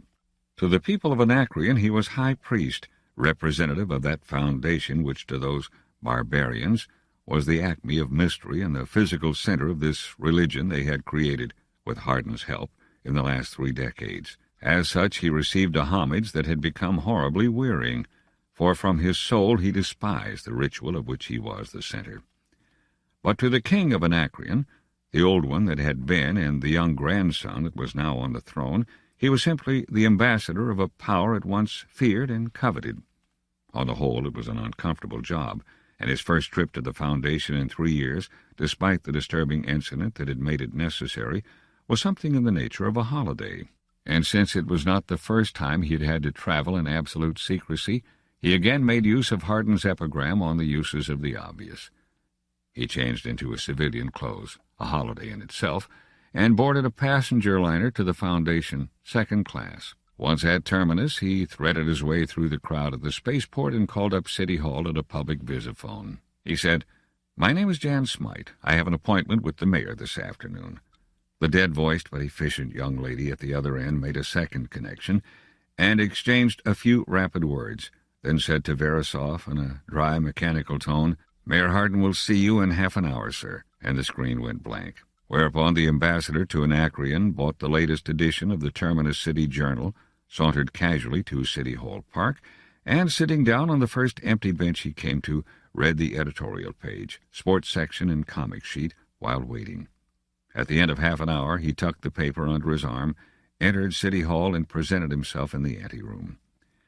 In doing all this, he remained safely and thoroughly unrecognized, for since he was so entirely obvious, no one gave him a second look. Hardin looked up at him and grinned. "Have a cigar. How was the trip?" Verisov helped himself. "Interesting. There was a priest in the next cabin on his way here to take a special course in the preparation of radioactive synthetics, for the treatment of cancer, you know." Surely he didn't call it radioactive synthetics now. I guess not. It was the holy food to him. The mayor smiled. "Go on." "He inveigled me into a theological discussion and did his level best to elevate me out of sordid materialism." "And never recognized his own high priest?" "Without my crimson robe? Besides, he was a Smyrnian. It was an interesting experience, though. It is remarkable, Hardin, how the religion of science has grabbed hold. I've written an essay on the subject, entirely for my own amusement. It wouldn't do to have it published. Treating the problem sociologically, it would seem that when the old empire began to rot at the fringes, it could be considered that science, as science, had failed the outer worlds. To be reaccepted, it would have to present itself in another guise, and it has done just that. It works out beautifully." "Interesting." The mayor placed his arms around his neck and said suddenly, "Start talking about the situation at Anacreon." The ambassador frowned and withdrew the cigar from his mouth. He looked at it distastefully and put it down. "Well, it's pretty bad. You wouldn't be here otherwise." "Scarcely. Here's the position. The key man at Anacreon is the Prince Regent Venus. He's King Leopold's uncle." "I know, but Leopold is coming of age next year, isn't he? I believe he'll be 16 in February." "Yes." Pause, and then a wry addition. "If he lives. The king's father died under suspicious circumstances. A needle bullet through the chest during a hunt. It was called an accident." "Humph. I seem to remember Venus the time I was on Anacreon, when we kicked him off Terminus. It was before your time. Let's see now. If I remember, he was a dark young fellow, black hair, and a squint in his right eye. He had a funny hook in his nose." "Same fellow. The hook and the squint are still there, but his hair's gray now. He plays the game dirty. Luckily, he's the most egregious fool on the planet. Fancies himself as a shrewd devil, too, which makes his folly the more transparent. That's usually the way. His notion of cracking an egg is to shoot a nuclear blast at it. Witness the tax on temple property he tried to impose just after the old king died 2 years ago. Remember?" Hardin nodded thoughtfully, then smiled. The priests raised a howl. They raised one you could hear way out to Lucrezia. He's shown more caution in dealing with the priesthood since, but he still manages to do things the hard way. In a way, it's unfortunate for us. He has unlimited self-confidence. Probably an overcompensated inferiority complex. Younger sons of royalty get that way, you know. But it amounts to the same thing. He's foaming at the mouth with eagerness to attack the Foundation. He scarcely troubles to conceal it. And he's in a position to do it, too, from the standpoint of armament. The old king built up a magnificent navy, and Venus hasn't been sleeping the last 2 years. In fact, the tax on temple property was originally intended for further armament, and when that fell through, he increased the income tax twice. Any grumbling at that? None of serious importance. Obedience to appointed authority was the text of every sermon in the kingdom for weeks. Not that Venus showed any gratitude. All right, I've got the background. Now what's happened? 2 weeks ago, an Anacreonian merchant ship came across a derelict battle cruiser of the old Imperial Navy. It must have been drifting in space for at least 3 centuries. Interest flickered in Hardin's eyes. He sat up. "Yes, I've heard of that. The Board of Navigation has sent me a petition asking me to obtain the ship for purposes of study. It is in good condition, I understand." "In entirely too good condition," responded Verisov dryly. "When Venus received your suggestion last week that he turn the ship over to the Foundation, he almost had convulsions. He hasn't answered yet. He won't, except with guns, or so he thinks. You see, he came to me on the day I left Anacreon and requested that the Foundation put this battle cruiser into fighting order and turn it over to the Anacreonian Navy. He had the infernal gall to say that your note of last week indicated a plan of the Foundation's to attack Anacreon.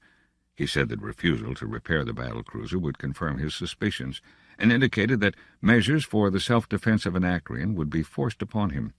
Those are his words, forced upon him, and that's why I'm here." Hardin laughed gently. Verisov smiled and continued. "Of course he expects a refusal, and it would be a perfect excuse in his eyes for immediate attack." "I see that, Verisov. Well, we have at least 6 months to spare, so have the ship fixed up and present it with my compliments. Have it renamed the Venus as a mark of our esteem and affection." He laughed again, and again Verisov responded with the faintest trace of a smile. "I suppose it's the logical step, Hardin, but I'm worried." "What about?" "It's a ship they could build in those days. Its cubic capacity is half again that of the entire Anacreonian Navy. It's got nuclear blasts capable of blowing up a planet, and a shield that could take a Q-beam without working up radiation. Too much of a good thing, Hardin." "Superficial, Verisov, superficial. You and I both know that the armament he now has could defeat Terminus handily, long before we could repair the cruiser for our own use. What does it matter, then, if we give him the cruiser as well? You know it won't ever come to actual war." "I suppose so, yes." The ambassador looked up. "But Hardin—" "Well, why do you stop? Go ahead." "Look, this isn't my province, but I've been reading the paper." He placed the journal on the desk and indicated the front page. "What's this all about?" Hardin dropped a casual glance.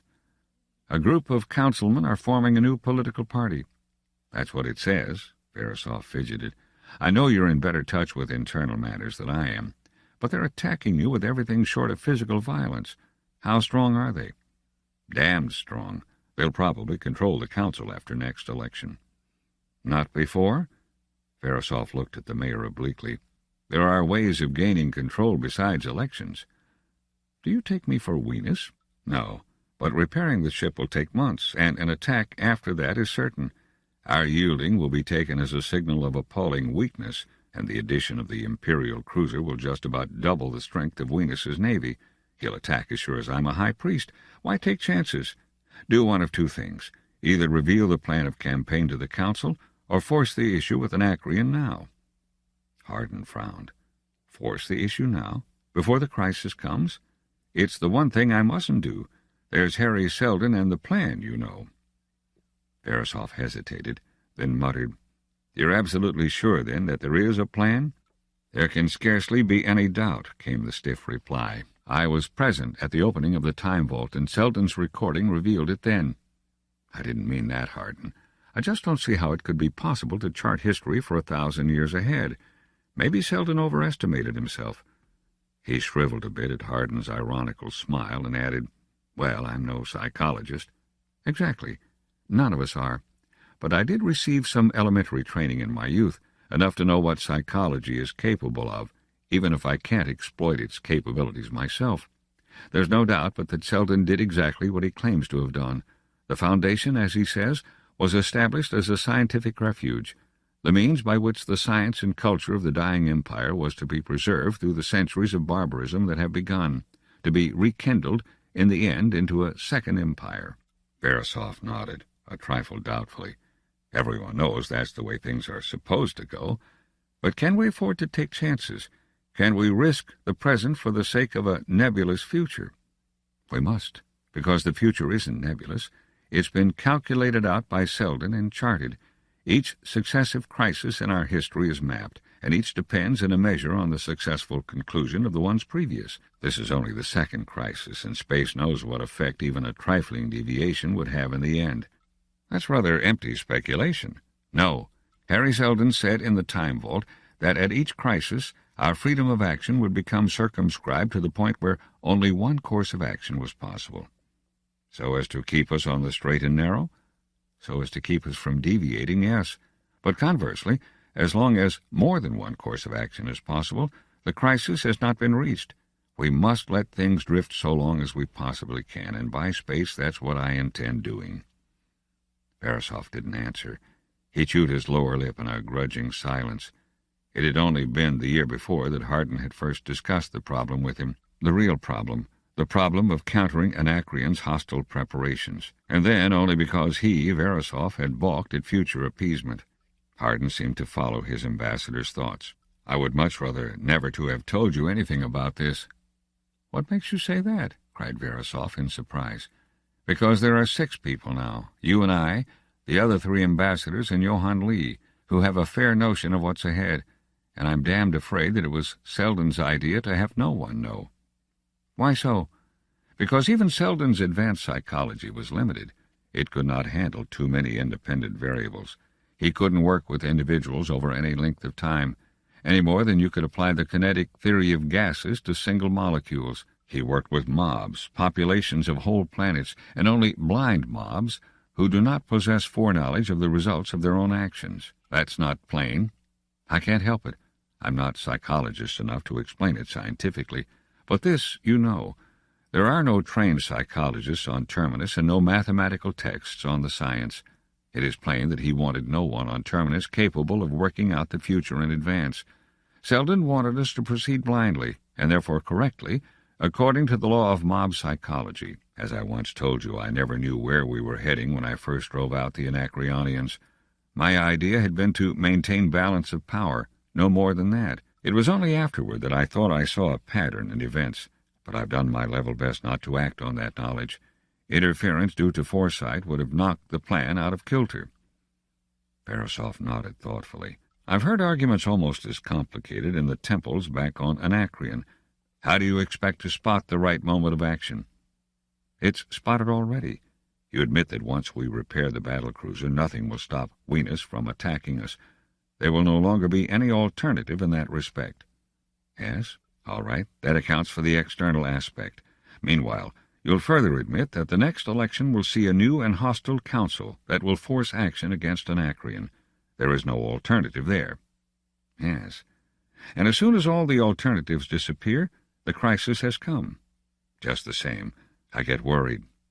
He paused, and Verisov waited. Slowly, almost reluctantly, Hardin continued. "I've got the idea, just a notion, that the external and internal pressures were planned to come to a head simultaneously. As it is, there's a few months' difference. Venus will probably attack before spring, and elections are still a year off." "That doesn't sound important." "I don't know. It may be due merely to unavoidable errors of calculation, or it might be due to the fact that I knew too much. I tried never to let my foresight influence my action, but how can I tell? And what effect will the discrepancy have? Anyway," he looked up, "there's one thing I've decided." "And what's that?" "When the crisis does begin to break, I'm going to Anacreon. I want to be on the spot." "Oh, that's enough, Verosov. It's getting late. Let's go out and make a night of it. I want some relaxation." "Then get it right here," said Verosov. "I don't want to be recognized, or you know what this new party or precious councilmen are forming would say. Call for the brandy." And Hardin did, but not for too much. 3. In the ancient days, when the Galactic Empire had embraced the galaxy, and Anacreon had been the richest of the prefects of the periphery, more than one emperor had visited the vice-regal palace in state, and not one had left without at least one effort to pit his skill with air speedster and needle gun against the feathered flying fortress they call the Nyack bird. The fame of Anacreon had withered to nothing with the decay of the times.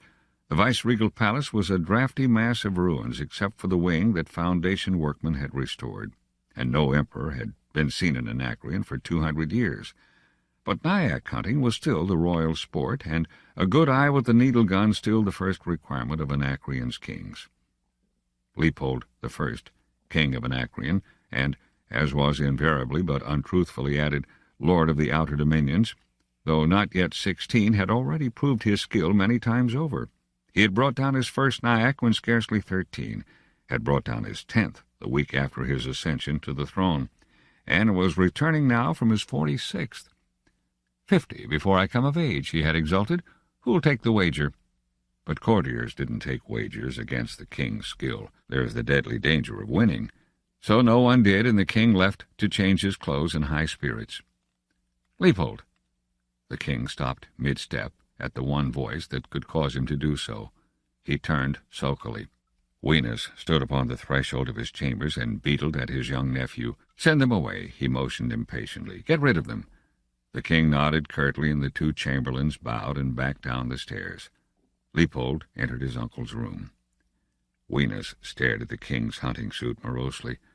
"You'll have more important things to tend to than Nyack hunting soon enough." He turned his back and stumped to his desk. Since he had grown too old for the rush of air, the perilous dive within wing-beat of the Nyack, the roll and climb of the speedster at the motion of a foot, he had soured upon the whole sport. Leopold appreciated his uncle's sour grapes attitude, and it was not without malice that he began enthusiastically. "But you should have been with us today, Uncle. We flushed one in the wilds of Samia that was a monster, and game as they come. We had it out for 2 hours over at least 70 square miles of ground, and then I got to sunwards." He was motioning graphically as though he were once more in his speedster, and dived torque-wise. Caught him on the rise just under the left wing at quarters. It maddened him, and he canted athwart. I took his dare and veered a left, waiting for the plummet. Sure enough, down he came. He was within wing-beat before I moved, and then— "Leopold!" "Well, I got him." "I'm sure you did. Now, will you attend?" The king shrugged and gravitated to the end table, where he nibbled at a lyra nut in quite an unregal sulk. He did not dare to meet his uncle's eyes. Wenus said, by way of preamble, "I've been to the ship today." "What ship?" "There is only one ship. The ship. The one the Foundation is repairing for the Navy, the old Imperial cruiser. Do I make myself sufficiently plain?" "That one? You see, I told you the Foundation would repair it if we asked them to. It's all poppycock, you know, that story of yours about their wanting to attack us. Because if they did, why would they fix the ship? It doesn't make sense, you know." "Leopold, you're a fool." The king, who had just discarded the shell of the lyra nut and was lifting another to his lips, flushed. "Well, now look here," he said, with anger that scarcely rose above peevishness. "I don't think you ought to call me that. You forget yourself. I'll be of age in 2 months, you know." "Yes, and you're in a fine position to assume regal responsibilities. If you spend half the time on public affairs that you do on Nyack hunting, I'd resign the regency directly with a clear conscience." "I don't care. That has nothing to do with the case, you know. The fact is that even if you are the regent and my uncle, I'm still king and you're still my subject. You oughtn't to call me a fool, and you oughtn't to sit in my presence anyway. You haven't asked my permission. I think you ought to be careful, or I might do something about it. Pretty soon." Wenus's gaze was cold. "May I refer to you as Your Majesty?" "Yes." "Very well. You are a fool, Your Majesty." His dark eyes blazed from beneath his grizzled brows, and the young king sat down slowly. For a moment there was sardonic satisfaction in the regent's face, but it faded quickly. His thick lips parted in a smile, and one hand fell upon the king's shoulder. "Never mind, Leopold. I should not have spoken harshly to you. It is difficult sometimes to behave with true propriety when the pressure of events is such as— You understand?" But if the words were conciliatory, there was something in his eyes that had not softened. Leopold said uncertainly, "Yes, affairs of state are deuced difficult, you know." He wondered, not without apprehension, whether he were not in for a dull siege of meaningless details on the year's trade with Smyrna, and the long wrangling dispute over the sparsely settled worlds on the Red Corridor. Wenus was speaking again. "My boy, I had thought to speak of this to you earlier, and perhaps I should have, but I know that your youthful spirits are impatient of the dry detail of statecraft." Leopold nodded. "Well, that's all right." His uncle broke in firmly and continued, "However, you will come of age in 2 months. Moreover, in the difficult times that are coming, you will have to take a full and active part. You will be king henceforward, Leopold." Again Leopold nodded, but his expression was quite blank. "There will be war, Leopold." "War? But there's been truce with Smyrna." "Not Smyrna. The Foundation itself." "But, uncle, they've agreed to repair the ship. You said—" His voice choked off at the twist of his uncle's lip. "Leopold." Some of the friendliness had gone. "We are to talk man to man. There is to be war with the Foundation, whether the ship is repaired or not. All the sooner, in fact, since it is being repaired. The Foundation is the source of power and might. All the greatness of Anacreon, all its ships and its cities and its people and its commerce, depend on the dribbles and leavings of power that the Foundation have given us grudgingly. I remember the time, I myself, when the cities of Anacreon were warmed by the burning of coal and oil. But never mind that. You would have no conception of it." "It seems," suggested the king timidly, "that we ought to be grateful." "Grateful?" roared Wenus. "Grateful that they begrudge us the merest dregs, while keeping space knows what for themselves, and keeping it with what purpose in mind?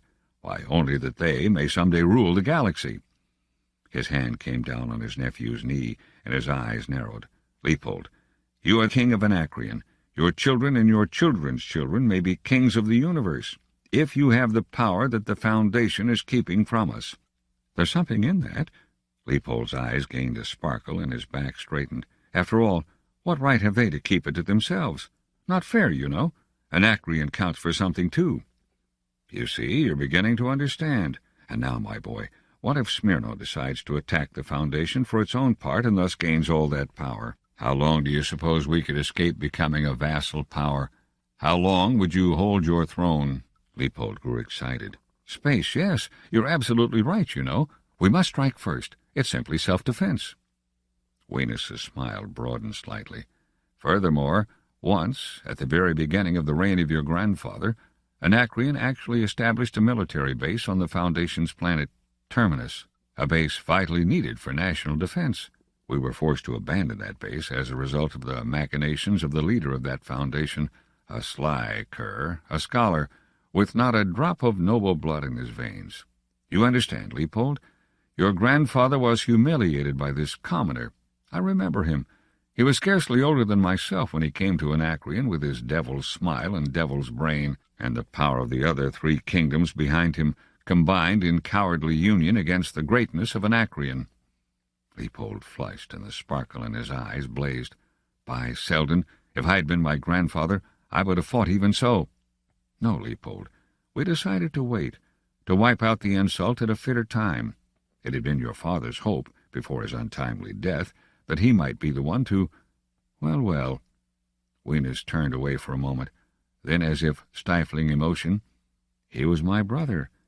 And yet if his son were— Yes, uncle, I'll not fail him. I have decided. It seems only proper that Anacreon wipe out this nest of troublemakers, and that immediately." "No, not immediately.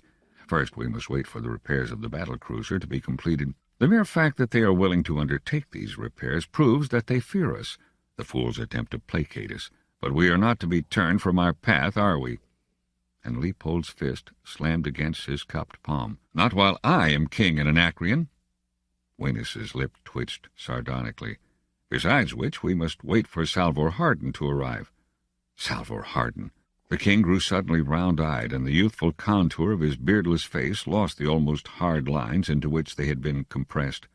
"Yes, Leopold, the leader of the Foundation himself is coming to Anacreon on your birthday, probably to soothe us with buttered words. But it won't help him." "Salvor Hardin." It was the merest murmur. Wenus frowned. "Are you afraid of the name? It is the same Salvor Hardin who, on his previous visit, ground our noses into the dust. You're not forgetting that deadly insult to the royal house? And from a commoner, the dregs of the gutter." "No, I guess not." "No, I won't. I won't. We'll pay him back. But, I'm afraid. A little." The regent rose. "Afraid? Of what? Of what, you young—" He choked off. "It would be, sort of blasphemous, you know, to attack the Foundation. I mean—" He paused. "Go on." Leopold said confusedly, "I mean, if there were really a galactic spirit, it mightn't like it, don't you think?" "No, I don't," was the hard answer. Wenus sat down again, and his lips twisted in a queer smile. "And so you really bother your head a great deal over the galactic spirit, do you? That's what comes of letting you run wild. You've been listening to Verisov quite a bit, I take it." "He's explained a great deal." "About the galactic spirit?" "Yes." "Why, you unweaned cub, he believes in that mummery a good deal less than I do, and I don't believe in it at all. How many times have you been told that all this talk is nonsense?" "Well, I know that, but Verisov says—" "Pay no heed to Verisov. It's nonsense." There was a short rebellious silence, and then Leopold said, "Everyone believes it just the same. I mean all this talk about the prophet Hari Seldon, and how he appointed the Foundation to carry on his commandments, that there might someday be a return of the galactic paradise, and how anyone who disobeys his commandments will be destroyed for eternity. They believe it. I've presided at festivals, and I'm sure they do." "Yes, they do, but we don't. And you may be thankful it's so, for according to this foolishness, you are king by divine right, and are semi-divine yourself. Very handy. It eliminates all possibilities of revolts and ensures absolute obedience in everything. And that is why, Leopold, you must take an active part in ordering the war against the Foundation. I'm only regent and quite human. You are king, and more than half a god. To them." "But I suppose I'm not really," said the king reflectively. "No, not really," came the sardonic response. "But you are to everyone but the people of the Foundation. Get that? To everyone but those of the Foundation. Once they are removed, there will be no one to deny you the Godhead. Think of that. And after that, we will ourselves be able to operate the power boxes of the temples and the ships that fly without men and the holy food that cures cancer and all the rest." Verisov said only those blessed with the galactic spirit could— "Yes, Verisov said. Verisov, next to Salvor Hardin, is your greatest enemy. Stay with me, Leopold, and don't worry about them. Together we will recreate an empire, not just the kingdom of Anacreon, but one comprising every one of the billions of sons of the empire. Is that better than a wordy galactic paradise?" "Yes." "Can Verisov promise more?" "No." "Very well." His voice became peremptory. "I suppose we may consider the matter settled." He waited for no answer. "Get along. I'll be down later. And just one thing, Leopold." The young king turned on the threshold. Wenus was smiling with all but his eyes. "Be careful on these Nyack hunts, my boy. Since the unfortunate accident to your father, I've had the strangest presentiments concerning you at times. In the confusion, with needle guns thickening the air with darts, one can never tell. You will be careful, I hope. And you'll do as I say about the Foundation, won't you?" Leopold's eyes widened and dropped away from those of his uncle. "Yes, certainly." "Good." He stared after his departing nephew, expressionlessly, and returned to his desk. And Leopold's thoughts as he left were somber and not unfearful. Perhaps it would be best to defeat the Foundation and gain the power Wenus spoke of. But afterward, when the war was over and he was secure on his throne, he became acutely conscious of the fact that Wenus and his two arrogant sons were at present next in line to the throne. But he was king, and kings could order people executed, even uncles and cousins. 4. Next to Cermak himself, Louis Bort was the most active in rallying those dissonant elements which had fused into the now vociferous Action Party. Yet he had not been one of the deputation that had called on Salvor Hardin almost half a year previously. That this was so was not due to any lack of recognition of his efforts. Quite the contrary. He was absent for the very good reason that he was on Anacreon's capital world at the time. He visited it as a private citizen. He saw no official, and he did nothing of importance. He merely watched the obscure corners of the busy planet and poked his stubby nose into dusty crannies. He arrived home toward the end of a short winter day that had started with clouds and was finishing with snow, and within an hour was seated at the octagonal table in Cermac's home.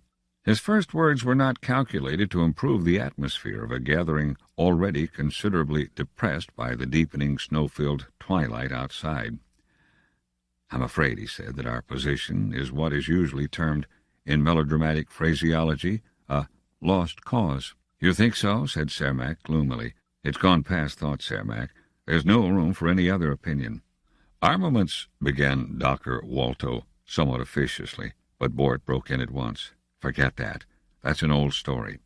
His eyes traveled round the circle. "I'm referring to the people. I admit that it was my idea originally that we attempt to foster a palace rebellion of some sort to install as king someone more favorable to the Foundation. It was a good idea. It still is. The only trifling flaw about it is that it is impossible. The great Salvor Hardin saw to that." Cermac said sourly, "If you'd give us the details, Bort." "Details? There aren't any. It isn't as simple as that. It's the whole damned situation on Anacreon. It's this religion the Foundation had established. It works." "Well, you've got to see it work to appreciate it. All you see here is that we have a large school devoted to the training of priests, and that occasionally a special show is put on in some obscure corner of the city for the benefit of pilgrims. And that's all. The whole business hardly affects us as a general thing. But on Anacreon—" Lem Tarkey smoothed his prim little Van Dyke with one finger and cleared his throat. "What kind of religion is it? Hardin's always said it was just a fluffy flummery to get them to accept our science without question. You remember, Cermac, he told us that day—" "Hardin's explanations," reminded Cermac, "don't often mean much at face value. But what kind of a religion is it, Bort?" Bort considered. "Ethically, it's fine. It scarcely varies from the various philosophies of the old empire, high moral standards and all that. There's nothing to complain about from that viewpoint. Religion is one of the great civilizing influences of history, and in that respect it's fulfilling." "We know that," interrupted Cermac impatiently. "Get to the point." "Here it is." Bort was a trifle disconcerted, but didn't show it. "The religion, which the Foundation has fostered and encouraged, mind you, is built on strictly authoritarian lines. The priesthood has sole control of the instruments of science we have given Anacreon, but they've learned to handle these tools only empirically. They believe in this religion entirely, and in the spiritual value of the power they handle. For instance, 2 months ago some fool tampered with the power plant in the Thessalian temple, one of the large ones. He contaminated the city, of course. It was considered divine vengeance by everyone, including the priests." "I remember. The papers had some garbled version of the story at the time. I don't see what you're driving at." "Then listen," said Bort stiffly. "The priesthood forms a hierarchy at the apex of which is the king, who is regarded as a sort of minor god. He's an absolute monarch by divine right, and the people believe it thoroughly, and the priests too. You can't overthrow a king like that. Now do you get the point?" "Hold on," said Walto at this point. "What did you mean when you said Hardin's done all this? How does he come in?" Bort glanced at his questioner bitterly. "The Foundation has fostered this delusion assiduously. We put all our scientific backing behind the hoax. There isn't a festival at which the king does not preside, surrounded by a radioactive aura shining forth all over his body and raising itself like a coronet above his head. Anyone touching him is severely burned. He can move from place to place through the air at crucial moments, supposedly by inspiration of divine spirit. He fills the temple with a pearly internal light at a gesture. There is no end to these quite simple tricks that we perform for his benefit, but even the priests believe them while working them personally." "Bad," said Cermac, biting his lip. "I could cry. like the fountain in City Hall Park, said Bort earnestly, when I think of the chance we muffed.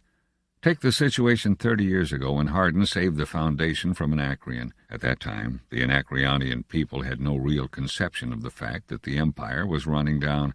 They had been more or less running their own affairs since the Zionian revolt, but even after communications broke down and Leopold's pirate of a grandfather made himself king, they never quite realized the Empire had gone kaput. If the Emperor had had the nerve to try, he could have taken over again with 2 cruisers and with the help of the internal revolt that would have certainly sprung to life. And we could have done the same. But no, Hardin established monarch worship. Personally, I don't understand it. Why? What, demanded James Orsi suddenly, does Verisov do? There was a day when he was an advanced actionist. What's he doing there? Is he blind too? I don't know, said Bort curtly. He's high priest to them. As far as I know, he does nothing but act as adviser to the priesthood on technical details. Figurehead, blast him, figurehead. There was silence all round, and all eyes turned to Cermak. The young party leader was biting a fingernail nervously, and then said loudly, No good. It's fishy. He looked around him and added more energetically, Is Hardin then such a fool? Seems to be, shrugged Bort. Never. There's something wrong. To cut our own throats so thoroughly and so hopelessly would require colossal stupidity, more than Hardin could possibly have even if he were a fool, which I deny. On the one hand, to establish a religion that would wipe out all chance of internal troubles. On the other hand, to arm Anacreon with all weapons of warfare. I don't see it. The matter is a little obscure, I admit, said Bort, but the facts are there. What else can we think? Walto said jerkily, Outright treason. He's in their pay. But Cermak shook his head impatiently. I don't see that either. The whole affair is as insane and meaningless. Tell me, Bort, have you heard anything about a battle cruiser that the Foundation is supposed to have put into shape for use in the Anacreon Navy? Battle cruiser? An old Imperial cruiser. No, I haven't, but that doesn't mean much. The Navy yards are religious sanctuaries, completely inviolate on the part of the lay public. No one ever hears anything about the fleet. Well, rumors have leaked out. Some of the party have brought the matter up in council. Hardin never denied it, you know. His spokesman denounced rumor mongers and let it go at that. It might have significance. It's of a piece with the rest, said Bort. If true, it's absolutely crazy. But it wouldn't be worse than the rest. I suppose, said Orsi. Hardin hasn't any secret weapon waiting that might... Yes, said Cermak viciously. A huge jack-in-the-box that will jump out at the psychological moment and scare old Venus into fits. The Foundation may as well blow itself out of existence and save itself the agony of suspense if it has to depend on any secret weapon. Well, said Orsi, changing the subject hurriedly, the question comes down to this. How much time have we left? Bort? All right, it is the question, but don't look at me. I don't know. The Anacreonian press never mentions the Foundation at all. Right now it's full of the approaching celebrations and nothing else. Leopold is coming of age next week, you know. We have months, then. Walto smiled for the first time that evening. That gives us time, my foot, ground out Bort impatiently. The king's a god, I tell you. Do you suppose he has to carry on a campaign of propaganda to get his people into fighting spirit? Do you suppose he has to accuse us of aggression and pull out all stops on cheap emotionalism? When the time comes to strike, Leopold gives the order and the people fight, just like that. That's the damnness of the system. You don't question a god. He may give the order tomorrow, for all I know, and you can wrap tobacco round that and smoke it. Everyone tried to talk at once, and Cermak was slamming the table for silence, when the front door opened, and Levi Norrist stamped in. He bounded up the stairs, overcoat on, trailing snow. "Look at that," he cried, tossing a cold, snow-speckled newspaper onto the table. "The Visicasters are full of it, too." The newspaper was unfolded, and 5 heads bent over it. Cermak said in a hushed voice, "Great space! He's going to Anacreon." "Going to Anacreon!" "It is treason," squeaked Tarki in sudden excitement. "I'll be damned if Walto isn't right. He sold us out, and now he's going there to collect his wage." Cermak had risen. "We've no choice now. I'm going to ask the council tomorrow that Hardin be impeached, and if that fails..." 5. The snow had ceased, but it caked the ground deeply now, and the sleek ground car advanced through the deserted streets with lumbering effort. The murky gray light of incipient dawn was cold not only in the poetical sense, but also in a very literal way, and even in the then turbulent state of the Foundation's politics, no one, whether actionist or pro-Hardin, found his spirits sufficiently ardent to begin street activity that early. Johann Lee did not like that, and his grumblings grew audible. "It's going to look bad, Hardin. They're going to say you sneaked away." "Let them say it if they wish. I've got to get to Anacreon, and I want to do it without trouble. Now that's enough, Lee." Hardin leaned back into the cushioned seat and shivered slightly. It wasn't cold inside the well-heated car, but there was something frigid about a snow-covered world, even through glass, that annoyed him. He said reflectively, "Some day, when we get around to it, we ought to weather-condition Terminus. It could be done." "I," replied Lee, "would like to see a few other things done first. For instance, what about weather-conditioning Cermak? A nice dry cell fitted for 25 centigrade all year round would be just right." "And then I'd really need bodyguards," said Hardin, "and not just those two." He indicated two of Lee's bully boys sitting up front with the driver, hard eyes on the empty streets, ready hands at their atom blasts. "You evidently want to stir up civil war." "I do? There are other sticks in the fire, and it won't require much stirring, I can tell you." He counted off on blunt fingers. 1. Cermak raised hell yesterday in the city council and called for an impeachment. "He had a perfect right to do so," responded Hardin coolly. "Besides which, his motion was defeated 206 to 184. "Certainly, a majority of 22, when we had counted on 60 as a minimum. Don't deny it. You know you did." "It was close," admitted Hardin. "All right. And 2, after the vote, the 59 members of the Actionist Party reared up on their hind legs and stamped out of the council chambers." Hardin was silent, and Lee continued. "And 3, before leaving, Cermak howled that you were a traitor, that you were going to Anacreon to collect your payment, that the chamber majority, in refusing to vote impeachment, had participated in the treason, and that the name of their party was not Actionist for nothing. What does that sound like?" "Trouble, I suppose. And now you're chasing off at daybreak like a criminal. You ought to face them, Hardin, and if you have to, declare martial law by space." "Violence is the last refuge of the incompetent." "Bah! All right, we'll see. Now listen to me carefully, Lee. 30 years ago, the time vault opened, and on the 50th anniversary of the beginning of the Foundation, there appeared a Hari Seldon recording to give us our first idea of what was really going on." "I remember." Lee nodded reminiscently with a half-smile. "It was the day we took over the government." "That's right.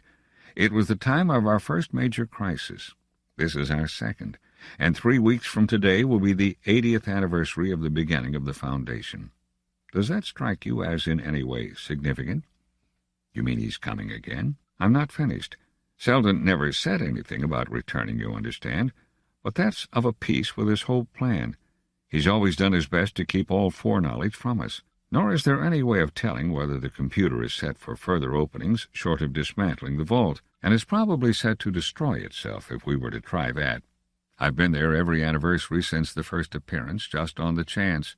He's never shown up, but this is the first time since then that there's really been a crisis." "Then he'll come." "Maybe. I don't know. However, this is the point. At today's session of the Council, just after you announce that I have left for Anacreon, you will further announce, officially, that on March 14th next there will be another Hari Seldon recording, containing a message of the utmost importance regarding the recent successfully concluded crisis. That's very important, Lee. Don't add anything more, no matter how many questions are asked." Lee stared. "Will they believe it?" "That doesn't matter. It will confuse them, which is all I want. Between wondering whether it is true and what I mean by it if it isn't, they'll decide to postpone action till after March 14th.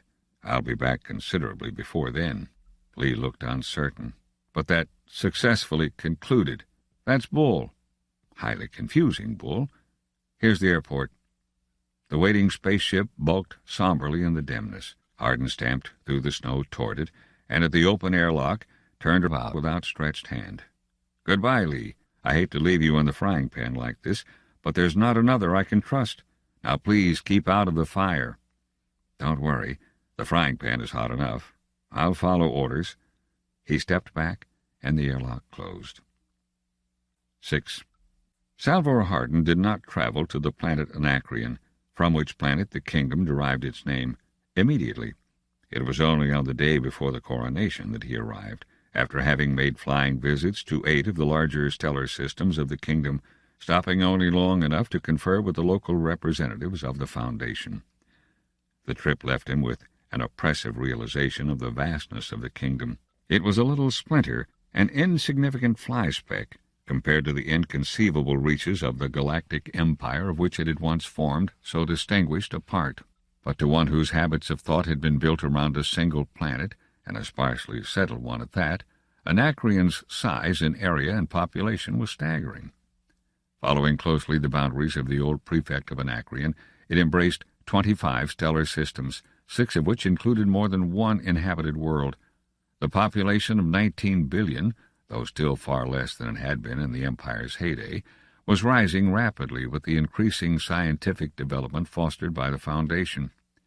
And it was only now that Hardin found himself floored by the magnitude of that task. Even in 30 years, only the capital world had been powered. The outer provinces still possessed immense stretches where nuclear power had not yet been reintroduced. Even the progress that had been made might have been impossible had it not been for the still workable relics left over by the ebbing tide of empire. When Hardin did arrive at the capital world, it was to find all normal business at an absolute standstill. In the outer provinces there had been, and still were, celebrations. But here on the planet Anacreon, not a person but took feverish part in the hectic religious pageantry that heralded the coming of age of their god-king Leopold. Hardin had been able to snatch only half an hour from a haggard and harried Verisov before his ambassador was forced to rush off to supervise still another temple festival. But the half-hour was a most profitable one, and Hardin prepared himself for the night's fireworks, well satisfied. In all, he acted as an observer, for he had no stomach for the religious tasks he would undoubtedly have had to undertake if his identity became known. So, when the palace's ballroom filled itself with a glittering horde of the kingdom's very highest and most exalted nobility, he found himself hugging the wall, little noticed or totally ignored. He had been introduced to Leopold as one of a long line of introducees, and from a safe distance, for the king stood apart in lonely and impressive grandeur, surrounded by his deadly blaze of radioactive aura. And in less than an hour this same king would take his seat upon the massive throne of rhodium-iridium alloy with jewel-set gold chasings, and then, throne and all, would rise majestically into the air, skim the ground slowly to hover before the great window from which the great crowds of common folk could see their king and shout themselves into near apoplexy. The throne would not have been so massive, of course, if it had not had a shielded nuclear motor built into it. It was past 11. Hardin fidgeted and stood on his toes to better his view. He resisted an impulse to stand on a chair. And then he saw Venus threading through the crowd toward him, and he relaxed. Venus's progress was slow. At almost every step he had to pass a kindly sentence with some revered noble, whose grandfather had helped Leopold's grandfather brigandize the kingdom and had received a dukedom therefore. And then he disentangled himself from the last uniformed peer and reached Hardin. His smile crooked itself into a smirk, and his black eyes peered from under grizzled brows with glints of satisfaction in them. "My dear Hardin," he said in a low voice, "you must expect to be bored when you refuse to announce your identity." "I'm not bored, Your Highness. This is all extremely interesting. We have no comparable spectacles on Terminus, you know." "No doubt. But would you care to step into my private chambers, where we can speak at greater length and with considerably more privacy?" "Certainly." With arms linked, the two ascended the staircase, and more than one dowager duchess stared after them in surprise and wondered at the identity of this insignificantly dressed and uninteresting-looking stranger on whom such signal honor was being conferred by the Prince Regent. In Venus's chambers, Hardin relaxed in perfect comfort and accepted with a murmur of gratitude the glass of liquor that had been poured out by the Regent's own hand. "Locris wine, Hardin," said Venus, "from the royal cellars. The real thing, 2 centuries in age. It was laid down 10 years before the Zionian rebellion." "A really royal drink," agreed Hardin politely. "To Leopold I, King of Anacreon." They drank, and Venus added blandly, at the pause, "And soon to be emperor of the periphery, and further, who knows? The galaxy may someday be reunited." "Undoubtedly. By Anacreon? Why not? With the help of the Foundation, our scientific superiority over the rest of the periphery would be undisputable." Hardin set his empty glass down and said, "Well, yes, except that, of course, the Foundation is bound to help any nation that requests scientific aid of it. Due to the high idealism of our government and the great moral purpose of our founder, Hari Seldon, we are unable to play favorites. That can't be helped, Your Highness." Venus's smile broadened. "The galactic spirit, to use the popular cant, helps those who help themselves. I quite understand that, left to itself, the Foundation would never cooperate." "I wouldn't say that. We repaired the Imperial cruiser for you, though my Board of Navigation wished it for themselves for research purposes." The Regent repeated the last words ironically. "Research purposes, yes. Yet you would not have repaired it had I not threatened war." Hardin made a deprecatory gesture. "I don't know. I do. And that threat always stood." "And still stands now?" "Now it is rather too late to speak of threats." Venus had cast a rapid glance at the clock on his desk. "Look here, Hardin. You were on Anacreon once before. You were young then. We were both young. But even then we had entirely different ways of looking at things. You're what they call a man of peace, aren't you?" "I suppose I am. At least I consider violence an uneconomical way of attaining an end. There are always better substitutes, though they may sometimes be a little less direct. Yes, I've heard of your famous remark, 'Violence is the last refuge of the incompetent.' And yet—" The Regent scratched one ear gently in affected abstraction. "I wouldn't call myself exactly incompetent." Hardin nodded politely and said nothing. "And in spite of that," Venus continued, "I've always believed in direct action. I've believed in carving a straight path to my objective and following that path. I've accomplished much that way, and fully expect to accomplish still more." "I know," interrupted Hardin. "I believe you are carving a path such as you describe for yourself and your children that leads directly to the throne, considering the late unfortunate death of the king's father, your elder brother, and the king's own precarious state of health. He is in a precarious state of health, is he not?" Venus frowned at the shot, and his voice grew harder. "You might find it advisable, Hardin, to avoid certain subjects. You may consider yourself privileged as mayor of Terminus to make injudicious remarks, but if you do, please disabuse yourself of the notion. I am not one to be frightened at words. It has been my philosophy of life that difficulties vanish when faced boldly, and I have never turned my back upon one yet." "I don't doubt that. What particular difficulty are you refusing to turn your back upon at the present moment?" "The difficulty, Hardin, of persuading the Foundation to cooperate. Your policy of peace, you see, has led you into making several very serious mistakes, simply because you underestimated the boldness of your adversary. Not everyone is as afraid of direct action as you are." "For instance," suggested Hardin. "For instance, you came to Anacreon alone, and accompanied me to my chambers alone." Hardin looked about him. "And what is wrong with that?" "Nothing," said the Regent, "except that outside this room are 5 police guards, well armed and ready to shoot. I don't think you can leave, Hardin." The mayor's eyebrows lifted. "I've no immediate desire to leave. Do you then fear me so much?" "I don't fear you at all, but this may serve to impress you with my determination. Shall we call it a gesture?" "Call it what you please," said Hardin indifferently. "I shall not discommode myself over the incident, whatever you choose to call it. I'm sure that attitude will change with time. But you have made another error, Hardin, a more serious one. It seems that the planet Terminus is almost wholly undefended." "Naturally. What have we to fear? We threaten no one's interest and serve all alike." "And while remaining helpless," Venus went on, "you kindly helped us to arm ourselves, aiding us particularly in the development of a navy of our own, a great navy, in fact a navy which, since your donation of the Imperial cruiser, is quite irresistible." "Your Highness, you are wasting time." Hardin made as if to rise from his seat. "If you mean to declare war, and are informing me of the fact, you will allow me to communicate with my government at once." "Sit down, Hardin. I'm not declaring war, and you are not communicating with your government at all. When the war is fought, not declared, Hardin, fought, the Foundation will be informed of it in due time, by the nuclear blasts of the Anacreonian Navy, under the lead of my own son upon the flagship Venus, once a cruiser of the Imperial Navy." Hardin frowned. "When will all this happen? If you're really interested, the ships of the fleet left Anacreon exactly 50 minutes ago, at 11, and the first shot will be fired as soon as they sight Terminus, which should be at noon tomorrow. You may consider yourself a prisoner of war." "That's exactly what I do consider myself, Your Highness," said Hardin, still frowning. "But I'm disappointed." Venus chuckled contemptuously. "Is that all?" "Yes. I thought that the moment of coronation, midnight, you know, would be the logical time to set the fleet in motion. Evidently you wanted to start the war while you were still regent. It would have been more dramatic the other way." The regent stared. "What in space are you talking about?" "Don't you understand?" said Hardin softly. "I had set my counterstroke for midnight." Venus started from his chair. "You are not bluffing me. There is no counterstroke. If you are counting on the support of the other kingdoms, forget it.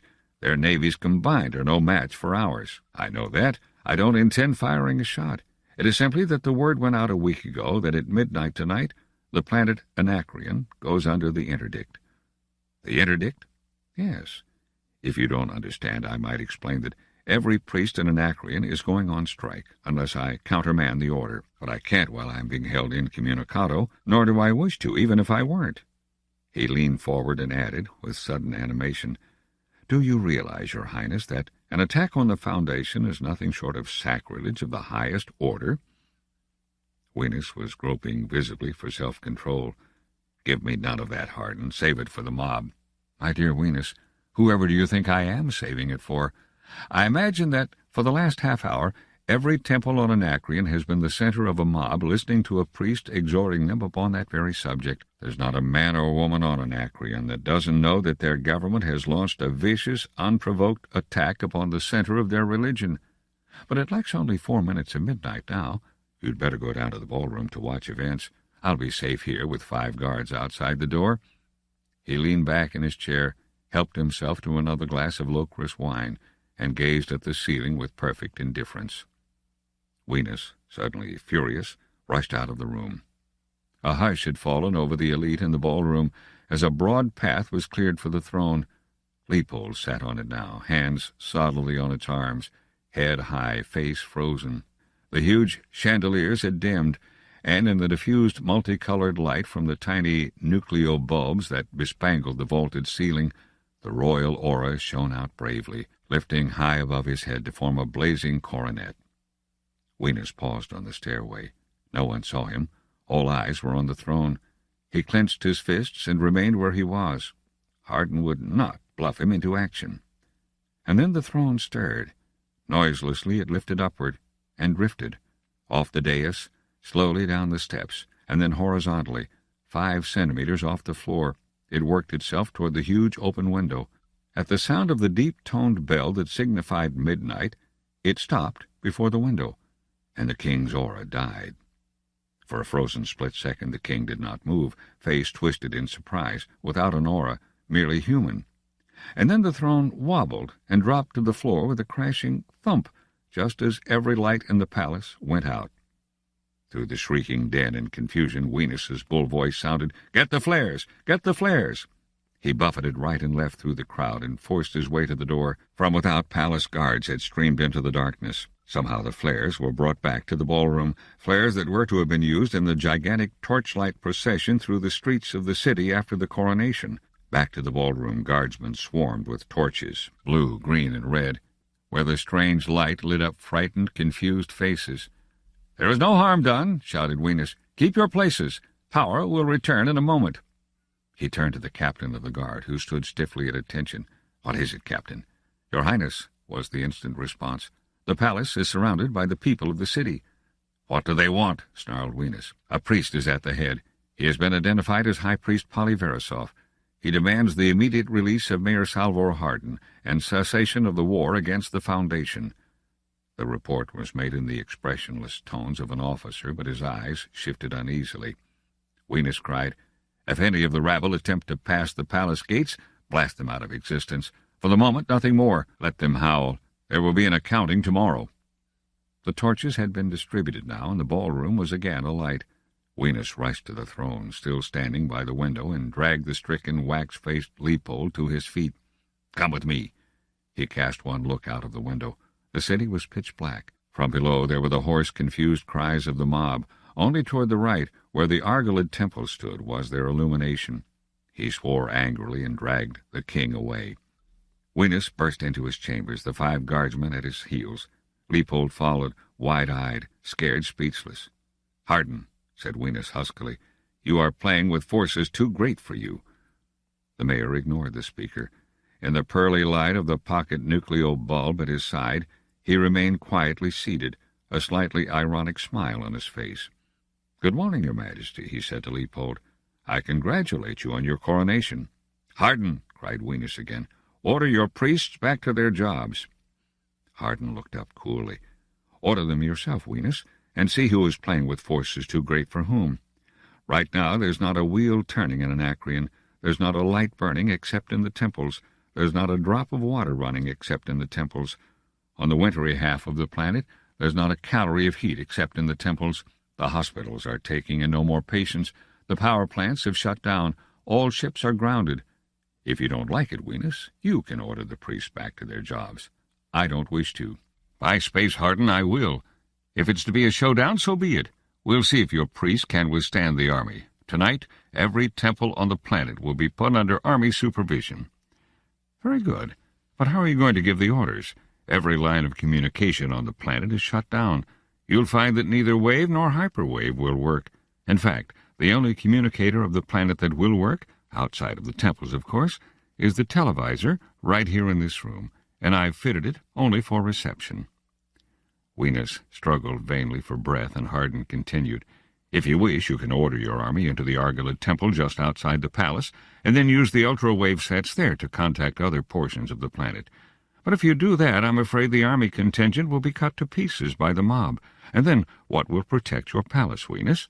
And your lives, Venus?" Venus said thickly, "We can hold out, devil. We'll last the day. Let the mob howl and let the power die, but we'll hold out. And when the news comes back that the Foundation has been taken, your precious mob will find upon what vacuum their religion has been built, and they'll desert your priests and turn against them.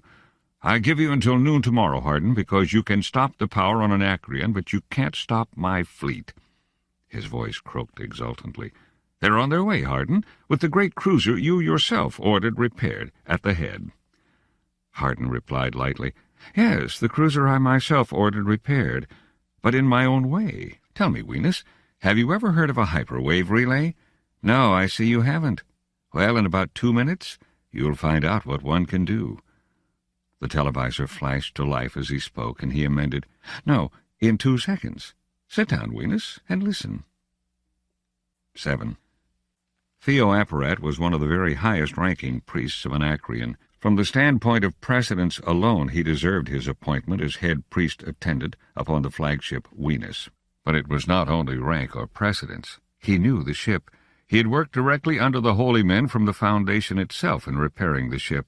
He had gone over the motors under their orders. He had rewired the visors, revamped the communications system, replated the punctured hull, reinforced the beams. He had even been permitted to help while the wise men of the Foundation had installed a device so holy it had never been placed in any previous ship, but had been reserved only for this magnificent colossus of a vessel, a hyperwave relay. It was no wonder that he felt heartsick over the purposes to which the glorious ship was perverted. He had never wanted to believe what Verisov had told him, that the ship was to be used for appalling wickedness, that its guns were to be turned on the great Foundation, turned on that Foundation where he had been trained as a youth, from which all blessedness was derived. Yet he could not doubt now, after what the Admiral had told him. How could the king, divinely blessed, allow this abominable act? Or was it the king? Was it not perhaps an action of the accursed regent, Venus, without the knowledge of the king at all? And it was the son of this same Venus that was the Admiral who, 5 minutes before, had told him, "Attend to your souls and your blessings, priest. I will attend to my ship." Apparat smiled crookedly. He would attend to his souls and his blessings, and also to his cursings, and Prince Lefkin would whine soon enough. He had entered the general communications room now. His acolyte preceded him, and the two officers in charge made no move to interfere. The head priest-attendant had the right of free entry anywhere on the ship. "Close the door," Apparat ordered, and looked at the chronometer. It lacked 5 minutes of 12. He had timed it well. With quick, practiced motions, he moved the little levers that opened all communications, so that every part of the 2-mile-long ship was within reach of his voice and his image. "Soldiers of the royal flagship Venus, attend. It is your priest-attendant that speaks." The sound of his voice reverberated, he knew, from the stern atom blast in the extreme rear to the navigation tables in the prow. "Your ship," he cried, "is engaged in sacrilege. Without your knowledge it is performing such an act as will doom the soul of every man among you to the eternal frigidity of space. Listen, it is the intention of your commander to take this ship to the Foundation, and there to bombard that source of all blessings into submission to his sinful will. And since that is his intention, I, in the name of the Galactic Spirit, remove him from his command, for there is no command where the blessing of the Galactic Spirit has been withdrawn. The Divine King himself may not maintain his kingship without the consent of the Spirit." His voice took on a deeper tone, while the acolyte listened with veneration and the two soldiers with mounting fear. "And because this ship is upon such a devil's errand, the blessing of the Spirit is removed from it as well." He lifted his arm solemnly, and before 1,000 televisors throughout the ship, soldiers cowered as the stately image of their priest-attendant spoke. "In the name of the Galactic Spirit, and of his prophet Hari Seldon, and of his interpreters, the holy men of the Foundation, I curse this ship. Let the televisors of this ship, which are its eyes, become blind. Let its grapples, which are its arms, be paralyzed. Let the nuclear blasts, which are its fists, lose their function. Let the motors, which are its heart, cease to beat. Let the communications, which are its voice, become dumb. Let its ventilations, which are its breath, fade. Let its lights, which are its soul, shrivel into nothing. In the name of the Galactic Spirit, I so curse this ship." And with this last word, at the stroke of midnight, a hand, light years distant in the Argolid Temple, opened an ultra-wave relay, which at the instantaneous speed of the ultra-wave opened another on the flagship Venus. And the ship died. For it is the chief characteristic of the religion of science that it works, and that such curses as that of Apparat's are really deadly. Apparat saw the darkness close down on the ship and heard the sudden ceasing of the soft, distant purring of the hyperatomic motors. He exulted, and from the pocket of his long robe withdrew a self-powered nucleo bulb that filled the room with pearly light. He looked down at the two soldiers who, brave men though they undoubtedly were, writhed on their knees in the last extremity of mortal terror. "Save our souls, your reverence. We are poor men, ignorant of the crimes of our leaders," one whimpered. "Follow," said Apparat sternly. "Your soul is not yet lost." The ship was a turmoil of darkness in which fear was so thick and palpable it was all but a miasmic smell. Soldiers crowded close wherever Apparat and his circle of light passed, striving to touch the hem of his robe, pleading for the tiniest scrap of mercy. And always his answer was, "Follow me." He found Prince Lefkin, groping his way through the officers' quarters, cursing loudly for lights. The Admiral stared at the priest-attendant with hating eyes. "There you are." Lefkin inherited his blue eyes from his mother, but there was that about the hook in his nose and the squint in his eye that marked him as the son of Venus. "What is the meaning of your treasonable actions?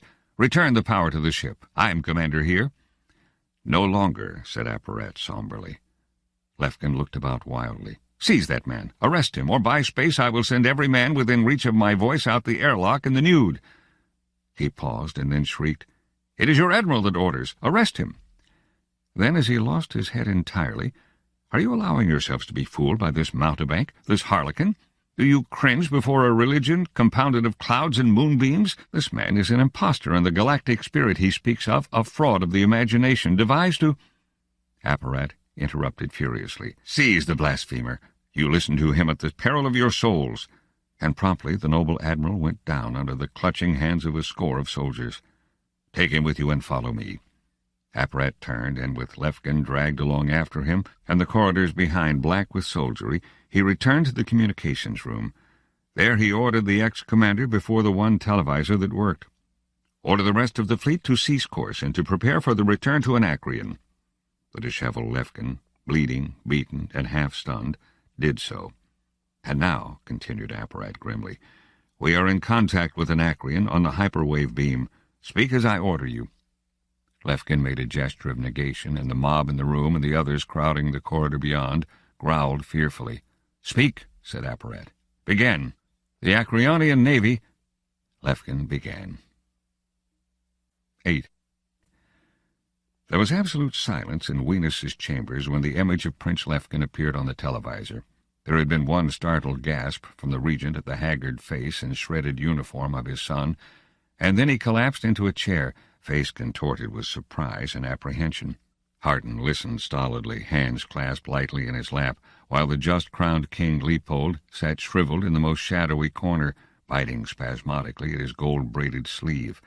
Even the soldiers had lost the emotionless stare that is the prerogative of the military, and from where they lined up against the door, nuclear blasts ready, peered furtively at the figure upon the televisor. Lefkin spoke, reluctantly, with a tired voice that paused at intervals as though he were being prompted, and not gently. "The Anacreonian Navy, aware of the nature of its mission and refusing to be a party to abominable sacrilege, is returning to Anacreon with the following ultimatum issued to those blaspheming sinners who would dare to use profane force against the Foundation, source of all blessings, and against the galactic spirit. Cease at once all war against the true faith, and guarantee in a manner suiting us of the Navy, as represented by our priest-attendant Theo Apparat, that such war will never in the future be resumed, and that—" here a long pause, and then continuing, "and that the one-time Prince Regent Wenus be imprisoned and tried before an ecclesiastical court for his crimes. Otherwise, the Royal Navy, upon returning to Anacreon, will blast the palace to the ground and take whatever other measures are necessary to destroy the nest of sinners and the den of destroyers of men's souls that now prevail."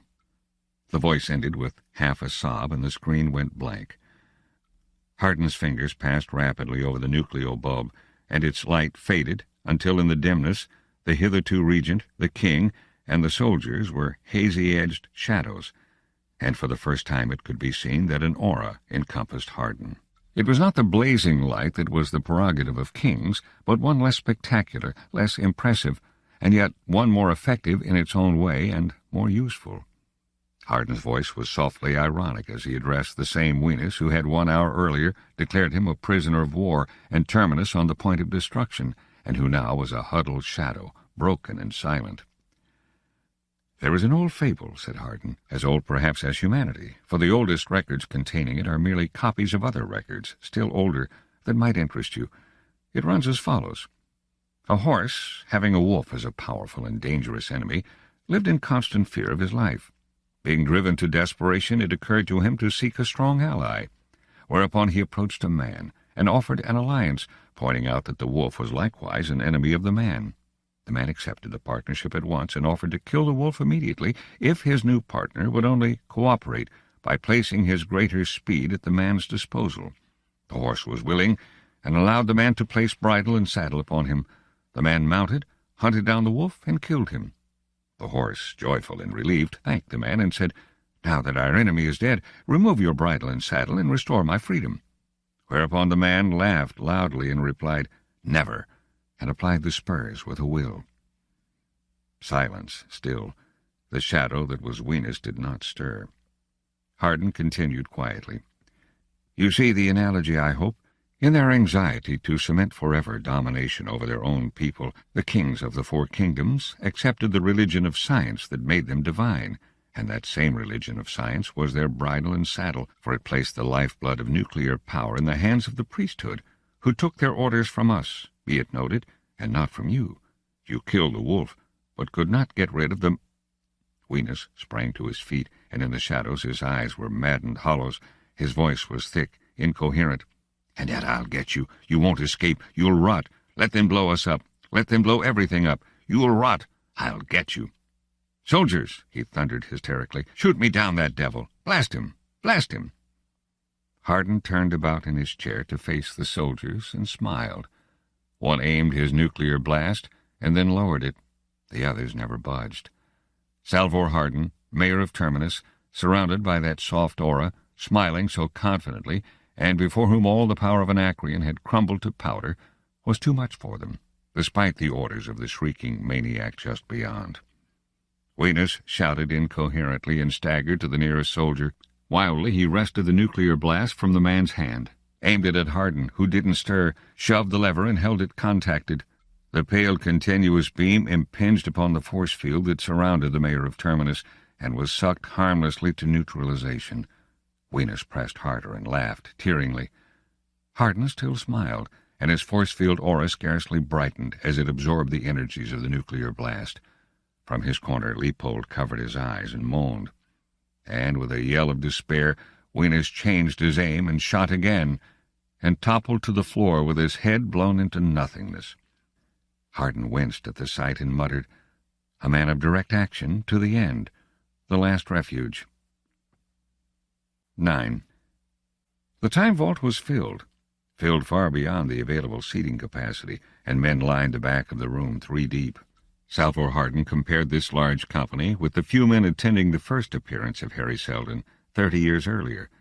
There had been only 6 then, the 5 old Encyclopedists, all dead now, and himself, the young figurehead of a mayor. It had been on that day that he, with Johann Lee's assistance, had removed the figurehead stigma from his office. It was quite different now, different in every respect. Every man of the city council was awaiting Seldon's appearance. He himself was still mayor, but all-powerful now, and since the utter rout of Anacreon, all-popular. When he had returned from Anacreon with the news of the death of Venus and the new treaty signed with the trembling Leopold, he was greeted with a vote of confidence of shrieking unanimity.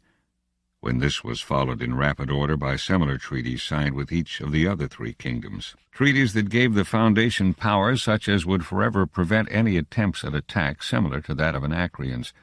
Torchlight processions had been held in every city street of Terminus. Not even Hari Seldon's name had been more loudly cheered. Hardin's lips twitched. Such popularity had been his after the first crisis also.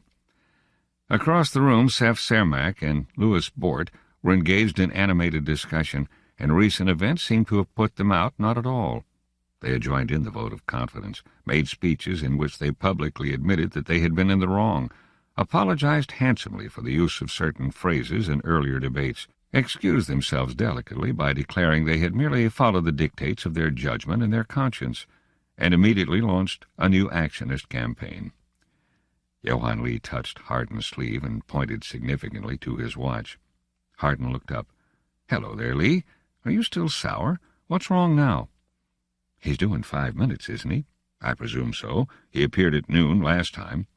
"What if he doesn't? Are you going to wear me down with your worries all your life? If he doesn't, he won't." Lee frowned and shook his head slowly.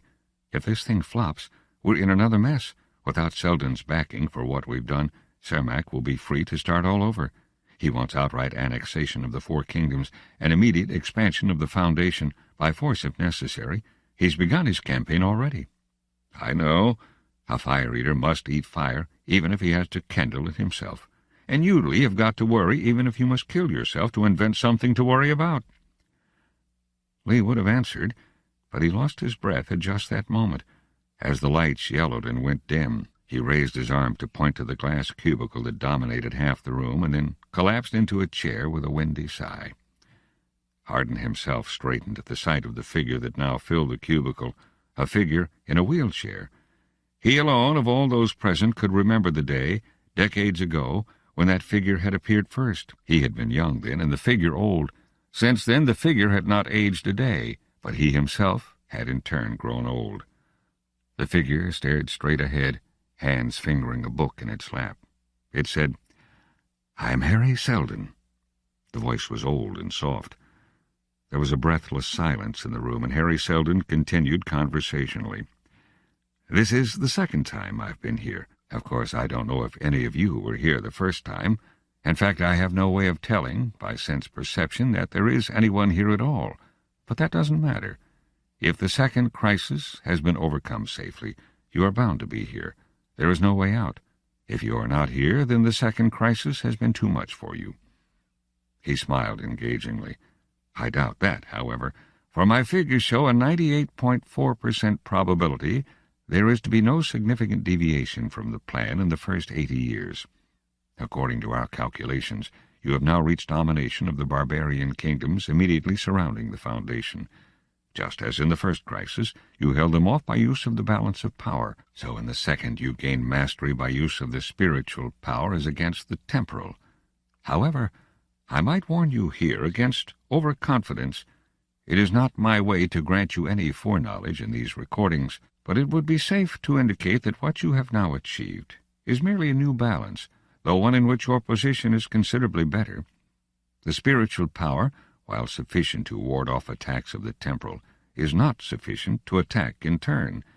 Because of the invariable growth of the counteracting force known as regionalism or nationalism, the spiritual power cannot prevail. I'm telling you nothing new, I'm sure. You must pardon me, by the way, for speaking to you in this vague way. The terms I use are at best mere approximations, but none of you is qualified to understand the true symbology of psychohistory, and so I must do the best I can. In this case, the Foundation is only at the start of the path that leads to the Second Galactic Empire. The neighboring kingdoms, in manpower and resources, are still overwhelmingly powerful as compared to yourselves. Outside them lies the vast, tangled jungle of barbarism that extends around the entire breadth of the galaxy. Within that rim there is still what is left of the Galactic Empire, and that, weakened and decaying though it is still incomparably mighty. At this point Hari Seldon lifted his book and opened it. His face grew solemn. And never forget there was another foundation established 80 years ago, a foundation at the other end of the galaxy, at Star's End. They will always be there for consideration. Gentlemen, 920 years of the plan stretch ahead of you. The problem is yours. He dropped his eyes to his book and flicked out of existence, while the lights brightened to fullness. In the babble that followed, Lee leaned over to Hardin's ear. He didn't say when he'd be back. Hardin replied, I know, but I trust he won't return until you and I are safely and cozily dead. Part 4. The Traitors. 1. Traitors. And constantly in advance of the political hegemony of the Foundation were the traitors, reaching out tenuous finger-holes through the tremendous distances of the periphery. Months or years might pass between landings on Terminus. Their ships were often nothing more than patchquilts of homemade repairs and improvisations. Their honesty was none of the highest. Their daring... Through it all, they forged an empire more enduring than the pseudo-religious despotism of the Four Kingdoms. Tales without end are told of these massive, lonely figures who bore half seriously, half mockingly, a motto adopted from one of Salvor Hardin's epigrams. Never let your sense of morals prevent you from doing what is right. It is difficult now to tell which tales are real and which apocryphal. There are none, probably, that have not suffered some exaggeration. Encyclopedia Galactica. Lemar Ponyitz was completely alather when the call reached his receiver, which proves that the old bromide about telemessages and the shower holds true even in the dark, hard space of the galactic periphery. Luckily, that part of a freelance trade ship which is not given over to miscellaneous merchandise is extremely snug. So much so that the shower, hot water included, is located in a 2x4 cubby, 10 feet from the control panels. Ponyitz heard the staccato rattle of the receiver quite plainly. Dripping suds and a growl, he stepped out to adjust the vocal, and 3 hours later a second trade ship was alongside, and a grinning youngster entered through the air tube between the ships. Ponyitz rattled his best chair forward and perched himself on the pilot's swivel. "What have you been doing, Gorm?" he asked darkly. "Chasing me all the way from the Foundation?" Les Gorm broke out a cigarette and shook his head definitely. "Me? Not a chance. I'm just a sucker who happened to land on Gliptol 4 the day after the mail. So they sent me out after you with this." The tiny gleaming sphere changed hands, and Gorm added, "It's confidential, super secret, can't be trusted to the sub-ether and all that. Or so I gather. At least it's a personal capsule and won't open for anyone but you." Ponyitz regarded the capsule distastefully. "I can see that, and I never knew one of these to hold good news either." It opened in his hand, and the thin, transparent tape unrolled stiffly. His eyes swept the message quickly, for when the last of the tape had emerged, the first was already brown and crinkled. In a minute and a half it had turned black, and molecule by molecule fallen apart. Ponyitz grunted hollowly. "Oh, galaxy," Les Gorham said quietly. "Can I help somehow? Or is it too secret?" "It will bear telling, since you're of the guild. I've got to go to Ascone." "That place? How come?" "They've imprisoned a traitor. But keep it to yourself." Gorham's expression jolted into anger. "Imprisoned? That's against the convention." "So is the interference with local politics." "Oh, is that what he did?" Gorham meditated. "Who's the traitor? Anyone I know?" "No," said Ponyitz sharply, and Gorham accepted the implication and asked no further questions. Ponyitz was up and staring darkly out the visiplate. He mumbled strong expressions at that part of the misty lens form that was the body of the galaxy, then said loudly, "Damnedest mess. I'm way behind quota." Light broke on Gorham's intellect. "Hey, friend, Ascone is a closed area." "That's right. You can't sell as much as a penknife on Ascone. They won't buy nuclear gadgets of any sort. With my quota dead on its feet, it's murder to go there." "Can't get out of it?" Ponyitz shook his head absently. "I know the fellow involved. Can't walk out on a friend." "What of it? I am in the hands of the galactic spirit and walk cheerfully in the way he points out." Gorham said blankly, "Huh?" Ponyitz looked at him and laughed shortly. "I forgot. You never read the Book of the Spirit, did you?" "Never heard of it," said Gorham curtly. "Well, you would if you'd had a religious training." "Religious training? For the priesthood?" Gorham was profoundly shocked. "Afraid so. It's my dark shame and secret. I was too much for the Reverend Fathers, though. They expelled me for reasons sufficient to promote me to a secular education under the Foundation. Well, look, I'd better push off. How's your quota this year?" Gorham crushed out his cigarette and adjusted his cap. "I've got my last cargo going now. I'll make it." "Lucky fellow," gloomed Ponyitz, and for many minutes after Les Gorham left, he sat in a motionless reverie. So Eskil Goroff was on Ascone, and in prison as well. That was bad. In fact, considerably worse than it might appear. It was one thing to tell a curious youngster a deluded version of the business to throw him off and send him about his own. It was a thing of a different sort to face the truth. For Lemar Ponyitz was one of the few people who happened to know that Master Trader Eskil Goroff was not a traitor at all, but that entirely different thing, an agent of the Foundation. 2. 2 weeks gone. 2 weeks wasted. 1 week to reach Ascone, at the extreme borders of which the vigilant warships speared out to meet him in converging numbers. Whatever their detection system was, it worked, and well. They sidled him in slowly, without a signal, maintaining their cold distance, and pointing him harshly toward the central sun of Ascone. Ponyitz could have handled them at a pinch. Those ships were holdovers from the dead-and-gone Galactic Empire, but they were sports cruisers, not warships, and without nuclear weapons they were so many picturesque and impotent ellipsoids. But Eskil Goroff was a prisoner in their hands, and Goroff was not a hostage to lose. The Asconians must know that. And then another week, a week to wind a weary way through the clouds of minor officials that formed the buffer between the Grand Master and the outer world. Each little sub-secretary required soothing and conciliation. Each required careful and nauseating milking for the flourishing signature that was the pathway to the next official one higher up. For the first time, Ponyitz found his trader's identification papers useless. Now, at last, the Grand Master was on the other side of the guard-flanked gilded door, and 2 weeks had gone. Goroff was still a prisoner, and Ponyitz's cargo rotted useless in the holds of his ship. The Grand Master was a small man with a balding head and very wrinkled face, whose body seemed weighed down to motionlessness by the huge, glossy fur collar about his neck. His fingers moved to either side, and the line of armed men backed away to form a passage, along which Ponyitz strode to the foot of the chair of state. "Don't speak," snapped the Grand Master, and Ponyitz's opening lips closed tightly.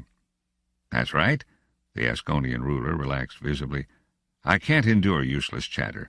You cannot threaten, and I won't abide flattery, nor is there room for injured complaints.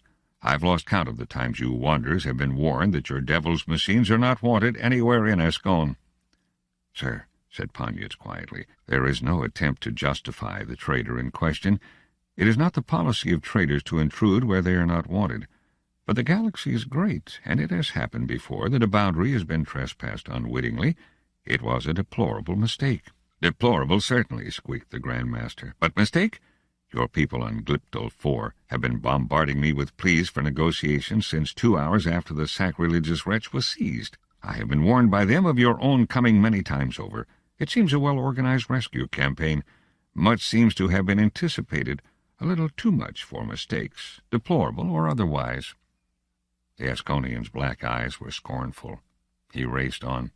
"And are you traders, flitting from world to world like mad little butterflies, so mad in your own right that you can land on Ascon's largest world, in the center of its system, and consider it an unwitting boundary mix-up?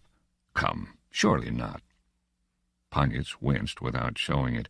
He said doggedly, "If the attempt to trade was deliberate, Your Veneration, it was most injudicious and contrary to the strictest regulations of our guild."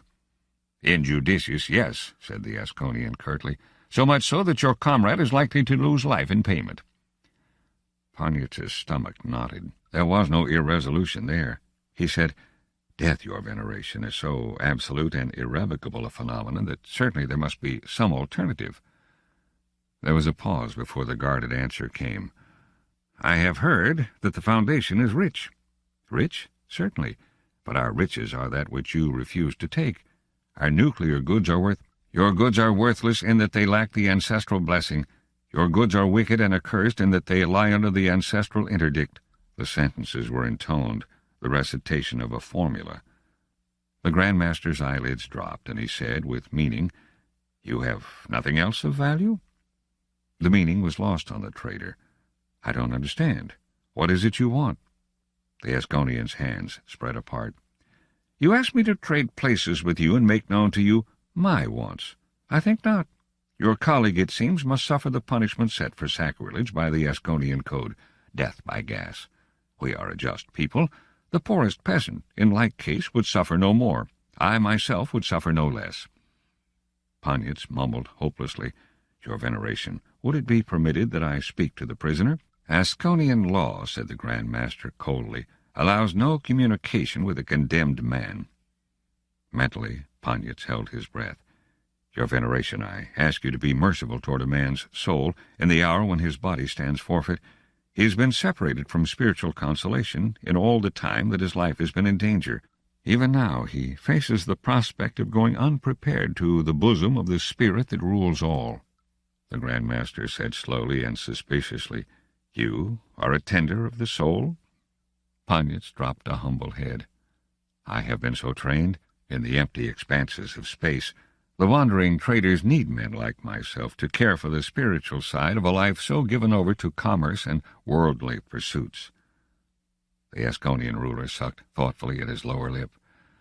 "Every man should prepare his soul for his journey to his ancestral spirits. Yet I had never thought you traders to be believers." 3. Eskel Gorov stirred on his couch and opened one eye as Lemar Ponyitz entered the heavily reinforced door. It boomed shut behind him. Gorov sputtered and came to his feet. "Ponyitz, they sent you?" "Pure chance," said Ponyitz bitterly, "or the work of my own personal malevolent demon. Item 1, you get into a mess on Ascon. Item 2, my sales route, as known to the Board of Trade, carries me within 50 parsecs of the system at just the time of Item 1. Item 3, we've worked together before and the Board knows it. Isn't that a sweet inevitable setup? The answer just pops out of a slot." "Be careful," said Gorov tautly. "There'll be someone listening. Are you wearing a field distorter?" Ponyitz indicated the ornamented bracelet that hugged his wrist, and Gorov relaxed. Ponyitz looked about him. The cell was bare but large. It was well lit, and it lacked offensive odors. He said, "Not bad. They're treating you with kid gloves." Gorov brushed the remark aside. "Listen, how did you get down here? I've been in strict solitary for almost 2 weeks." "Ever since I came, huh? Well, it seems the old bird who's boss here has his weak points. He leans toward pious speeches, so I took a chance that worked. I'm here in the capacity of your spiritual adviser. There's something about a pious man such as he. He will cheerfully cut your throat if it suits him, but he will hesitate to endanger the welfare of your immaterial and problematical soul. It's just a piece of empirical psychology. A trader has to know a little of everything." Gorov's smile was sardonic. "And you've been to theological school as well. You're all right, Ponyitz. I'm glad they sent you. But the Grand Master doesn't love my soul exclusively. Has he mentioned a ransom?" The trader's eyes narrowed. "He hinted, barely, and he also threatened death by gas. I played safe and dodged. It might easily have been a trap. So it's extortion, is it? What is it he wants?" "Gold." "Gold?" Ponyitz frowned. "The metal itself? What for?" "It's their medium of exchange." "Is it? And where do I get gold from?" "Wherever you can. Listen to me, this is important. Nothing will happen to me as long as the Grand Master has the scent of gold in his nose. Promise it to him, as much as he asks for. Then go back to the Foundation, if necessary, to get it. When I am free, we'll be escorted out of the system, and then we part company." Ponyitz stared disapprovingly. "And then you'll come back and try again." "It's my assignment to sell nucleics to Ascone." "They'll get you before you've gone a parsec in space. You know that, I suppose?" "I don't," said Gorov. "And if I did, it wouldn't affect things." "They'll kill you the second time." Gorov shrugged. Ponyitz said quietly, "If I'm going to negotiate with the Grand Master again, I want to know the whole story. So far I've been working it too blind. As it was, the few mild remarks I did make almost threw his veneration into fits." "It's simple enough," said Gorov. "The only way we can increase the security of the Foundation here in the periphery is to form a religion-controlled commercial empire. We're still too weak to be able to force political control. It's all we can do to hold the Four Kingdoms." Ponyitz was nodding. "This I realize, and any system that doesn't accept nuclear gadgets can never be placed under our religious control, and can therefore become a focal point for independence and hostility. Yes." "All right, then," said Ponyitz. "So much for theory. Now, what exactly prevents the sale? Religion? The Grand Master implied as much." "It's a form of ancestor worship. Their traditions tell of an evil past from which they were saved by the simple and virtuous heroes of the past generations. It amounts to a distortion of the anarchic period a century ago, when the imperial troops were driven out and an independent government was set up. Advanced science and nuclear power in particular became identified with the old imperial regime they remember with horror." "That's so. But they have nice little ships which spotted me very handily 2 parsecs away. That smells of nucleics to me." Gorov shrugged. "Those ships are holdovers of the Empire, no doubt, probably with nuclear drive. What they have, they keep. The point is that they will not innovate, and their internal economy is entirely non-nuclear. That is what we must change." "How were you going to do it?" "By breaking the resistance at one point. To put it simply, if I could sell a penknife with a force-field blade to a nobleman, it would be to his interest to force laws that would allow him to use it. Put that baldly, it sounds silly, but it is sound, psychologically. To make strategic sales at strategic points would be to create a pro-nucleics faction at court." "And they send you for that purpose? While I'm only here to ransom you and leave, while you keep on trying? Isn't that sort of tail backward?" "In what way?" said Gorov guardedly. "Listen." Ponyitz was suddenly exasperated. "You're a diplomat, not a traitor, and calling you a traitor won't make you one. This case is for one who's made a business of selling, and I'm here with a full cargo stinking into uselessness, and a quota that won't ever be met, it looks like." "You mean you're going to risk your life on something that isn't your business?" Gorov smiled thinly. Ponyitz said, "You mean that this is a matter of patriotism, and traitors aren't patriotic?" "Notoriously not. Pioneers never are." "All right, I'll grant that. I don't scoot about space to save the Foundation or anything like that. But I'm out to make money, and this is my chance. If it helps the Foundation at the same time, all the better. And I've risked my life on slimmer chances." Ponyitz rose, and Gorov rose with him. "What are you going to do?" The trader smiled. "Gorov, I don't know. Not yet. But if the crux of the matter is to make a sale, then I'm your man. I'm not a boaster as a general thing, but there's one thing I'll always back up. I've never ended up below quota yet." The door to the cell opened almost instantly when he knocked, and 2 guards fell in on either side. 4. "A show," said the Grand Master grimly. He settled himself well into his furs, and one thin hand grasped the iron cudgel he used as a cane. "And gold, your veneration." "And gold," agreed the Grand Master carelessly. Ponyitz set the box down and opened it with as fine an appearance of confidence as he could manage. He felt alone in the face of universal hostility, the way he had felt out in space his first year. The semicircle of bearded counselors who faced him down stared unpleasantly. Among them was Furl, the thin-faced favorite who sat next to the Grand Master in stiff hostility. Ponyitz had met him once already and marked him immediately as prime enemy and, as a consequence, prime victim. Outside the hall, a small army awaited events. Ponyitz was effectively isolated from his ship. He lacked any weapon but his attempted bribe, and Goroff was still a hostage. He made the final adjustments on the clumsy monstrosity that had cost him a week of ingenuity, and prayed once again that the lead-lined quartz would stand the strain. "What is it?" asked the Grand Master. "This," said Ponyitz, stepping back, "is a small device I have constructed myself." "That is obvious, but it is not the information I want. Is it one of the black magic abominations of your world?" "It is nuclear in nature," admitted Ponyitz gravely, "but none of you need touch it or have anything to do with it. It is for myself alone, and if it contains abominations, I take the foulness of it upon myself." The Grand Master had raised his iron cane at the machine in a threatening gesture, and his lips moved rapidly and silently in a purifying invocation. The thin-faced counselor at his right leaned toward him, and his straggled red mustache approached the Grand Master's ear. The ancient Asconian petulantly shrugged himself free. "And what is the connection of your instrument of evil and the gold that may save your countryman's life?" "With this machine," began Ponyitz, as his hand dropped softly onto the central chamber and caressed its hard, round flanks, "I can turn the iron you discard into gold of the finest quality.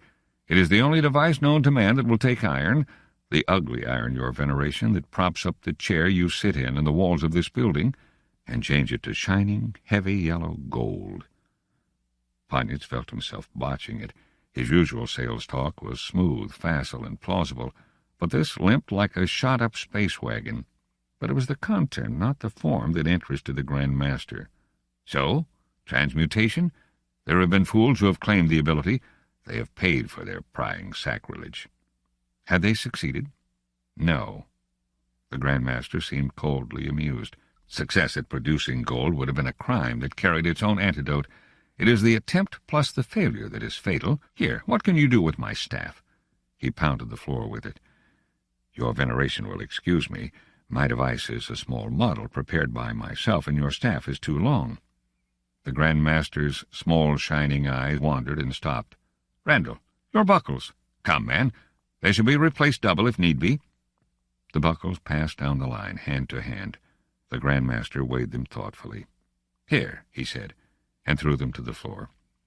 Ponyitz picked them up. He tugged hard before the cylinder opened, and his eyes blinked and squinted with effort as he centered the buckles carefully on the anode screen.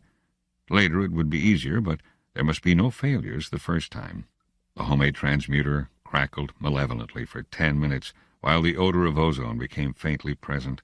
The Asconians backed away, muttering, and again Furl whispered urgently into his ruler's ear. The Grand Master's expression was stony. He did not budge. And the buckles were gold. Ponyitz held them out to the Grand Master with a murmured, "Your veneration." But the old man hesitated, then gestured them away. His stare lingered upon the transmuter. Ponyitz said rapidly, "Gentlemen, this is pure gold, gold through and through. You may subject it to every known physical and chemical test, if you wish to prove the point. It cannot be identified from naturally occurring gold in any way. Any iron can be so treated. Rust will not interfere, nor will a moderate amount of alloying metals." But Ponyitz spoke only to fill a vacuum. He let the buckles remain in his outstretched hand, and it was the gold that argued for him. The Grand Master stretched out a slow hand at last, and the thin-faced Furl was roused to open speech. "Your veneration, the gold is from a poisoned source." And Ponyitz countered, "A rose can grow from the mud, your veneration. In your dealings with your neighbors you buy material of all imaginable variety, without inquiring as to where they get it, whether from an orthodox machine blessed by your benign ancestors, or from some space-spawned outrage. Come, I don't offer the machine. I offer the gold." "Your veneration," said Ferrol, "you are not responsible for the sins of foreigners who work neither with your consent nor knowledge, but to accept this strange pseudo-gold made sinfully from iron in your presence, and with your consent, is an affront to the living spirits of our holy ancestors." "Yet gold is gold," said the Grand Master doubtfully, "and is but an exchange for the heathen person of a convicted felon. Ferrol, you are too critical." But he withdrew his hand. Panyitz said, "You are wisdom itself, your veneration. Consider. To give up a heathen is to lose nothing for your ancestors, whereas with the gold you get in exchange you can ornament the shrines of their holy spirits. And surely, were gold evil in itself, if such a thing could be, the evil would depart of necessity once the metal were put to such pious use." "Now, by the bones of my grandfather," said the Grand Master with surprising vehemence. His lips separated in a shrill laugh. "Ferrol, what do you say of this young man? The statement is valid. It is as valid as the words of my ancestors." Ferrol said gloomily, "So it would seem. Grant that the validity does not turn out to be a device of the malignant spirit." "I'll make it even better," said Panyitz suddenly. "Hold the gold in hostage. Place it on the altars of your ancestors as an offering and hold me for 30 days. If at the end of that time there is no evidence of displeasure, if no disasters occur, surely it would be proof that the offering was accepted. What more can be offered?" And when the Grand Master rose to his feet to search out disapproval, not a man in the council failed to signal his agreement. Even Ferrol chewed the ragged end of his moustache and nodded curtly. Panyitz smiled and meditated on the uses of a religious education. 5. Another week rubbed away before the meeting with Ferrol was arranged. Panyitz felt the tension, but he was used to the feeling of physical helplessness now. He had left city limits under guard. He was in Ferrol's suburban villa under guard. There was nothing to do but accept it without even looking over his shoulder. Ferrol was taller and younger outside the circle of elders. In non-formal costume he seemed no elder at all. He said abruptly, "You're a peculiar man." His close, set eyes seemed to quiver. "You've done nothing this last week, and particularly these last 2 hours, but imply that I need gold. It seems useless labor, for who does not? Why not advance one step?" "It is not simply gold," said Panyitz discreetly. "Not simply gold. Not merely a coin or two. It is rather all that lies behind gold." "Now what can lie behind gold?" prodded Ferrol with a down-curved smile. "Certainly this is not the preliminary of another clumsy demonstration." "Clumsy?" Panyitz frowned slightly. "Oh, definitely." Ferrol folded his hands and nudged them gently with his chin. "I don't criticize you. The clumsiness was on purpose, I am sure. I might have warned his veneration of that, had I been certain of the motive. Now, had I been you, I would have produced the gold upon my ship and offered it alone. The show you offered us, and the antagonism you aroused, would have been dispensed with." "True," Panyitz admitted, "but since I was myself, I accepted the antagonism for the sake of attracting your attention." "Is that it? Simply that?" Ferrol made no effort to hide his contemptuous amusement. "And I imagine you suggested the 30-day purification period that you might assure yourself time to turn the attraction into something a bit more substantial. But what if the gold turns out to be impure?" Panyitz allowed himself a dark humor in return. "When the judgment of that impurity depends upon those who are most interested in finding it pure?" Ferrol lifted his eyes and stared narrowly at the traitor. He seemed at once surprised and satisfied. "A sensible point. Now tell me why you wished to attract me." "This I will do. In the short time I have been here, I have observed useful facts that concern you and interest me. For instance, you are young, very young for a member of the council, and even of a relatively young family." "You criticize my family?" "Not at all. Your ancestors are great and holy. All will admit that. But there are those that say you are not a member of one of the 5 tribes." Ferrol leaned back. "With all respect to those involved," and he did not hide his venom, "the 5 tribes have impoverished loins and thin blood. Not 50 members of the tribes are alive. Yet there are those who say the nation would not be willing to see any man outside the tribes as Grand Master, and so young and newly advanced a favorite of the Grand Master is bound to make powerful enemies among the great ones of the state. It is said his veneration is aging, and his protection will not last past his death. when it is an enemy of yours who will undoubtedly be the one to interpret the words of his spirit?" Ferrol scowled. "For a foreigner you hear much. Such ears are made for cropping." "That may be decided later." "Let me anticipate." Ferrol stirred impatiently in his seat. "You're going to offer me wealth and power in terms of those evil little machines you carry in your ship. Well, suppose it's so. What would be your objection? Simply your standard of good and evil?" Ferrol shook his head. "Not at all. Look, my outlander, your opinion of us and your heathen agnosticism is what it is. But I'm not the entire slave of our mythology, though I may appear so. I'm an educated man, sir, and I hope an enlightened one. The full depth of our religious customs, in the ritualistic rather than the ethical sense, is for the masses." "Your objection, then?" pressed Ponyitz gently. "Just that. The masses. I might be willing to deal with you, but your little machines must be used to be useful. How might riches come to me if I had to use— what is it you sell? Well, a razor, for instance, only in the strictest trembling secrecy. Even if my chin were more simply and more cleanly shaven, how would I become rich? And how would I avoid death by gas chamber or mob frightfulness if I were ever once caught using it?" Ponyitz shrugged. "You are correct. I might point out that the remedy would be to educate your own people in the use of nucleics for their convenience and your own substantial profit. It would be a gigantic piece of work, I don't deny it, but the returns would be still more gigantic. Still, that is your concern, and at the moment not mine at all, for I offer neither razor, knife, nor mechanical garbage disposer." "What do you offer?" "Gold itself, directly. You may have the machine I demonstrated last week." And now Ferrol stiffened, and the skin on his forehead moved jerkily. "The transmuter?" "Exactly. Your supply of gold will equal your supply of iron. That, I imagine, is sufficient for all needs, sufficient for the Grand Mastership itself, despite youth and enemies. And it is safe." "In what way?" "In that secrecy is the essence of its use. That same secrecy you described as the only safety with regard to nucleics. You may bury the transmuter in the deepest dungeon of the strongest fortress on your furthest estate, and it will still bring you instant wealth. It is the gold you buy, not the machine, and that gold bears no trace of its manufacture, for it cannot be told from the natural creation."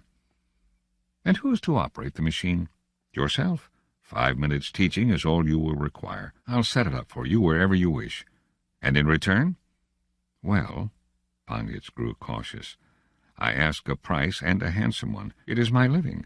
Let us say, for it is a valuable machine, the equivalent of a cubic foot of gold in wrought iron." Ferrol laughed, and Ponyitz grew red. "I point out, sir," he added stiffly, "that you can get your price back in 2 hours. "True, and in 1 hour you might be gone, and my machine might suddenly turn out to be useless. I'll need a guarantee." "You have my word." "A very good one," Ferrol bowed sardonically. "But your presence would be an even better assurance. I'll give you my word to pay you 1 week after delivery in working order." "Impossible." "Impossible, when you've already incurred the death penalty very handily by even offering to sell me anything. The only alternative is my word that you'll get the gas chamber tomorrow otherwise." Ponyitz's face was expressionless, but his eyes might have flickered. He said, "It is an unfair advantage. You will at least put your promise in writing? And also become liable for execution?" "No, sir." Ferrol smiled a broad satisfaction. "No, sir. Only one of us is a fool." The trader said in a small voice, "It is agreed, then." 6. Goroff was released on the 30th day, and 500 pounds of the yellowest gold took his place, and with him was released the quarantined and untouched abomination that was his ship. Then, as on the journey into the Asconian system, so on the journey out, the cylinder of sleek little ships ushered them on their way. Ponyitz watched the dimly sunlit speck that was Goroff's ship, while Goroff's voice pierced through to him, clear and thin on the tight, distortion-bounded ether beam. He was saying, "But it isn't what's wanted, Ponyitz. A transmuter won't do. Where did you get one, anyway?" "I didn't." Ponyitz's answer was patient. "I juiced it up out of a food irradiation chamber. It isn't any good, really. The power consumption is prohibitive on any large scale, or the Foundation would use transmutation instead of chasing all over the galaxy for heavy metals. It's one of the standard tricks every trader uses, except that I never saw an iron-to-gold one before. But it's impressive, and it works. Very temporarily. All right, but that particular trick is no good. It got you out of a nasty spot. That is very far from the point, especially since I've got to go back, once we shake our solicitous escort. Why? You yourself explained it to this politician of yours. Goroff's voice was on edge. Your entire sales point rested on the fact that the transmuter was a means to an end, but of no value in itself, that he was buying the gold, not the machine. It was good psychology, since it worked. But, Poniatz urged blandly and obtusely. The voice from the receiver grew shriller. But we want to sell them a machine of value in itself, something they would want to use openly, something that would tend to force them out in favor of nuclear techniques as a matter of self-interest. I understand all that, said Poniatz gently. You once explained it. But look at what follows from my sale, will you? As long as that transmuter lasts, Ferl will coin gold, and it will last long enough to buy him the next election. The present Grand Master won't last long. You count on gratitude? Asked Goroff coldly. No, on intelligent self-interest. The transmuter gets him an election. Other mechanisms? No, your premise is twisted. It's not the transmuter he'll credit. It'll be the good old-fashioned gold. That's what I'm trying to tell you. Poniatz grinned and shifted into a more comfortable position. All right. He'd baited the poor fellow sufficiently. Goroff was beginning to sound wild. The trader said, Not so fast, Goroff. I haven't finished. There are other gadgets already involved. There was a short silence. Then Goroff's voice sounded cautiously. What other gadgets? Poniatz gestured automatically and uselessly. You see that escort? I do, said Goroff shortly. Tell me about those gadgets. I will, if you'll listen. That's Ferl's private navy escorting us, a special honor to him from the Grand Master. He managed to squeeze that out. So? And where do you think he's taking us?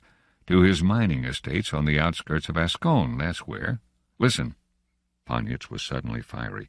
I told you I was in this to make money, not to save worlds. All right, I sold that transmuter for nothing. Nothing except the risk of the gas chamber, and that doesn't count toward the quota. Get back to the mining estates, Poniatz. Where do they come in? With the profits. We're stacking up on 10, Goroff. 10 to fill every last cubic foot this old scow can scrape up, and then some more for yours. I'm going down with Ferl to collect, old man, and you're going to cover me from upstairs with every gun you've got, just in case Ferl isn't as sporting about the matter as he lets on to be. That 10's my profit. For the transmuter? For my entire cargo of nucleics, at double price plus a bonus. He shrugged, almost apologetically. I admit I gouged him, but I've got to make quota, don't I? Goroff was evidently lost. He said weakly, Do you mind explaining? What's there to explain? It's obvious, Goroff. Look, the clever dog thought he had me in a foolproof trap, because his word was worth more than mine to the Grand Master. He took the transmuter. That was a capital crime in Ascone. But at any time he could say that he had lured me on into a trap with the purest of patriotic motives, and denounce me as a seller of forbidden things.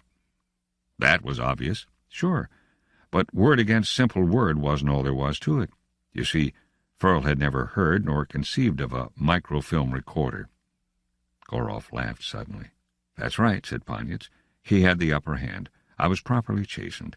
But when I set up the transmuter for him in my whipped dog fashion, I incorporated the recorder into the device and removed it in the next day's overhaul. I had a perfect record of his sanctum sanctorum, his holy of holies, with himself, poor Ferl, operating the transmuter for all the ergs it had, and crowing over his first piece of gold as if it were an egg he had just laid. You showed him the results? 2 days later.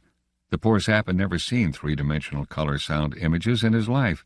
He claims he isn't superstitious, but if I ever saw an adult look as scared as he did then, called me a rookie.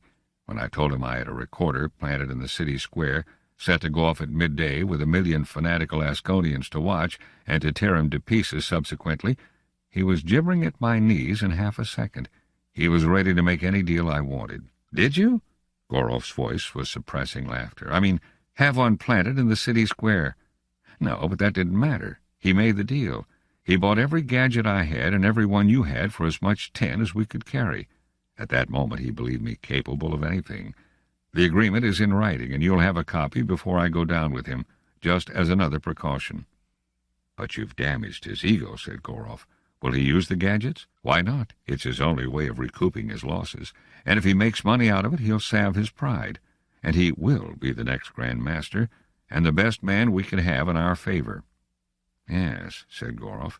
"It was a good sale. Yet you've certainly got an uncomfortable sales technique. No wonder you were kicked out of a seminary. Have you no sense of morals?" "What are the odds?" said Ponitz indifferently. "You know what Salvor Hardin said about a sense of morals." Part 5. The Merchant Princes. 1. Traders. With psychohistoric inevitability, economic control of the Foundation grew. The traders grew rich, and with riches came power. It is sometimes forgotten that Hober Mallow began life as an ordinary trader. It is never forgotten that he ended it as the first of the merchant princes. Encyclopedia Galactica. Jorain Sutt put the tips of carefully manicured fingers together and said, "It's something of a puzzle. In fact, and this is in the strictest of confidence, it may be another one of Hari Seldon's crises." The man opposite felt in the pocket of his short Smyrnian jacket for a cigarette. "Don't know about that, Sutt. As a general rule, politicians start shouting Seldon crisis at every mayoralty campaign." Sutt smiled very faintly. "I'm not campaigning, Mallow. We're facing nuclear weapons, and we don't know where they're coming from." Hober Mallow of Smyrno, master trader, smoked quietly, almost indifferently. "Go on. If you have more to say, get it out." Mallow never made the mistake of being over-polite to a Foundation man. He might be an outlander, but a man's a man for a that. Sutt indicated the trimensional star map on the table. He adjusted the controls, and a cluster of some half-dozen stellar systems blazed red. "That," he said quietly, "is the Corellian Republic." The trader nodded. "I've been there. Stinking rat-hole. I suppose you can call it a republic, but it's always someone out of the Argo family that gets elected Commodore each time, and if you ever don't like it, things happen to you." He twisted his lip and repeated, "I've been there. But you come back, which hasn't always happened. 3 trade ships, inviolate under the conventions, have disappeared within the territory of the Republic in the last year, and those ships were armed with all the usual nuclear explosives and force field defenses. What was the last word heard from the ships? Routine reports, nothing else." "What did Corell say?" Sutt's eyes gleamed sardonically. "There was no way of asking. The Foundation's greatest asset throughout the periphery is its reputation of power. Do you think we can lose 3 ships and ask for them?" "Well, then suppose you tell me what you want with me." Jorain Sutt did not waste his time in the luxury of annoyance. As secretary to the mayor, he had held off opposition councilmen, job-seekers, reformers, and crackpots who claimed to have solved in its entirety the course of future history as worked out by Hari Seldon. With training like that, it took a good deal to disturb him. He said methodically, "In a moment. You see, 3 ships lost in the same sector in the same year can't be accident, and nuclear power can be conquered only by more nuclear power. The question automatically arises. If Corell has nuclear weapons, where is it getting them? And where does it? 2 alternatives. Either the Corellians have constructed them themselves. Far-fetched? Very. But the other possibility is that we are being afflicted with a case of treason." "You think so?" Mallow's voice was cold. The secretary said calmly, "There's nothing miraculous about the possibility. Since the 4 kingdoms accepted the Foundation Convention, we've had to deal with considerable groups of dissident populations in each nation. Each former kingdom has its pretenders and its former noblemen, who can't very well pretend to love the Foundation. Some of them are becoming active, perhaps." Mallow was a dull red. "I see. Is there anything you want to say to me? I'm a Smyrnian." "I know. You're a Smyrnian, born in Smyrno, one of the former 4 kingdoms. You're a Foundation man by education only. By birth you're an outlander and a foreigner. No doubt your grandfather was a baron at the time of the wars with Anacreon and Loris, and no doubt your family estates were taken away when Sef Sermak redistributed the land." "No, by black space, no. My grandfather was a blood-poor son of a spacer who died heaving coal at starving wages before the Foundation took over. I owe nothing to the old regime. But I was born in Smyrna, and I'm not ashamed of either Smyrna or Smyrnians by the galaxy. Your sly little hints of treason aren't going to panic me into licking Foundation spittle. And now you can either give your orders or make your accusations. I don't care which. My good master traitor, I don't care an electron whether your grandfather was king of Smyrna or the greatest pauper on the planet. I recited that rigmarole about your birth and ancestry to show you that I'm not interested in them. Evidently you missed the point. Let's go back now. You're a Smyrnian. You know the Outlanders. Also, you're a traitor and one of the best. You've been to Corel and you know the Corellians. That's where you've got to go. Mallow breathed deeply. As a spy? Not at all. As a traitor, but with your eyes open. If you can find out where the power is coming from, I might remind you, since you're a Smyrnian, that 2 of those lost trade ships had Smyrnian crews. When do I start? When will your ship be ready? In 6 days. Then that's when you start. You'll have all the details at the Admiralty. Right. The traitor rose, shook hands roughly, and strode out. Sut waited, spreading his fingers gingerly and rubbing out the pressure, then shrugged his shoulders and stepped into the mayor's office. The mayor deadened the visit plate and leaned back. What do you make of it, Sut? He could be a good actor, said Sut, and stared thoughtfully ahead. 2. It was evening of the same day, and in Joraine Sut's bachelor apartment on the 21st floor of the Hardin building, Publius Manlio was sipping wine slowly. It was Publius Manlio in whose slight aging body were fulfilled 2 great offices of the Foundation. He was Foreign Secretary in the Mayor's Cabinet, and to all the outer sons, barring only the Foundation itself, he was, in addition, Primate of the Church, Purveyor of the Holy Food, Master of the Temples, and so forth, almost indefinitely in confusing but sonorous syllables. He was saying, "But he agreed to let you send out that traitor. It is a point." "But such a small one," said Sut.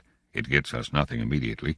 The whole business is the crudest sort of stratagem, since we have no way of foreseeing it to the end. It is a mere paying out of rope on the chance that somewhere along the length of it will be a noose." "True. And this Mallow is a capable man. What if he is not an easy prey to dupery? That is a chance that must be run. If there is treachery, it is the capable men that are implicated. If not, we need a capable man to detect the truth, and Mallow will be guarded. Your glass is empty." "No, thanks. I've had enough." Sut filled his own glass and patiently endured the other's uneasy reverie. Of whatever the reverie consisted, it ended indecisively, for the primate said suddenly, almost explosively, "Sut, what's on your mind?" "I'll tell you, Manlio." His thin lips parted. "We're in the middle of a Seldon crisis." Manlio stared, then said softly, "How do you know? Has Seldon appeared in the time vault again?" "That much, my friend, is not necessary. Look, reason it out. Since the Galactic Empire abandoned the periphery and threw us on our own, we have never had an opponent who possessed nuclear power. Now, for the first time, we have one. That seems significant, even if it stood by itself. And it doesn't. For the first time in over 70 years, we are facing a major domestic political crisis. I should think the synchronization of the 2 crises, inner and outer, puts it beyond all doubt." Manlio's eyes narrowed. "If that's all, it's not enough. There have been 2 Seldon crises so far, and both times the Foundation was in danger of extermination. Nothing can be a 3rd crisis till that danger returns." Sut never showed impatience. "That danger is coming. Any fool can tell a crisis when it arrives. The real service to the state is to detect it in embryo. Look, Manlio, we're proceeding along a planned history. We know that Hari Seldon worked out the historical probabilities of the future. We know that someday we're to rebuild the Galactic Empire. We know that it will take 1,000 years or thereabouts, and we know that in the interval we will face certain definite crises. Now, the first crisis came 50 years after the establishment of the Foundation, and the second 30 years later than that. Almost 75 years have gone since. It's time, Manlio. It's time." Manlio rubbed his nose uncertainly. "And you've made your plans to meet this crisis?" Sut nodded. "And I," continued Manlio, "am to play a part in it?" Sut nodded again. "Before we can meet the foreign threat of atomic power, we've got to put our own house in order. These traitors—" "Ah!" The primate stiffened, and his eyes grew sharp. "That's right. These traitors.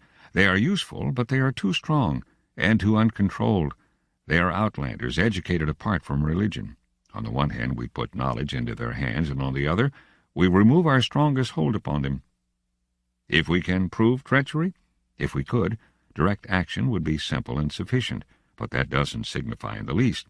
Even if treason among them did not exist, they would form an uncertain element in our society. They wouldn't be bound to us by patriotism or common descent or even by religious awe. Under their secular leadership, the outer provinces, which since Hardin's time looked to us as the holy planet, might break away.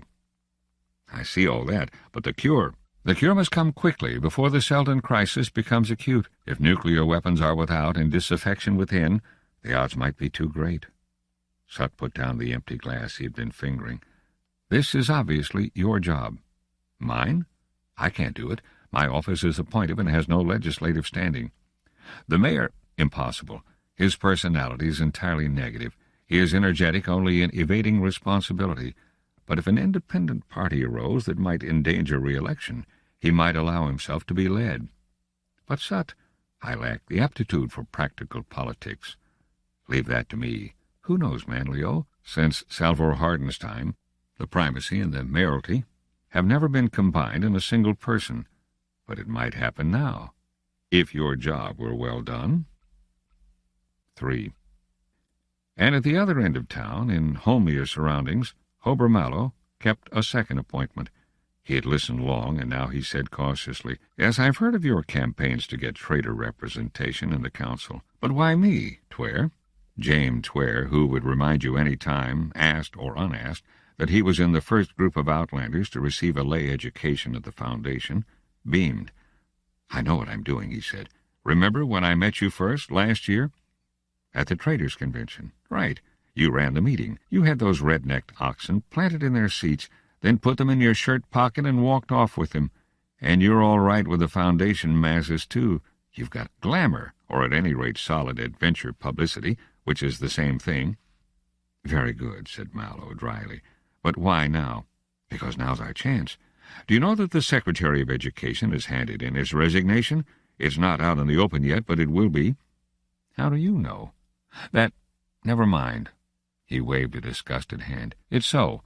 The Actionist Party is splitting wide open, and we can murder it right now on a straight question of equal rights for traders, or rather, democracy, pro and anti." Mallow lounged back in his chair and stared at his thick fingers. Sorry, Tware. I'm leaving next week on business. You'll have to get someone else." Tware stared. "Business? What kind of business?" "Very super-secret. AAA priority. All that, you know. Had a talk with the mayor's own secretary." "Snake Sut?" James Tware grew excited. "A trick. The son of a spacer is getting rid of you. Mallow—" "Hold on." Mallow's hand fell on the other's balled fist. "Don't go into a blaze. If it's a trick, I'll be back someday for the reckoning. If it isn't, your snake, Sut, is playing into our hands. Listen, there's a Seldon crisis coming up." Mallow waited for a reaction, but it never came. Tware merely stared. "What's a Seldon crisis?" "Galaxy!" Mallow exploded angrily at the anticlimax. "What the blue blazes did you do when you went to school? What do you mean anyway by a fool question like that?" The elder man frowned. "If you'll explain." There was a long pause, then, "I'll explain." Mallow's eyebrows lowered, and he spoke slowly. "When the Galactic Empire began to die at the edges, and when the ends of the galaxy reverted to barbarism and dropped away, Hari Seldon and his band of psychologists planted a colony, the Foundation, out here in the middle of the mess, so that we can incubate art, science, and technology, and form the nucleus of the Second Empire." "Oh, yes. I'm not finished," said the trader coldly. "The future course of the Foundation was plotted according to the science of psychohistory, then highly developed, and conditions arranged so as to bring about a series of crises that will force us most rapidly along the route to future empire. Each crisis, each Seldon crisis, marks an epoch in our history. We're approaching one now, our third." Tware shrugged. "I suppose this was mentioned in school, but I've been out of school a long time, longer than you." "I suppose so. Forget it. What matters is that I'm being sent out into the middle of the development of this crisis. There's no telling what I'll have when I come back, and there is a council election every year." Tware looked up. "Are you on the track of anything?" "No." "You have definite plans?" "Not the faintest inkling of one." Well, nothing. Hardin once said, "To succeed, planning alone is insufficient. One must improvise as well." "I'll improvise." Tware shook his head uncertainly, and they stood, looking at each other. Mallow said, quite suddenly but quite matter-of-factly, "I tell you what, how about coming with me?" "Don't stare, man. You've been a traitor before you decided there was more excitement in politics, or so I've heard." "Where are you going? Tell me that." "Towards the Wassalian Rift. I can't be more specific till we're out in space. What do you say?" "Suppose Sut decides he wants me where he can see me." "Not likely. If he's anxious to get rid of me, why not of you as well? Besides which, no traitor would hit space if he couldn't pick his own crew. I take whom I please." There was a queer glint in the older man's eyes. "All right, I'll go." He held out his hand. "It'll be my first trip in 3 years." Mallow grasped and shook the other's hand. "Good. All fired good. And now I've got to round up the boys. You know where the Far Star docks, don't you? Then show up tomorrow. Goodbye." 4. Corel is that frequent phenomenon in history, the republic whose ruler has every attribute of the absolute monarch but the name. It therefore enjoyed the usual despotism unrestrained even by those two moderating influences in the legitimate monarchies, regal honor and court etiquette. Materially, its prosperity was low. The day of the Galactic Empire had departed, with nothing but silent memorials and broken structures to testify to it. The day of the foundation had not yet come, and in the fierce determination of its ruler, the Commodore Asper Argo, with his strict regulation of the traders and his stricter prohibition of the missionaries, it was never coming. The spaceport itself was decrepit and decayed, and the crew of the Far Star were drearily aware of that. The moldering hangars made for a moldering atmosphere, and James Tware itched and fretted over a game of solitaire. Hubber Mallow said thoughtfully, "Good trading material here." He was staring quietly out the viewport. So far there was little else to be said about Corel. The trip here was uneventful. The squadron of Corellian ships that had shot out to intercept the Far Star had been tiny, limping relics of ancient glory or battered, clumsy hulks. They had maintained their distance fearfully, and still maintained it, and for a week now Mallow's requests for an audience with the local government had been unanswered.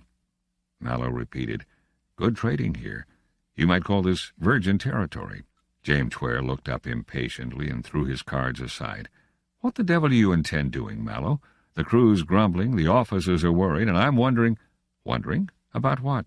"About this situation. And about you. What are we doing?" "Waiting." The old trader snorted and grew red. He growled, "You're going it blind, Mallow. There's a guard around the field, and there are ships overhead. Suppose they're getting ready to blow us into a hole in the ground. They've had a week. Maybe they're waiting for reinforcements." Tware's eyes were sharp and hard. Mallow sat down abruptly. "Yes, I'd thought of that. You see, it poses a pretty problem. First, we got here without trouble. That may mean nothing, however, for only 3 ships out of better than 300 went a-glimmer last year. The percentage is low, but that may mean also that the number of their ships equipped with nuclear power is small, and that they dare not expose them needlessly until that number grows. But it could mean, on the other hand, that they haven't nuclear power after all. Or maybe they have and are keeping under cover for fear we know something. It's one thing, after all, to piratize blundering light-armored merchant ships. It's another to fool around with an accredited envoy of the Foundation when the mere fact of his presence may mean the Foundation is growing suspicious. Combine this— Hold on, Mallow, hold on. Tware raised his hands. You're just about drowning me with talk. What are you getting at? Never mind the in-betweens. You've got to have the in-betweens, or you won't understand, Tware. We're both waiting. They don't know what I'm doing here, and I don't know what they've got here, but I'm in the weaker position because I'm one and they're an entire world, maybe with atomic power.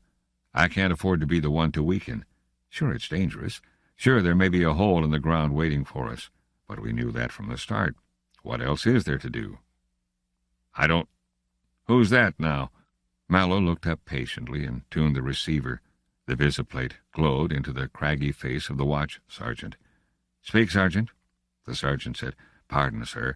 The men have given entry to a Foundation missionary." "A what?" Mallow's face grew livid. "A missionary, sir.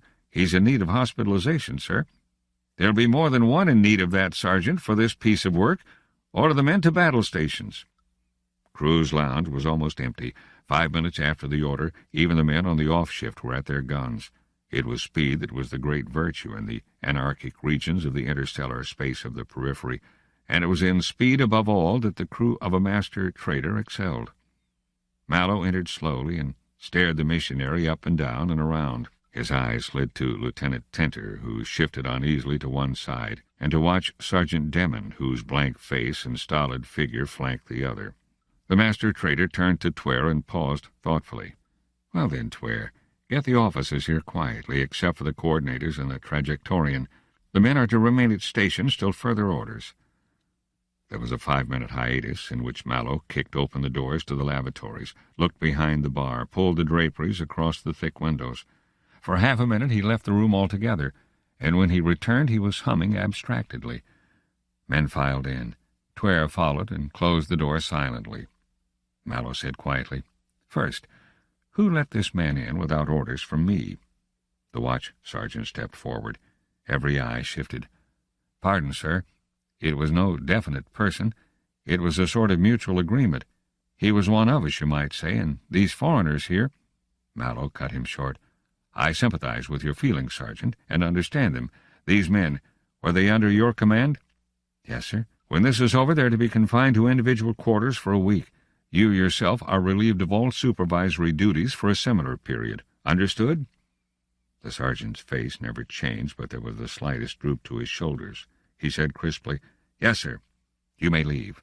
Get to your gun station." The door closed behind him, and the babble rose. Tware broke in. "Why the punishment, Mallow? You know that these Corellians killed captured missionaries. An action against my orders is bad in itself, whatever other reasons there may be in its favor. No one was to leave or enter the ship without permission." Lieutenant Tenter murmured rebelliously, 7 days without action. You can't maintain discipline that way." Mallow said icily, "I can. There's no merit in discipline under ideal circumstances. I'll have it in the face of death, or it's useless. Where's this missionary? Get him here in front of me." The trader sat down while the scarlet-cloaked figure was carefully brought forward. "What's your name, Reverend?" "Eh?" The scarlet-robed figure wheeled toward Mallow, the whole body turning as a unit. His eyes were blankly open, and there was a bruise on one temple. He had not spoken, nor, as far as Mallow could tell, moved during all the previous interval. "Your name, revered one?" The missionary started to sudden feverish life. His arms went out in an embracing gesture. "My son, my children, may you always be in the protecting arms of the Galactic Spirit." Tware stepped forward, eyes troubled, voice husky. "The man's sick. Take him to bed, somebody. Order him to bed, Mallow, and have him seen to. He's badly hurt." Mallow's great arm shoved him back. "Don't interfere, Tware, or I'll have you out of the room. Your name, revered one?" The missionary's hands clasped in sudden supplication. "As you are enlightened men, save me from the heathen." The words tumbled out. "Save me from these brutes and darkened ones who raven after me and would afflict the Galactic Spirit with their crimes. I am George Parma of the Anacreonian worlds, educated at the Foundation itself, my children. I am a priest of the Spirit, educated in all the mysteries, who have come here where the inner voice called me." He was gasping. "I have suffered at the hands of the unenlightened. As you are children of the Spirit, and in the name of that Spirit, protect me from them." A voice broke in upon them as the emergency alarm box clamored metallically, "Enemy units in sight, instruction desired." Every eye shot mechanically upward to the speaker. Mallow swore violently. He clicked open the reverse and yelled, "Maintain vigil, that is all," and turned it off. He made his way to the thick drapes that rustled aside at a touch and stared grimly out. Enemy units, several thousands of them, in the persons of the individual members of a Corellian mob.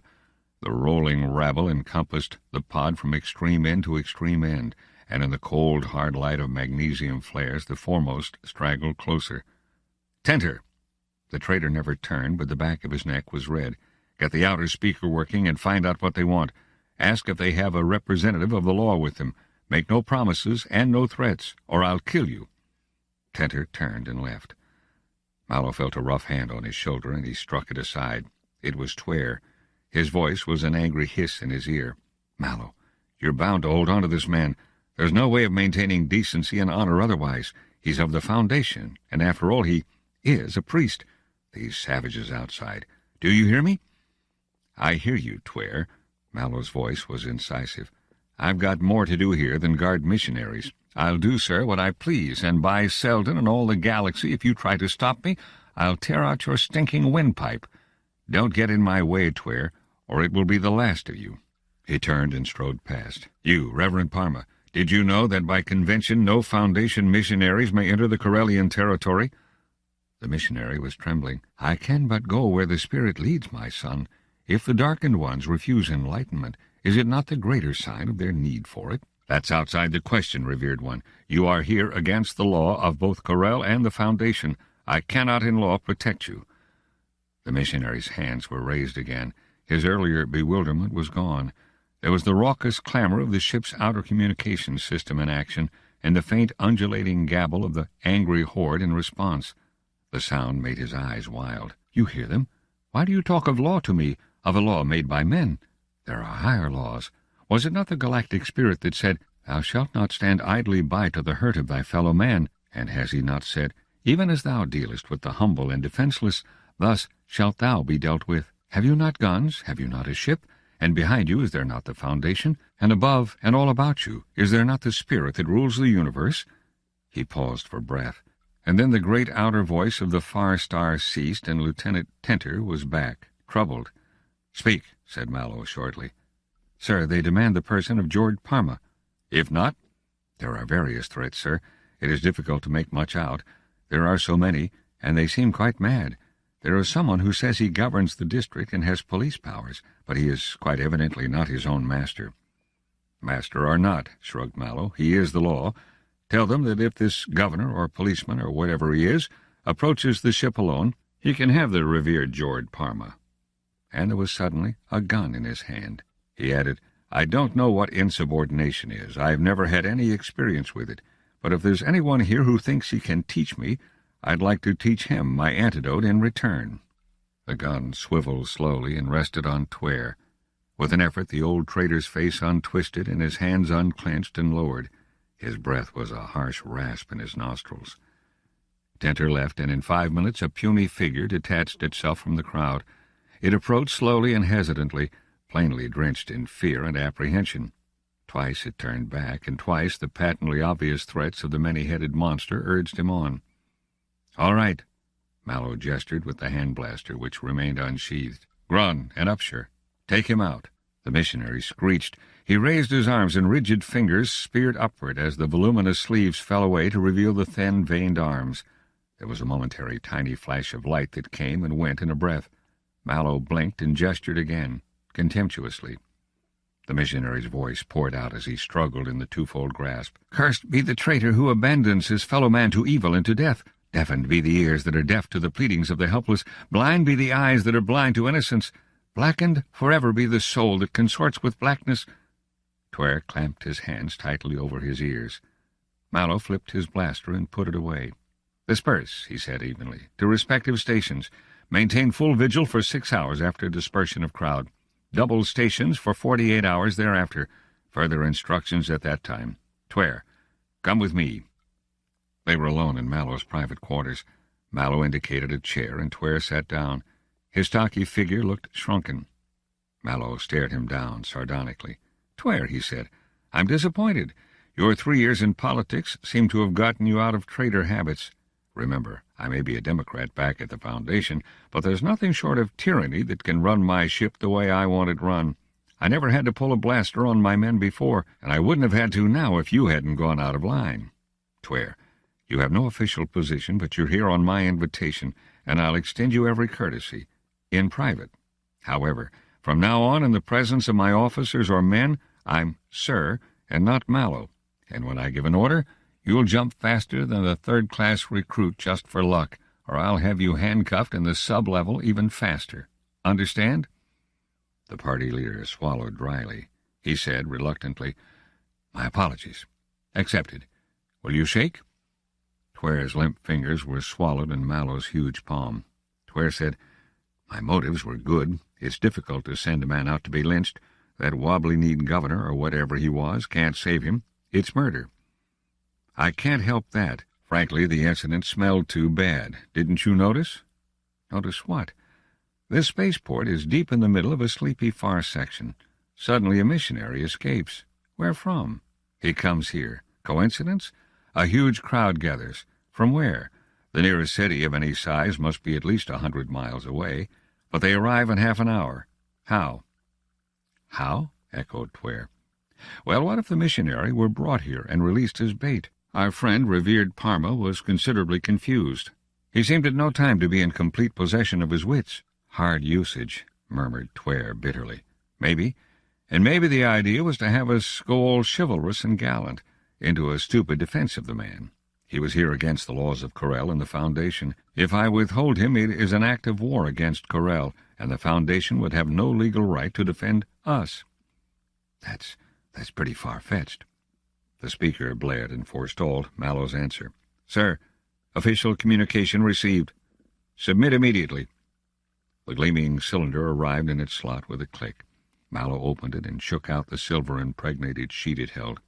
He rubbed it appreciatively between thumb and finger and said, "Teleported direct from the capital, Commdore's own stationery." He read it in a glance and laughed shortly. "So, my idea was far-fetched, was it?" He tossed it over to Tware and added, "Half an hour after we hand back the missionary, we finally get a very polite invitation to the Commodore's august presence, after 7 days of previous waiting. I think we passed a test." 5. Commodore Asper was a man of the people, by self-acclamation. His remaining back fringe of gray hair drooped limply to his shoulders. His shirt needed laundering, and he spoke with a snuffle.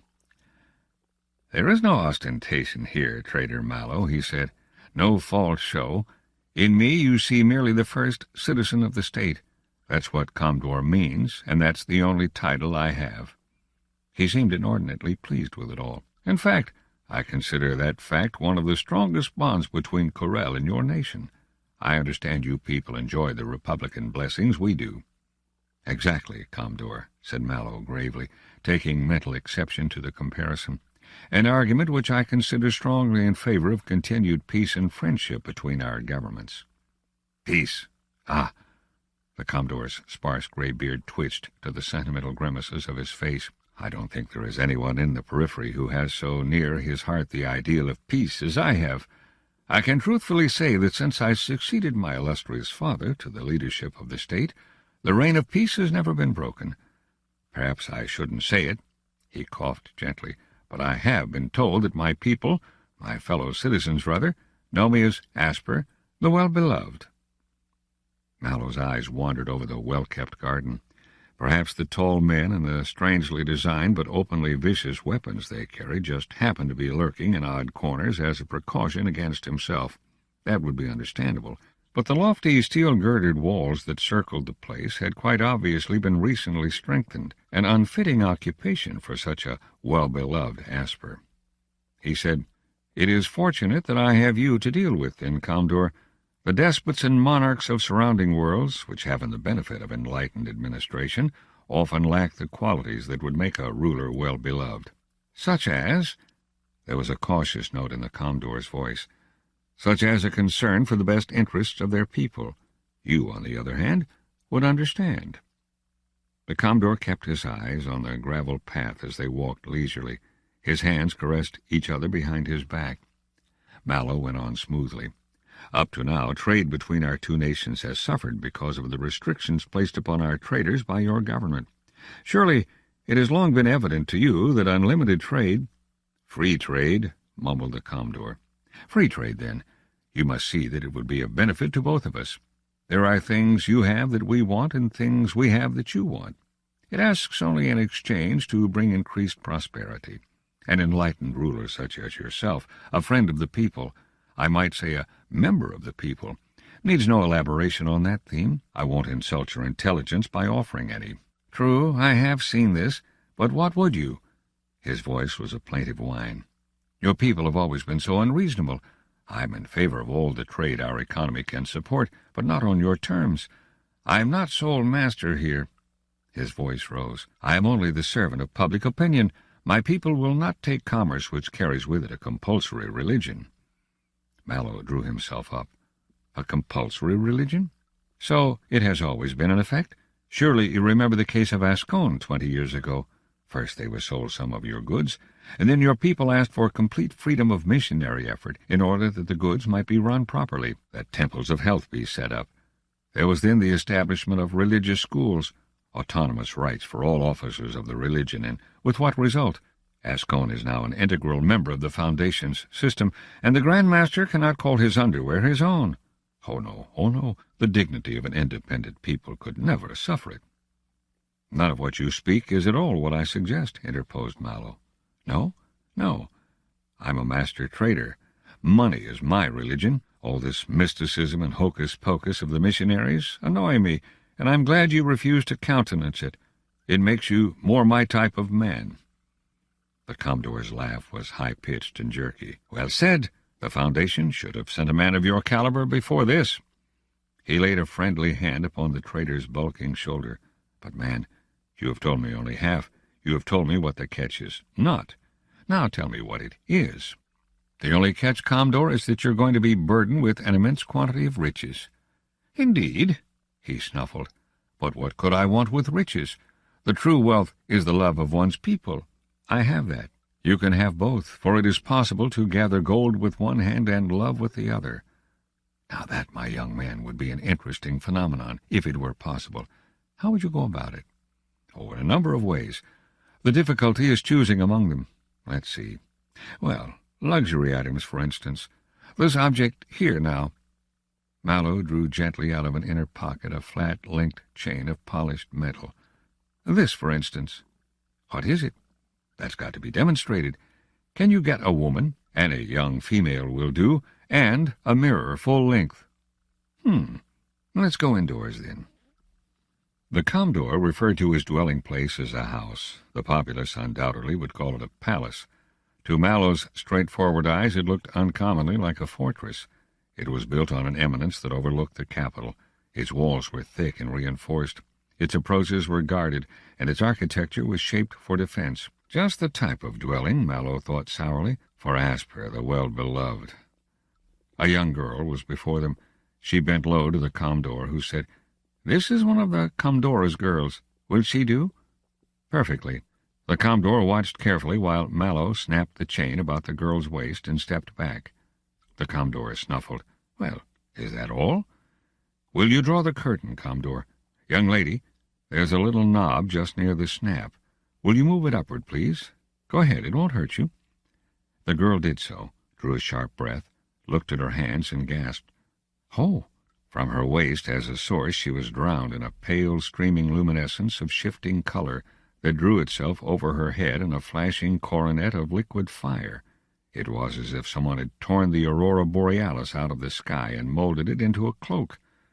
The girl stepped to the mirror and stared, fascinated. "Here, take this." Mallow handed her a necklace of dull pebbles.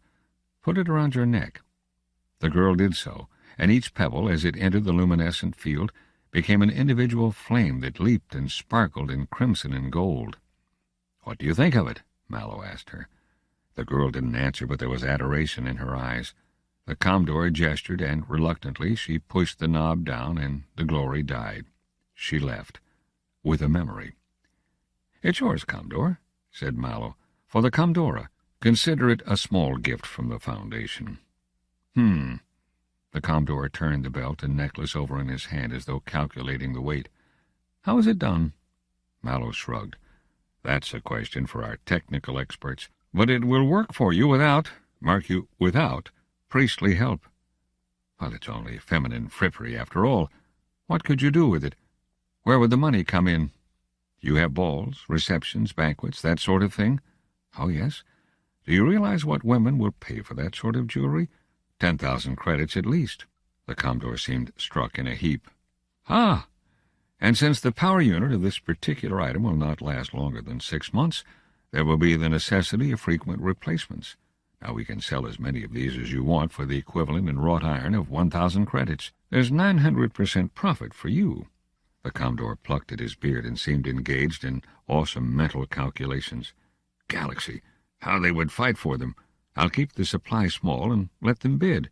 Of course, it wouldn't do to let them know that I personally— Mallow said, "We can explain the workings of dummy corporations if you would like. Then, working further at random, take our complete line of household gadgets.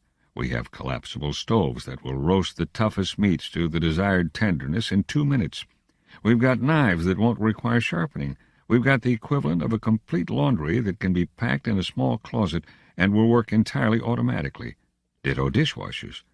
Ditto floor scrubbers, furniture polishers, dust precipitators, lighting fixtures. Oh, anything you like. Think of your increased popularity if you make them available to the public. Think of your increased quantity of worldly goods if they're available as a government monopoly at 900% profit. It will be worth many times the money to them, and they needn't know what you pay for it. And mind you, none of it will require priestly supervision. Everybody will be happy. Except you, it seems. What do you get out of it? Just what every trader gets by foundation law. My men and I will collect half of whatever profits we take in. Just you buy all I want to sell you, and we'll both make out quite well. Quite well." The Commodore was enjoying his thoughts. "What did you say you wanted to be paid with? Iron? That and coal and bauxite. Also tobacco, pepper, magnesium, hardwood. Nothing you haven't got enough of?" "It sounds well. I think so. Oh, and still another item at random, Commodore. I could retool your factories." "Eh? How's that?" "Well, take your steel foundries.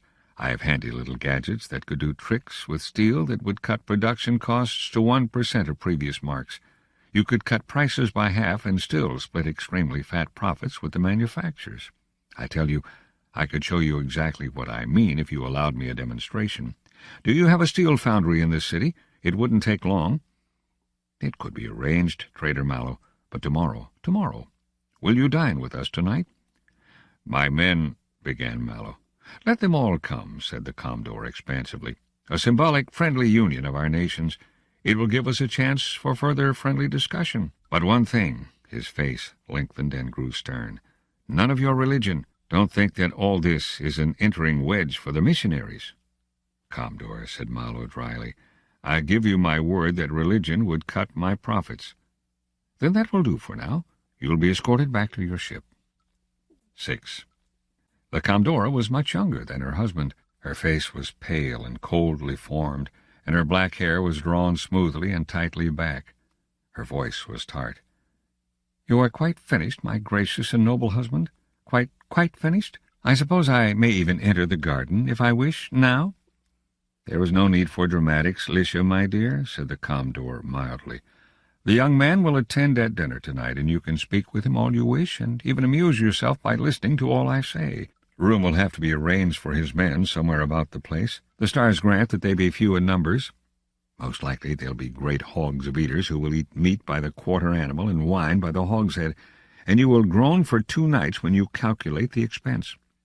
Well, now, perhaps I won't. Despite your opinion, the dinner is to be on the most lavish scale."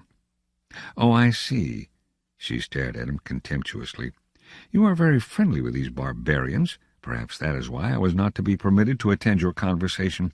Perhaps your little weazened soul is plotting to turn against my father?" "Not at all." "Yes, I'd be likely to believe you, wouldn't I? If ever a poor woman was sacrificed for policy to an unsavory marriage, it was myself. I could have picked a more proper man from the alleys and mud-heaps of my native world. Well, now, I'll tell you what, my lady.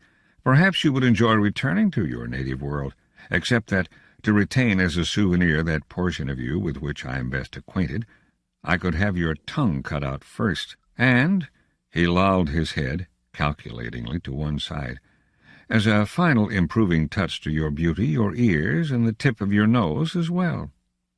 "You wouldn't dare, you little pug-dog. My father would pulverize your toy nation to meteoric dust. In fact, he might do it in any case, if I told him you were treating with these barbarians."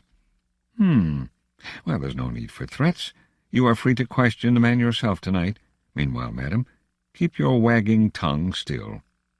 "At your orders." "Here, Take this, then, and keep still." The band was about her waist and the necklace around her neck. He pushed the knob himself and stepped back. The Commodore drew in her breath and held out her hands stiffly. She fingered the necklace gingerly and gasped again.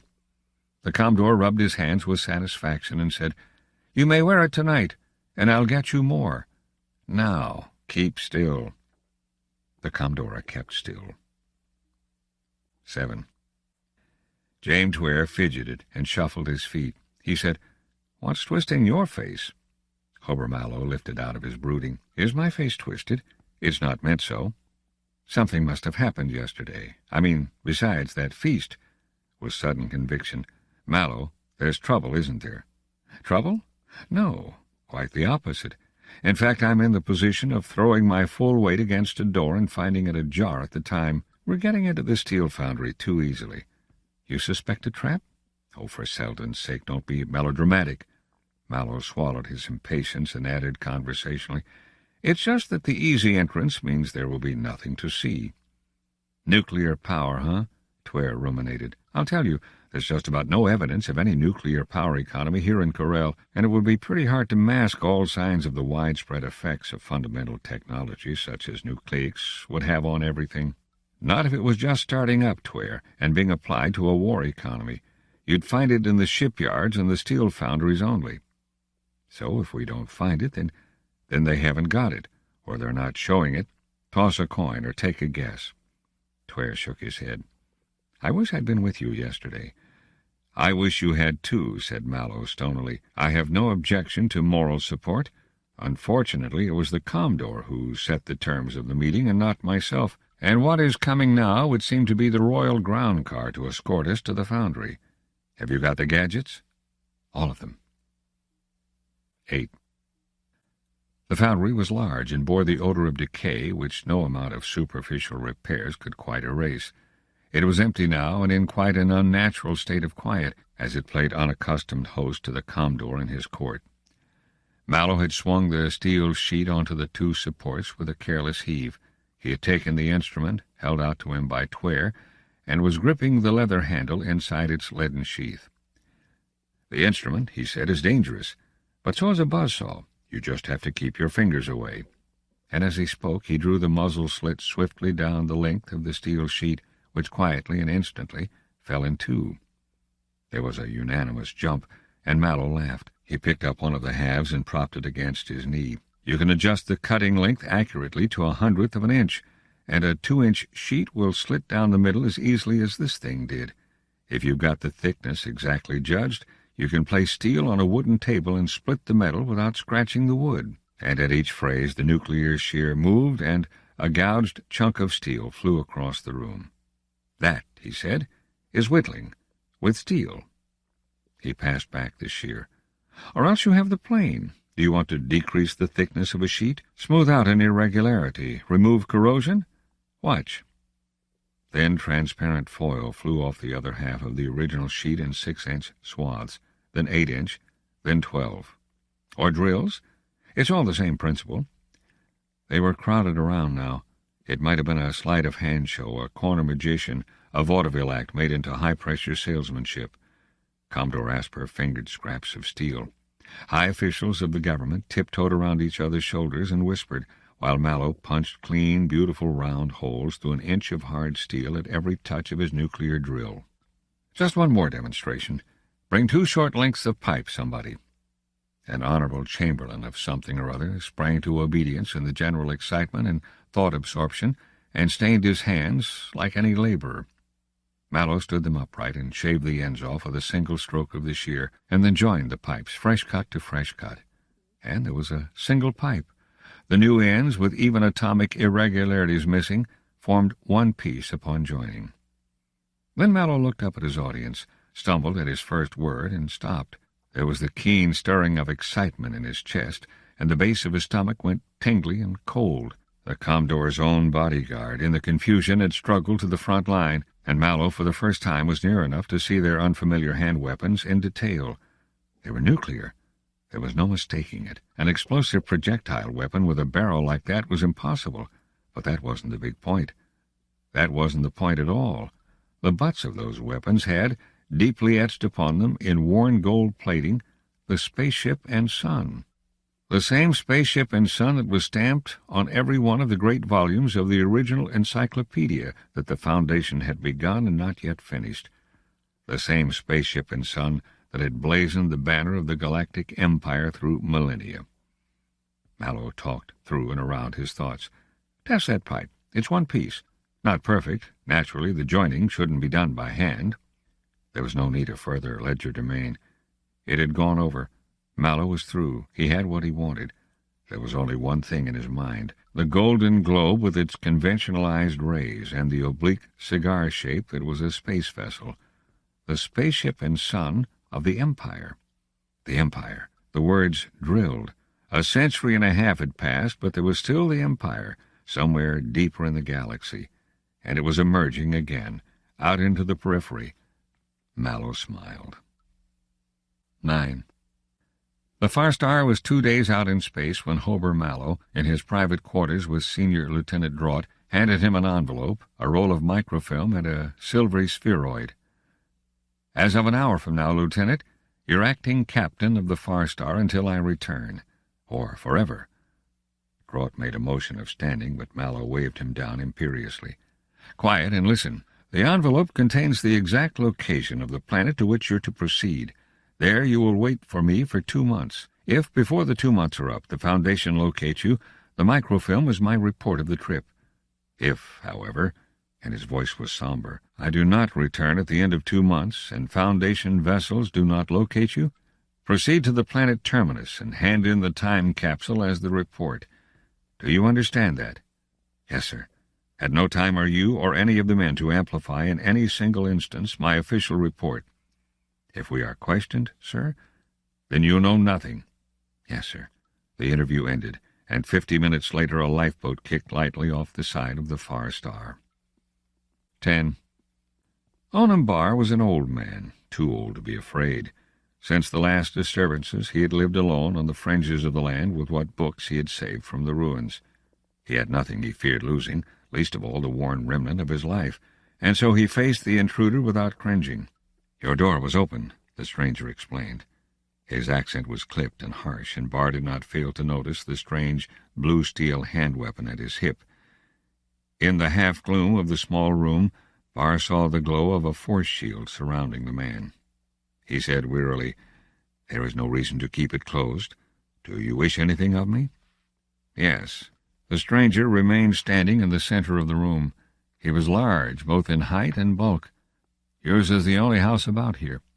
"It is a desolate place," agreed Bar, "but there is a town to the east. I can show you the way." "In a while. May I sit?"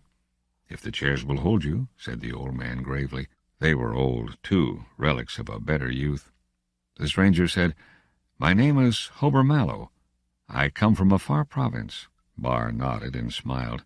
"Your tongue convicted you of that long ago. I'm Onam Bar of Siwenna, and once patrician of the Empire." "Then this is Siwenna. I had only old maps to guide me. They would have to be old indeed for star positions to be misplaced."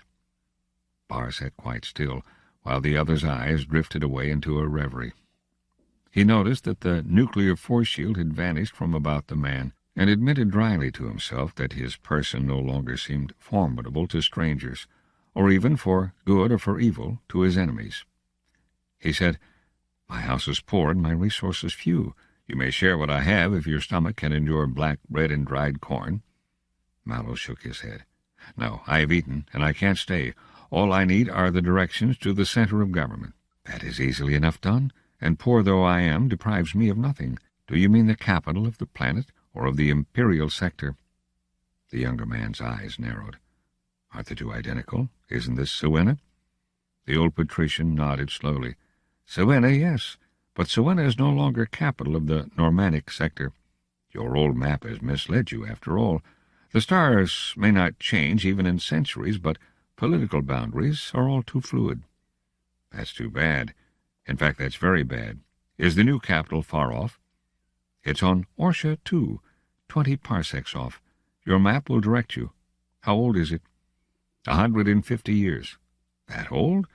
The man sighed. History has been crowded since. Do you know any of it?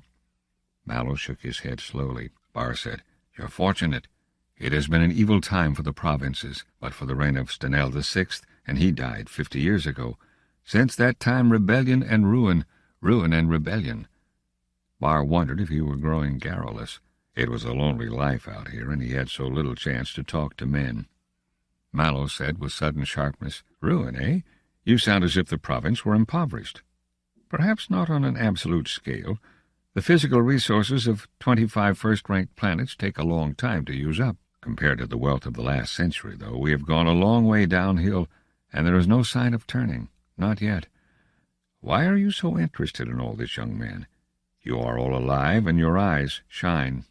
The trader came near enough to blushing as the faded eyes seemed to look too deep into his and smile at what they saw. He said, Now look here, I'm a trader out there, out toward the rim of the galaxy. I've located some old maps, and I'm out to open new markets. Naturally, talk of impoverished provinces disturbs me.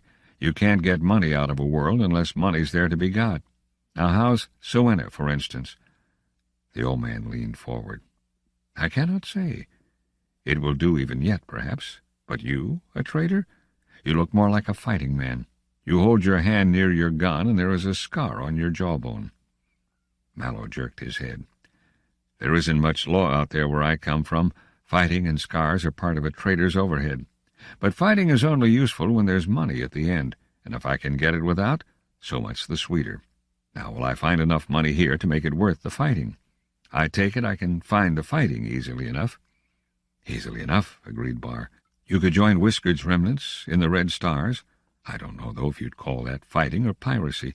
Or you could join our present gracious viceroy, gracious by right of murder, pillage, rapine, and the word of a boy emperor, since rightfully assassinated. The patrician's thin cheeks reddened. His eyes closed and then opened, bird bright.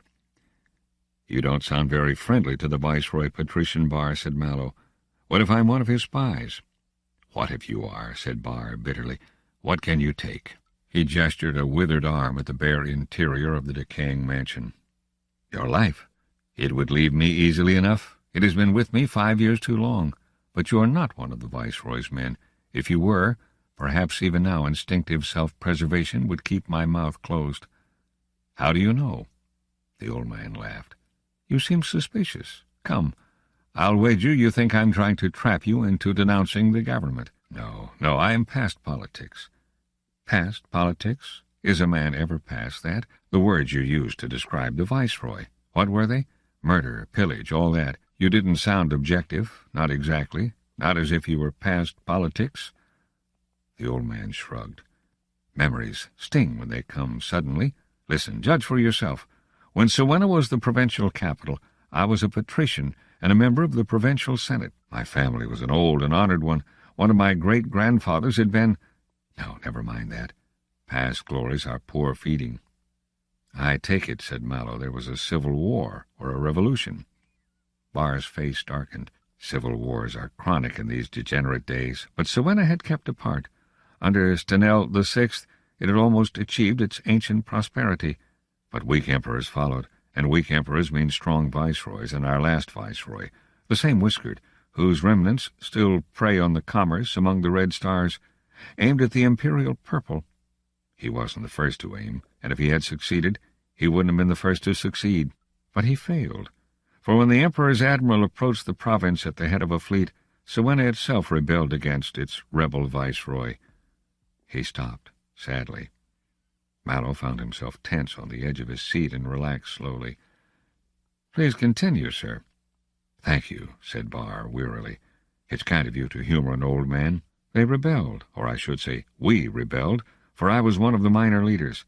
Whiskered left Siwenna, barely ahead of us, and the planet, and with it the province, were thrown open to the admiral with every gesture of loyalty to the emperor. Why we did this I'm not sure.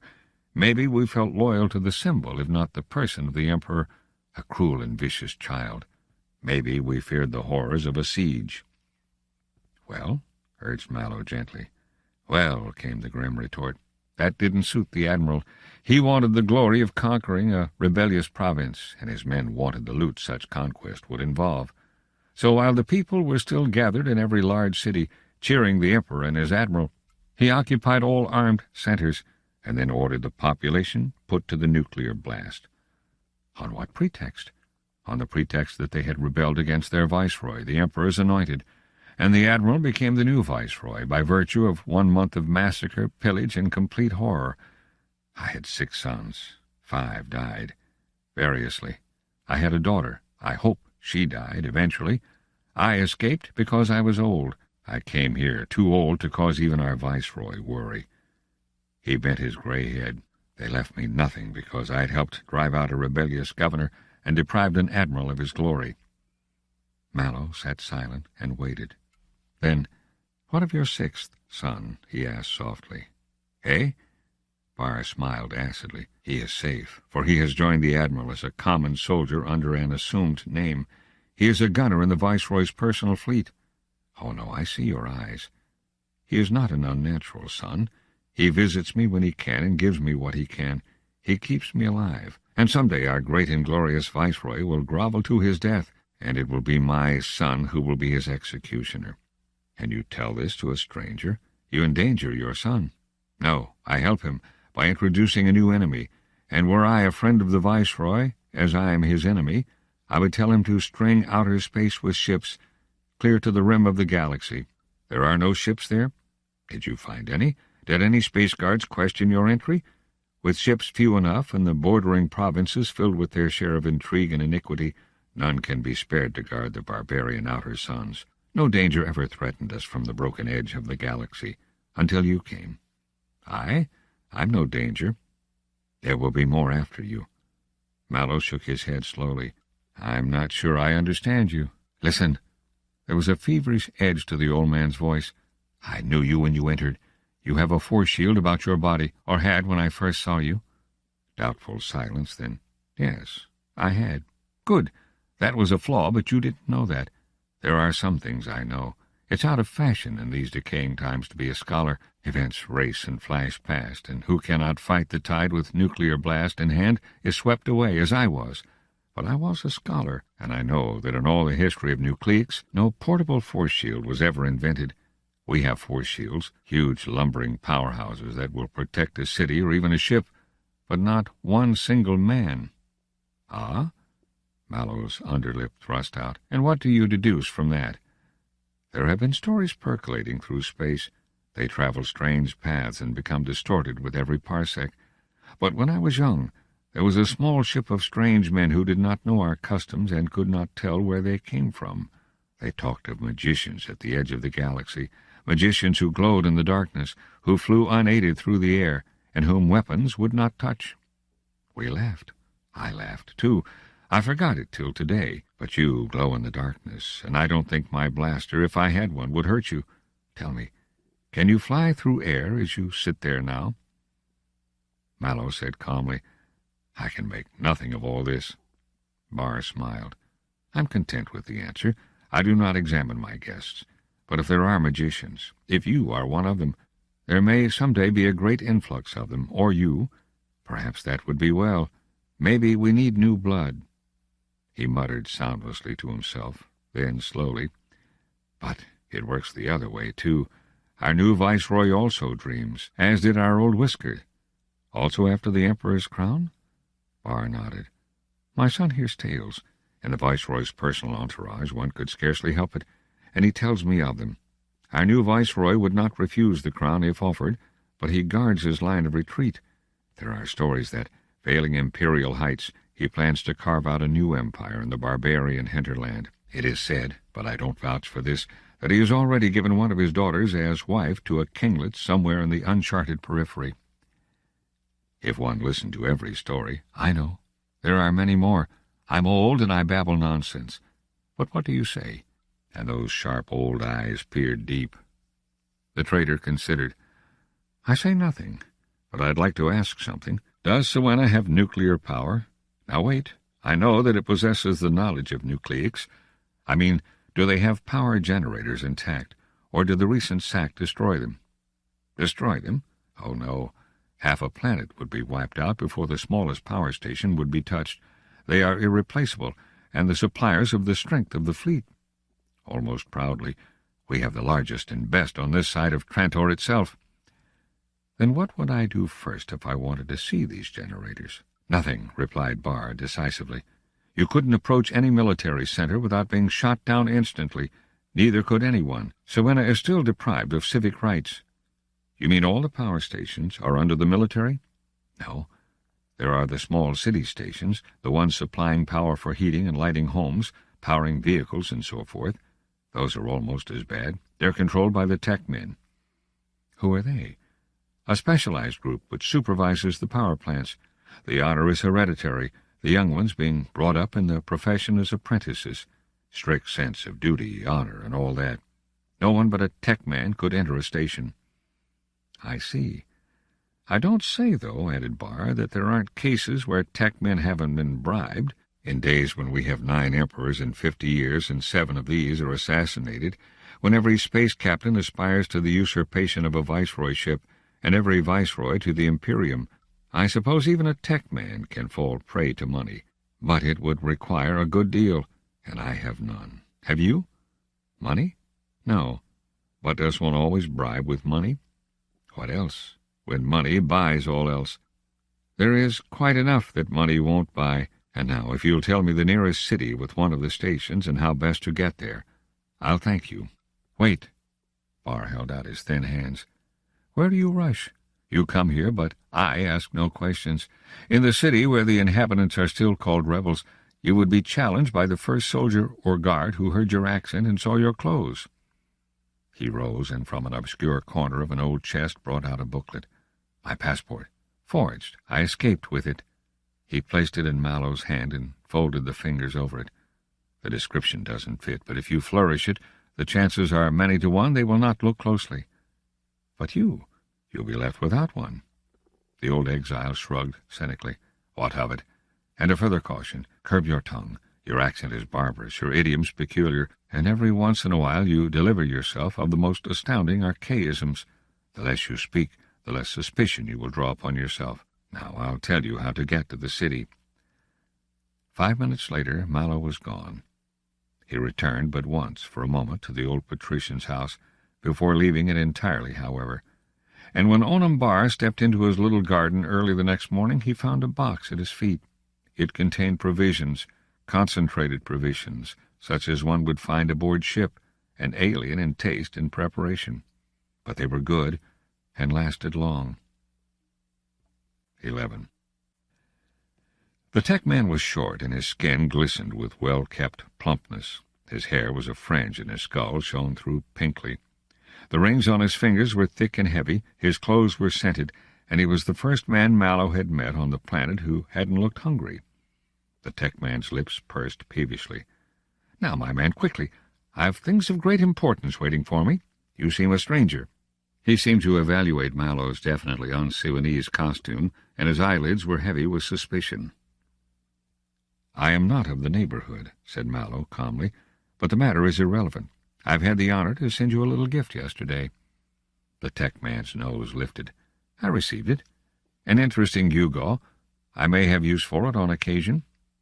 I have other and more interesting gifts, quite out of their gewgaw stage. Oh? The tech man's voice lingered thoughtfully over the monosyllable. I think I already see the course of the interview, as it happened before.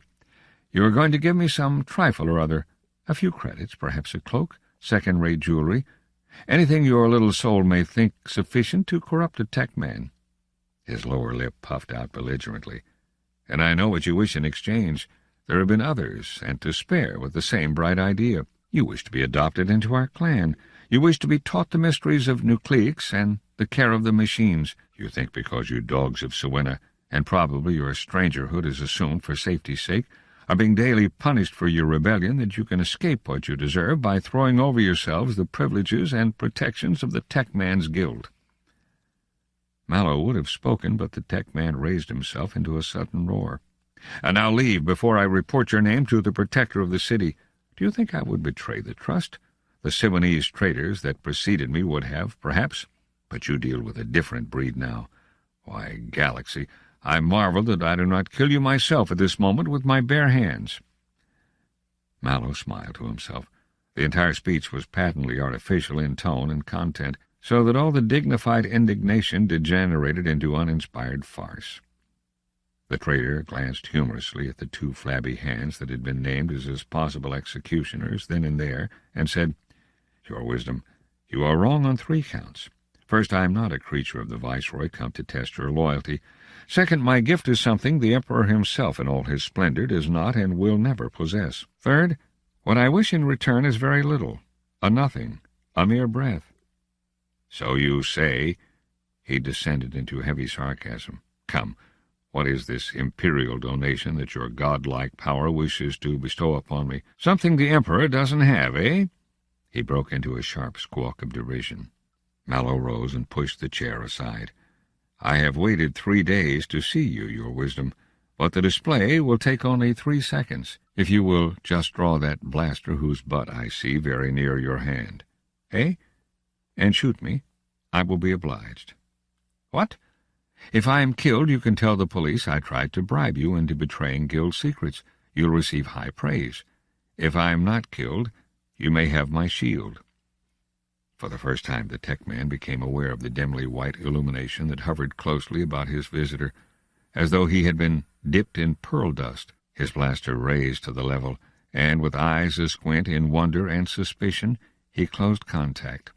The molecules of air, caught in the sudden surge of atomic disruption, tore into glowing, burning ions, and marked out the blinding thin line that struck at Mallow's heart. And splashed. While Mallow's look of patience never changed, the nuclear forces that tore at him consumed themselves against that fragile, pearly illumination, and crashed back to die in mid-air. The tech man's blaster dropped to the floor with an unnoticed crash. Mallow said, "Does the Emperor have a personal force shield? You can have one." The tech man stuttered. "Are you a tech man?" "No." Then where did you get that?" "What do you care?" Mallow was coolly contemptuous. "Do you want it?" A thin, knobbed chain fell upon the desk. "There it is." The tech man snatched it up and fingered it nervously. "Complete." "Where's the power?" Mallow's finger fell upon the largest knob, dull in its leaden case. The tech man looked up, and his face was congested with blood. "Sir, I'm a tech man, senior grade. I have 20 years behind me as supervisor, and I studied under the great Blair at the University of Trantor. If you have the infernal charlatanry to tell me that a small container the size of a walnut, blast it, holds a nuclear generator, I'll have you before the Protector in 3 seconds." "Explain it yourself, then, if you can. I say it's complete." The tech man's flush faded slowly as he bound the chain about his waist and, following Mallow's gesture, pushed the knob. The radiance that surrounded him shone into dim relief. His blaster lifted, then hesitated. Slowly he adjusted it to an almost burnless minimum. And then, convulsively, he closed circuit, and the nuclear fire dashed against his hand, harmlessly. He whirled. "And what if I shoot you now and keep the shield?" "Try," said Mallow. "Do you think I gave you my only sample?" And he, too, was solidly encased in light. The tech man giggled nervously. The blaster clattered onto the desk. He said, "And what is this mere nothing, this breath, that you wish in return?" "I want to see your generators." "You realize that that is forbidden? It would mean ejection into space for both of us. I don't want to touch them or have anything to do with them. I want to see them, from a distance. If not, you have your shield, but I have other things. For one thing, a blaster especially designed to pierce that shield." The tech man's eyes shifted. "Come with me." 12. The tech man's home was a small 2-story affair on the outskirts of the huge, cubiform, windowless affair that dominated the center of the city. Mallow passed from one to the other through an underground passage and found himself in the silent, ozone-tinged atmosphere of the powerhouse. For 15 minutes he followed his guide and said nothing. His eyes missed nothing. His fingers touched nothing. And then the tech man said in strangled tones, "Have you had enough? I couldn't trust my underlings in this case." "Could you ever?" asked Mallow ironically. "I've had enough." They were back in the office, and Mallow said, thoughtfully, "And all those generators are in your hands?" "Every one," said the tech man with more than a touch of complacency. "And you keep them running and in order?" "Right. And if they break down?" The tech man shook his head indignantly. They don't break down. They never break down. They were built for eternity. Eternity is a long time. Just suppose... It is unscientific to suppose meaningless cases. All right. Suppose I were to blast a vital part into nothingness. I suppose the machines aren't immune to nuclear forces. Suppose I fuse a vital connection or smash a quartz D-tube. Well then, shouted the tech man furiously, you would be killed. Yes, I know that, Mallow was shouting too. But what about the generator? Could you repair it? Sir, the tech man howled his words, you have had a fair return. You've had what you asked for. Now get out. I owe you nothing more. Mallow bowed with a satiric respect and left. 2 days later he was back where the Far Star waited to return with him to the planet Terminus. And 2 days later the tech man's shield went dead, and for all his puzzling and cursing, never glowed again. 13. Mallow relaxed for almost the first time in 6 months. He was on his back in the sunroom of his new house, stripped to the skin. His great brown arms were thrown up and out, and the muscles tautened into a stretch, then faded into repose. The man beside him placed a cigar between Mallow's teeth and lit it. He champed on one of his own and said, "You must be overworked. Maybe you need a long rest."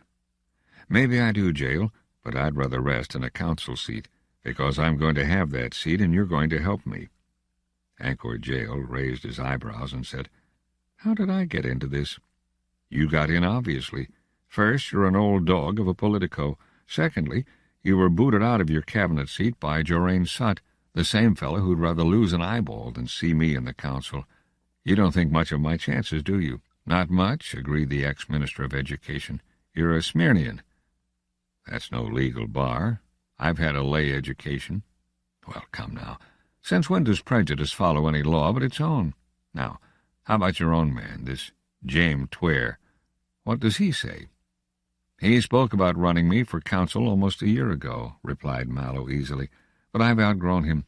He couldn't have pulled it off in any case, not enough depth. He's loud and forceful, but that's only an expression of nuisance value. I'm off to put over a real coup. I need you. Jorain Sutt is the cleverest politician on the planet, and he'll be against you. I don't claim to be able to outsmart him, and don't think he doesn't fight hard. And dirty. I've got money. That helps, but it takes a lot to buy off prejudice, you dirty Smyrnian." "I'll have a lot." "Well, I'll look into the matter. But don't ever you crawl up on your hind legs and bleat that I encouraged you in the matter." "Who's that?" Mallow pulled the corners of his mouth down and said, "Jorain Sutt himself, I think. He's early, and I can understand it. I've been dodging him for a month. Look, Jael, get into the next room and turn the speaker on low. I want you to listen." He helped the council member out of the room with a shove of his bare foot, then scrambled up and into a silk robe. The synthetic sunlight faded to normal power. The secretary to the mayor entered stiffly, while the solemn major domo tiptoed the door shut behind him. Mallow fastened his belt and said, "Take your choice of chairs, Sutt." Sutt barely cracked a flickering smile. The chair he chose was comfortable, but he did not relax into it. From its edge he said, "If you'll state your terms to begin with, we'll get down to business." "What terms? You wish to be coaxed? Well, then what, for instance, did you do at Corel? Your report was incomplete." "I gave it to you months ago. You were satisfied then." "Yes." Sutt rubbed his forehead thoughtfully with one finger. "But since then your activities have been significant. We know a good deal of what you're doing, Mallow. We know exactly how many factories you're putting up, in what a hurry you're doing it, and how much it's costing you. And there's this palace you have." He gazed about him with a cold lack of appreciation. "Would set you back considerably more than my annual salary, and a swath you've been cutting, a very considerable and expensive swath, through the upper layers of foundation society. So, beyond proving that you employ capable spies, what does it show? It shows you have money you didn't have a year ago, and that can show anything. For instance, that a good deal went on at Corel that we know nothing of. Where are you getting your money?" "My dear Sutt, you can't really expect me to tell you." "I don't. I didn't think you did. That's why I'm going to tell you. It's straight from the treasure chest of the Commodore of Corel." Sutt blinked. Mallow smiled and continued, Unfortunately for you, the money is quite legitimate. I'm a master trader, and the money I received was a quantity of wrought iron and chromite in exchange for a number of trinkets I was able to supply him with. 50% of the profit is mine by hidebound contract with the Foundation. The other half goes to the government at the end of the year when all good citizens pay their income tax. There was no mention of any trade agreement in your report, nor was there any mention of what I had for breakfast that day, or the name of my current mistress, or any other irrelevant detail. Mallow's smile was fading into a sneer. I was sent, to quote yourself, to keep my eyes open. They were never shut. You wanted to find out what happened to the captured Foundation merchant ships. I never saw or heard of them. You wanted to find out if Corral had nuclear power. My report tells of nuclear blasters in the possession of the Commodore's private bodyguard. I saw no other signs. And the blasters I did see are relics of the old empire, and maybe showpieces that do not work, for all my knowledge. So far I followed orders, but beyond that I was and still am a free agent. According to the laws of the Foundation, a master trader may open whatever new markets he can, and receive therefrom his due half of the profits. What are your objections? I don't see them. Sut bent his eyes carefully toward the wall and spoke with a difficult lack of anger. It is the general custom of all traders to advance the religion with their trade. I adhere to law, and not to custom. There are times when custom can be the higher law. Then appeal to the courts. Sut raised somber eyes, which seemed to retreat into their sockets. You're a Smyrnian, after all. It seems naturalization and education can't wipe out the taint in the blood. Listen, and try to understand just the same. This goes beyond money or markets. We have the science of the great Hari Seldon to prove that upon us depends the future empire of the galaxy, and from the course that leads to that imperium we cannot turn. The religion we have is our all-important instrument toward that end. With it, we have brought the four kingdoms under our control, even at the moment when they would have crushed us. It is the most potent device known with which to control men and worlds. The primary reason for the development of trade and traders was to introduce and spread this religion more quickly, and to ensure that the introduction of new techniques and a new economy would be subject to our thorough and intimate control. He paused for breath, and Mallow interjected quietly, I know the theory. I understand it entirely. Do you? It is more than I expected. Then you see, of course, that your attempted trade for its own sake, at mass production of worthless gadgets, which can only affect a world's economy superficially, at the subversion of interstellar policy to the god of profits, at the divorce of nuclear power from our controlling religion, can only end with the overthrow and complete negation of the policy that has worked successfully for a century. And time enough, too, said Mallow indifferently, for a policy outdated, dangerous, and impossible. However well your religion has succeeded in the four kingdoms, scarcely another world on the periphery has accepted it. At the time we seized control of the kingdoms, there were a sufficient number of exiles, galaxy knows, to spread the story of how Salvor Hardin used the priesthood and the superstition of the people to overthrow the independence and power of the secular monarchs. And if that wasn't enough, the case of Ascone 2 decades back made it plain enough. There isn't a ruler in the periphery now that wouldn't sooner cut his own throat than let a priest of the Foundation enter the territory. I don't propose to force Corel or any other world to accept something I know they don't want. No, Sut. If nuclear power makes them dangerous, a sincere friendship through trade will be many times better than an insecure overlordship based on the hated supremacy of a foreign spiritual power, which, once it weakens ever so slightly, can only fall entirely and leave nothing substantial behind except an immortal fear and hate. Sut said cynically, Very nicely put. So to get back to the original point of discussion, what are your terms? What do you require to exchange your ideas for mine? You think my convictions are for sale? Why not, came the cold response. Isn't that your business, buying and selling? Only at a profit, said Mallow, unoffended. Can you offer me more than I'm getting as is? You could have 3/4 of your trade profits rather than half. Mallow laughed shortly. A fine offer. The whole of the trade on your terms would fall far below a 10th share on mine. Try harder than that. You could have a council seat. I'll have that anyway, without and despite you. With a sudden movement, Sut clenched his fist. You could also save yourself a prison term of 20 years if I have my way. count the profit in that? No profit at all. But can you fulfill such a threat? How about a trial for murder? Whose murder? Asked Mallow contemptuously. Sutt's voice was harsh now, though no louder than before.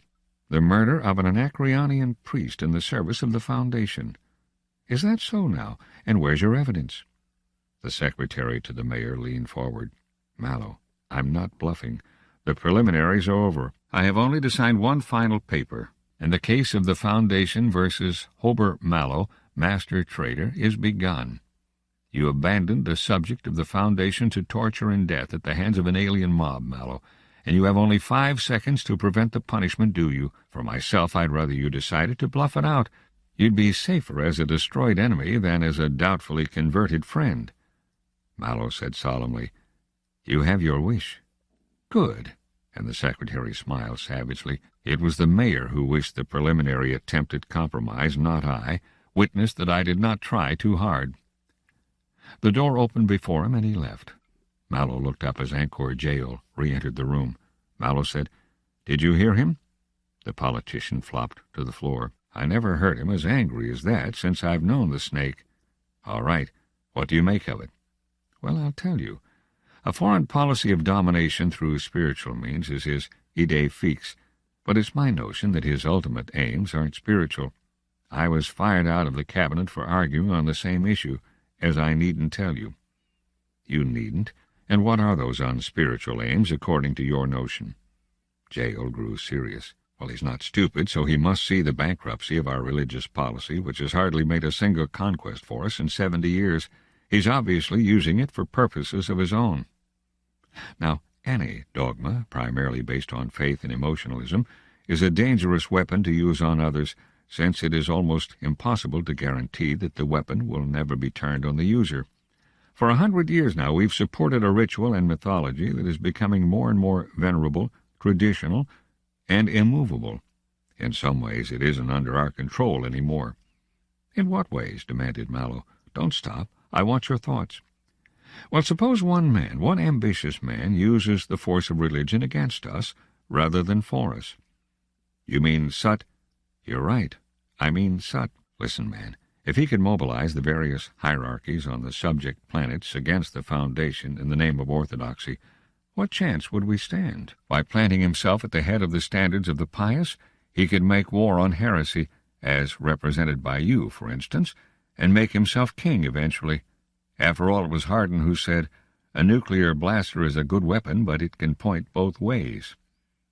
Mallow slapped his bare thigh. All right, Jael. Then get me in that council and I'll fight him. Jael paused, then said significantly, Maybe not. What was all that about having a priest lynched? It isn't true, is it? It's true enough, Mallow said carelessly. Jael whistled. Has he definite proof? He should have.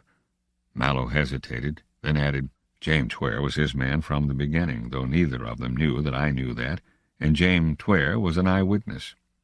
Jael shook his head. That's bad. Bad? What's bad about it? That priest was illegally upon the planet by the Foundation's own laws. He was obviously used by the Corellian government as a bait, whether involuntary or not. By all the laws of common sense, I had no choice but one action, and that action was strictly within the law. If he brings me to trial, he'll do nothing but make a prime fool of himself. And Jael shook his head again. No, Mallow, you've missed it. I told you he played dirty. He's not out to convict you. He knows he can't do that, but he is out to ruin your standing with the people. You heard what he said. Custom is higher than law at times. You could walk out of the trial scot-free, but if the people think you threw a priest to the dogs, your popularity is gone. They'll admit you did the legal thing, even the sensible thing, but just the same, you'll have been in their eyes a cowardly dog, an unfeeling brute, a hard-hearted monster. And you would never get elected to the council. You might even lose your rating as master trader by having your citizenship voted away from you. You're not native-born, you know. What more do you think Sutt can want? Mallow frowned stubbornly. So, my boy, said Jael, I'll stand by you, but I can't help. You're on the spot, dead center.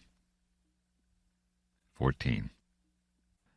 The council chamber was full in a very literal sense on the fourth day of the trial of Hober Mallow, master traitor. The only councilman absent was feebly cursing the fractured skull that had bedridden him. The galleries were filled to the aisleways and ceilings with those few of the crowd who by influence, wealth, or sheer diabolical perseverance had managed to get in. The rest filled the square outside, in swarming knots about the open-air trimensional visors. Angkor Jail made his way into the chamber with the near-futile aid and exertions of the police department, and then through the scarcely smaller confusion within to Hober Mallow's seat. Mallow turned with relief. "By Seldon, you cut it thin. Have you got it?" "Here, take it," said Jail. "It's everything you asked for." "Good. How are they taking it outside?" "They're wild clear through." Jail stirred uneasily. "You should never have allowed public hearings. You could have stopped them." "I didn't want to. There's lynch talk, and Publius Manlio's men on the outer planets. I wanted to ask you about that, Jail. He's stirring up the hierarchy against me, is he?" "Is he? It's the sweetest setup you ever saw. As Foreign Secretary, he handles the prosecution in a case of interstellar law. As High Priest and Primate of the Church, he rouses the fanatic hordes. Well, forget it. Do you remember that hardened quotation you threw at me last month? We'll show them that the nuclear blaster can point both ways." The mayor was taking his seat now, and the council members were rising in respect. Mallow whispered, "It's my turn today. Sit here and watch the fun." The day's proceedings began, and 15 minutes later, Hober Mallow stepped through a hostile whisper to the empty space before the mayor's bench. A lone beam of light centered upon him, and in the public visors of the city, as well as on the myriads of private visors in almost every home of the Foundation's planets, the lonely giant figure of a man stared out defiantly. He began easily and quietly. "To save time, I will admit the truth of every point made against me by the prosecution. The story of the priest and the mob, as related by them, is perfectly accurate in every detail." There was a stirring in the chamber and a triumphant mass snarl from the gallery. He waited patiently for silence. However, the picture they presented fell short of completion. I asked the privilege of supplying the completion in my own fashion. My story may seem irrelevant at first. I ask your indulgence for that. Mallow made no reference to the notes before him. "I began at the same time as the prosecution did, the day of my meeting with Jorain Sutt and James Tware. What went on at those meetings you know. The conversations have been described, and to that description I have nothing to add, except my own thoughts of that day. They were suspicious thoughts, for the events of that day were queer. Consider, two people, neither of whom I knew more than casually, make unnatural and somewhat unbelievable propositions to me. One, the secretary to the mayor, asks me to play the part of intelligence agent to the government in a highly confidential matter, the nature and importance of which has already been explained to you. The other, self-styled leader of a political party, asks me to run for a council seat. Naturally, I looked for the ulterior motive. Such seemed evident. He didn't trust me. Perhaps he thought I was selling nuclear power to enemies and plotting rebellion. And perhaps he was forcing the issue, or thought he was. In that case, he would need a man of his own near me on my proposed mission as a spy. The last thought, however, did not occur to me until later on, when James Tware came on the scene. Consider again. Tware presents himself as a trader, retired into politics, yet I know of no details of his trading career, although my knowledge of the field is immense. And further, although Tware boasted of a lay education, he had never heard of a Seldon crisis. Hober Mallow waited to let the significance sink in, and was rewarded with the first silence he had yet encountered, as the gallery caught its collective breath. That was for the inhabitants of Terminus itself. The men of the outer planets could hear only censored versions that would suit the requirements of religion. They would hear nothing of Seldon crises, but there would be further strokes they would not miss. Mallow continued. Who here can honestly state that any man with a lay education can possibly be ignorant of the nature of a Seldon crisis? There is only one type of education upon the Foundation that excludes all mention of the planned history of Seldon and deals with only the man himself as a semi-mythical wizard. I knew at that instant that James Tware had never been a traitor. I knew then that he was in holy orders, and perhaps a full-fledged priest, and doubtless that for the 3 years he had pretended to head a political party of the traitors, He had been a bought man of Geraint Sut. At the moment I struck in the dark. I did not know Sut's purposes with regard to myself, but since he seemed to be feeding me rope liberally, I handed him a few fathoms of my own. My notion was that Tware was to be with me on my voyage as unofficial guardian on behalf of Geraint Sut. Well, if he didn't get on, I knew well there'd be other devices waiting, and those others I might not catch in time. A known enemy is relatively safe. I invited Tware to come with me. He accepted. That, gentlemen of the council, explains two things. First, it tells you that Tware is not a friend of mine testifying against me reluctantly and for conscience' sake, as the prosecution would have you believe. He is a spy, performing his paid job. Secondly, it explains a certain action of mine on the occasion of the first appearance of the priest whom I am accused of having murdered, an action as yet unmentioned, because unknown. Now there was a disturbed whispering in the council. Mallow cleared his throat theatrically and continued. I hate to describe my feelings when I first heard that we had a refugee missionary on board. I even hate to remember them. Essentially, they consisted of wild uncertainty. The event struck me at the moment as a move by Sut, and passed beyond my comprehension or calculation. I was at sea, and completely. There was only one thing I could do. I got rid of Tware for 5 minutes by sending him after my officers. In his absence, I set up a visual record receiver so that whatever happened might be preserved for future study. This was in the hope, the wild but earnest hope, that what confused me at the time might become plain upon review. I have gone over that visual record some 50 times since. I have it here with me now, and will repeat the job a 51st time in your presence right now. The mayor pounded monotonously for order as the chamber lost its equilibrium and the gallery roared. In 5 million homes on Terminus, excited observers crowded their receiving sets more closely, and at the prosecutor's own bench, Geraint Sut shook his head coldly at the nervous high priest, while his eyes blazed fixedly on Mallow's face. The center of the chamber was cleared and the lights burnt low. Anchor Jael, from his bench on the left, made the adjustments, and with a preliminary click, a holographic scene sprang to view, in color, in 3 dimensions, in every attribute of life but life itself. There was the missionary, confused and battered, standing between the lieutenant and the sergeant. Mallow's image waited silently, and then men filed in, Tware bringing up the rear. The conversation played itself out, word for word. The sergeant was disciplined, and the missionary was questioned. The mob appeared. Their growl could be heard, and the revered George Parma made his wild appeal. Mallow drew his gun, and the missionary, as he was dragged away, lifted his arms in a mad final curse, and a tiny flash of light came and went. The scene ended, with the officers frozen at the horror of the situation, while Tware clamped shaking hands over his ears, and Mallow calmly put his gun away. The lights were on again. The empty space in the center of the floor was no longer even apparently full. Mallow, the real Mallow of the present, took up the burden of his narration. The incident, you see, is exactly as the prosecution has presented it, on the surface. I'll explain that shortly. James Tware's emotions through the whole business show clearly a priestly education, by the way. It was on that same day that I pointed out certain incongruities in the episode to Tware. I asked him where the missionary came from in the midst of the near-desolate tract we occupied at the time. I asked further where the gigantic mob had come from, with the nearest sizable town 100 miles away. The prosecution has paid no attention to such problems.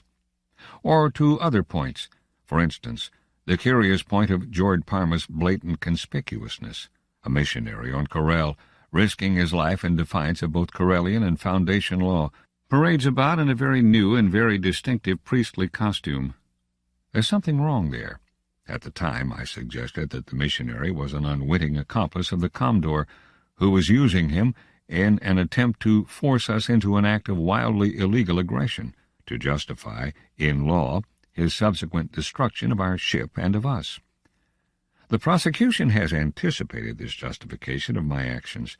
They have expected me to explain that the safety of my ship, my crew, my mission itself were at stake, and could not be sacrificed for one man, when that man would, in any case, have been destroyed, with us or without us. They reply by muttering about the Foundation's honor, and the necessity of upholding our dignity in order to maintain our ascendancy. For some strange reason, however, the prosecution has neglected George Parma himself as an individual. They brought out no details concerning him, neither his birthplace nor his education nor any detail of previous history. The explanation of this will also explain the incongruities I have pointed out in the visual record you have just seen. The two are connected. The prosecution has advanced no details concerning George Parma because it cannot. That scene you saw by visual record seemed phony because George Parma was phony. There never was a George Parma. This whole trial is the biggest farce ever cooked up over an issue that never existed. Once more he had to wait for the babble to die down.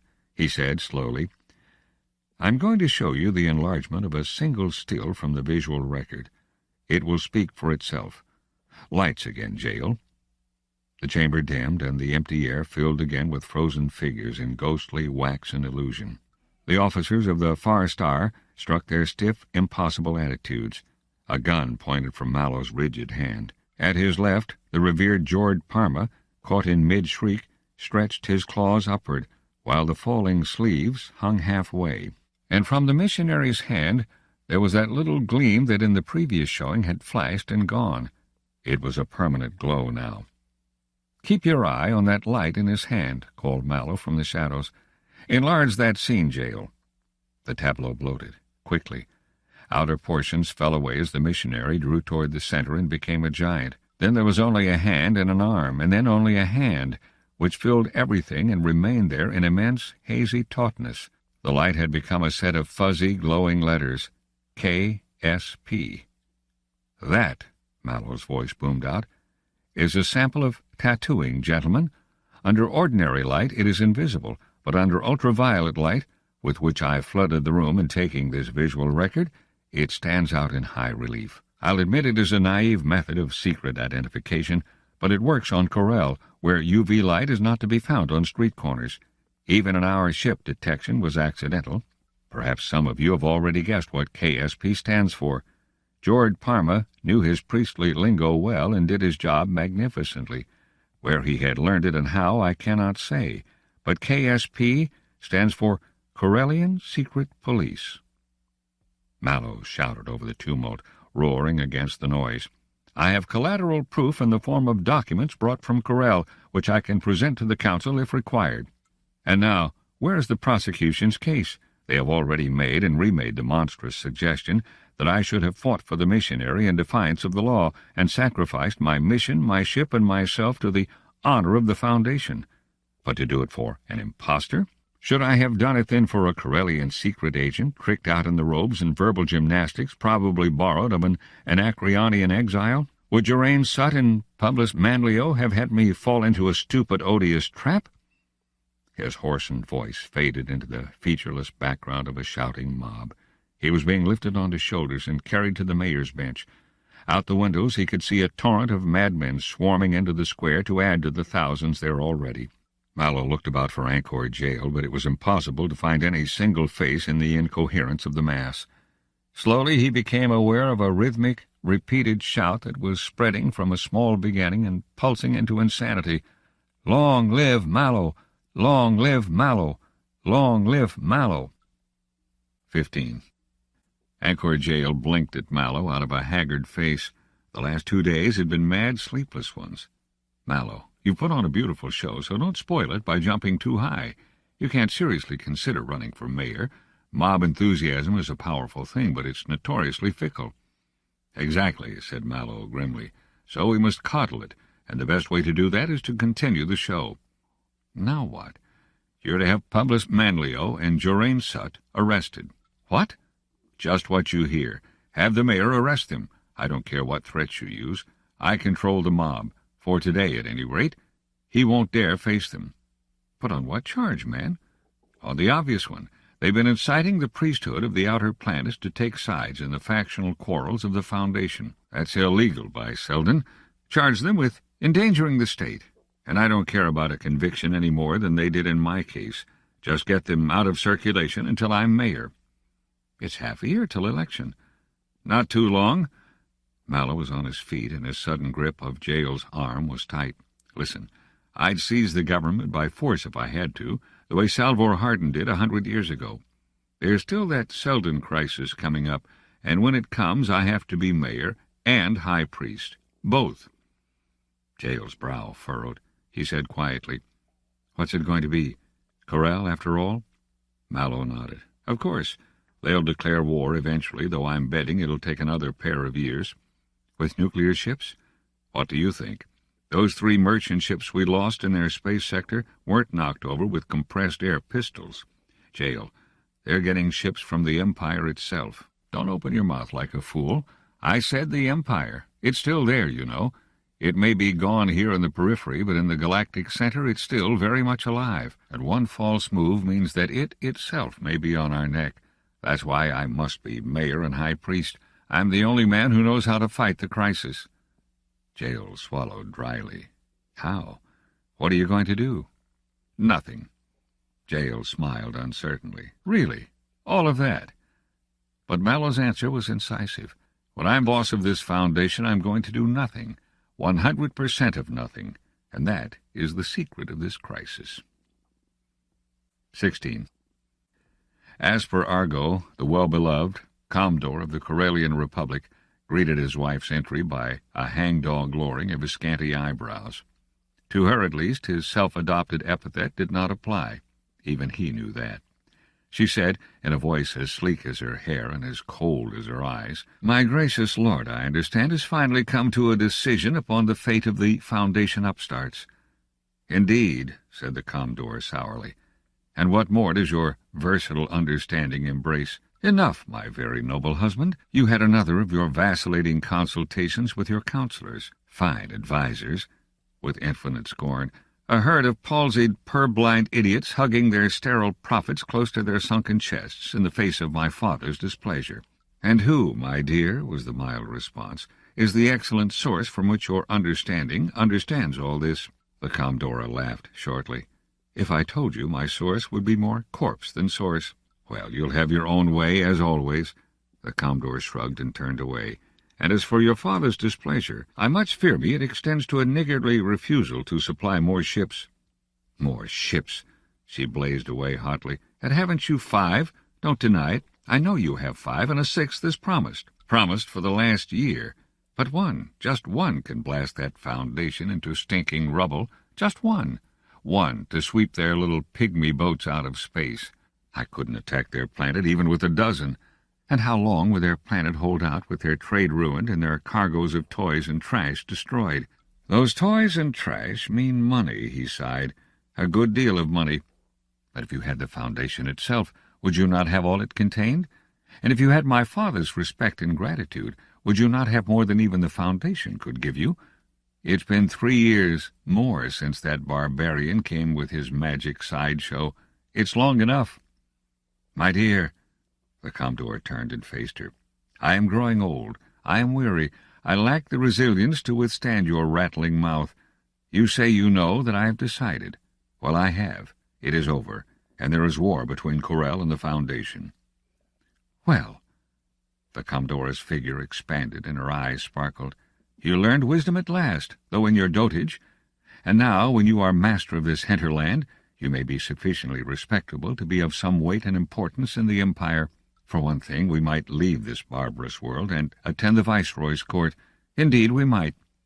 She swept out with a smile and a hand on her hip. Her hair gleamed in the light. The Commodore waited and then said to the closed door with malignance and hate, "And when I am master of what you call the hinterland, I may be sufficiently respectable to do without your father's arrogance and his daughter's tongue. Completely. Without." 17. The senior lieutenant of the Dark Nebula stared in horror at the visiplate. Great galloping galaxies! It should have been a howl, but it was a whisper instead. "What's that?" It was a ship, but a whale to the Dark Nebula's minnow, and on its side was the spaceship and sun of the Empire. Every alarm on the ship yammered hysterically. The orders went out, and the Dark Nebula prepared to run if it could, and fight if it must, while down in the hyperwave room a message stormed its way through hyperspace to the Foundation, over and over again, partly a plea for help, but mainly a warning of danger. 18. Hober Mallow shuffled his feet wearily as he leafed through the reports. 2 years of the mayoralty had made him a bit more housebroken, a bit softer, a bit more patient, but it had not made him learn to like government reports and the mind-breaking officialese in which they were written. "How many ships did they get?" asked Jael.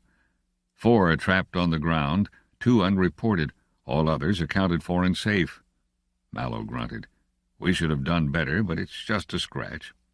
There was no answer, and Mallow looked up. "Does anything worry you?" "I wish Sut would get here," was the almost irrelevant answer. "Ah, yes, and now we'll hear another lecture on the home front." "No, we won't," snapped Jael. "But you're stubborn, Mallow. You may have worked out the foreign situation to the last detail, but you've never given a care about what goes on here on the home planet." "Well, that's your job, isn't it? What did I make you Minister of Education and Propaganda for?" "Obviously, to send me to an early and miserable grave for all the cooperation you give me. For the last year I've been deafening you with the rising danger of Sut and his religionists. What good will your plans be if Sut forces a special election and has you thrown out?" "None, I admit. And your speech last night just about handed the election to Sut with a smile and a pat. Was there any necessity for being so frank?" "Isn't there such a thing as stealing Sut's thunder?" "No," said Jael violently. "Not the way you did it. You claim to have foreseen everything, and don't explain why you traded with Corel to their exclusive benefit for 3 years.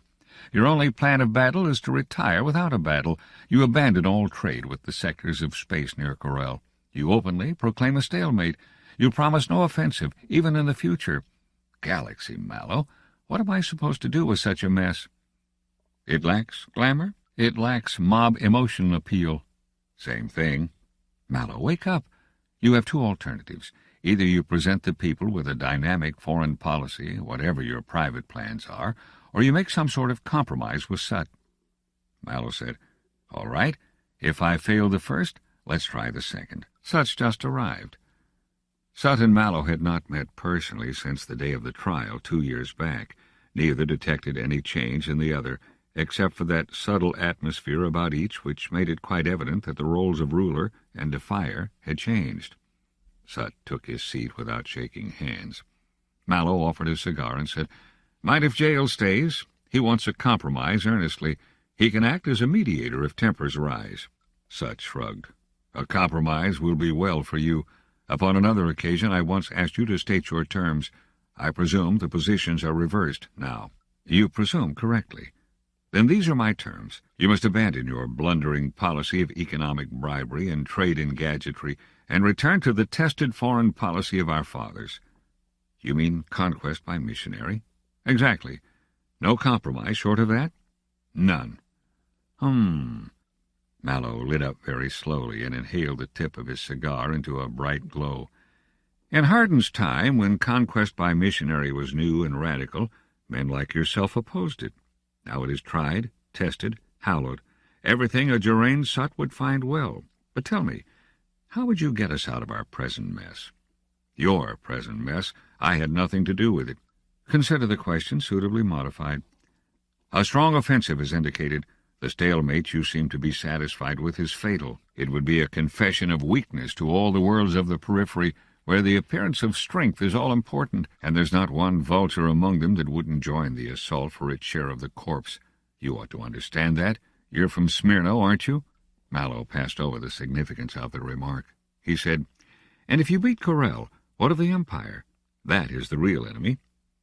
Sut's narrow smile tugged at the corners of his mouth. "Oh, no. Your records of your visit to Siwenna were complete. The viceroy of the Normannic sector is interested in creating dissension in the periphery for his own benefit, but only as a side issue. He isn't going to stake everything on an expedition to the galaxy's rim when he has 50 hostile neighbors and an emperor to rebel against. I paraphrase your own words."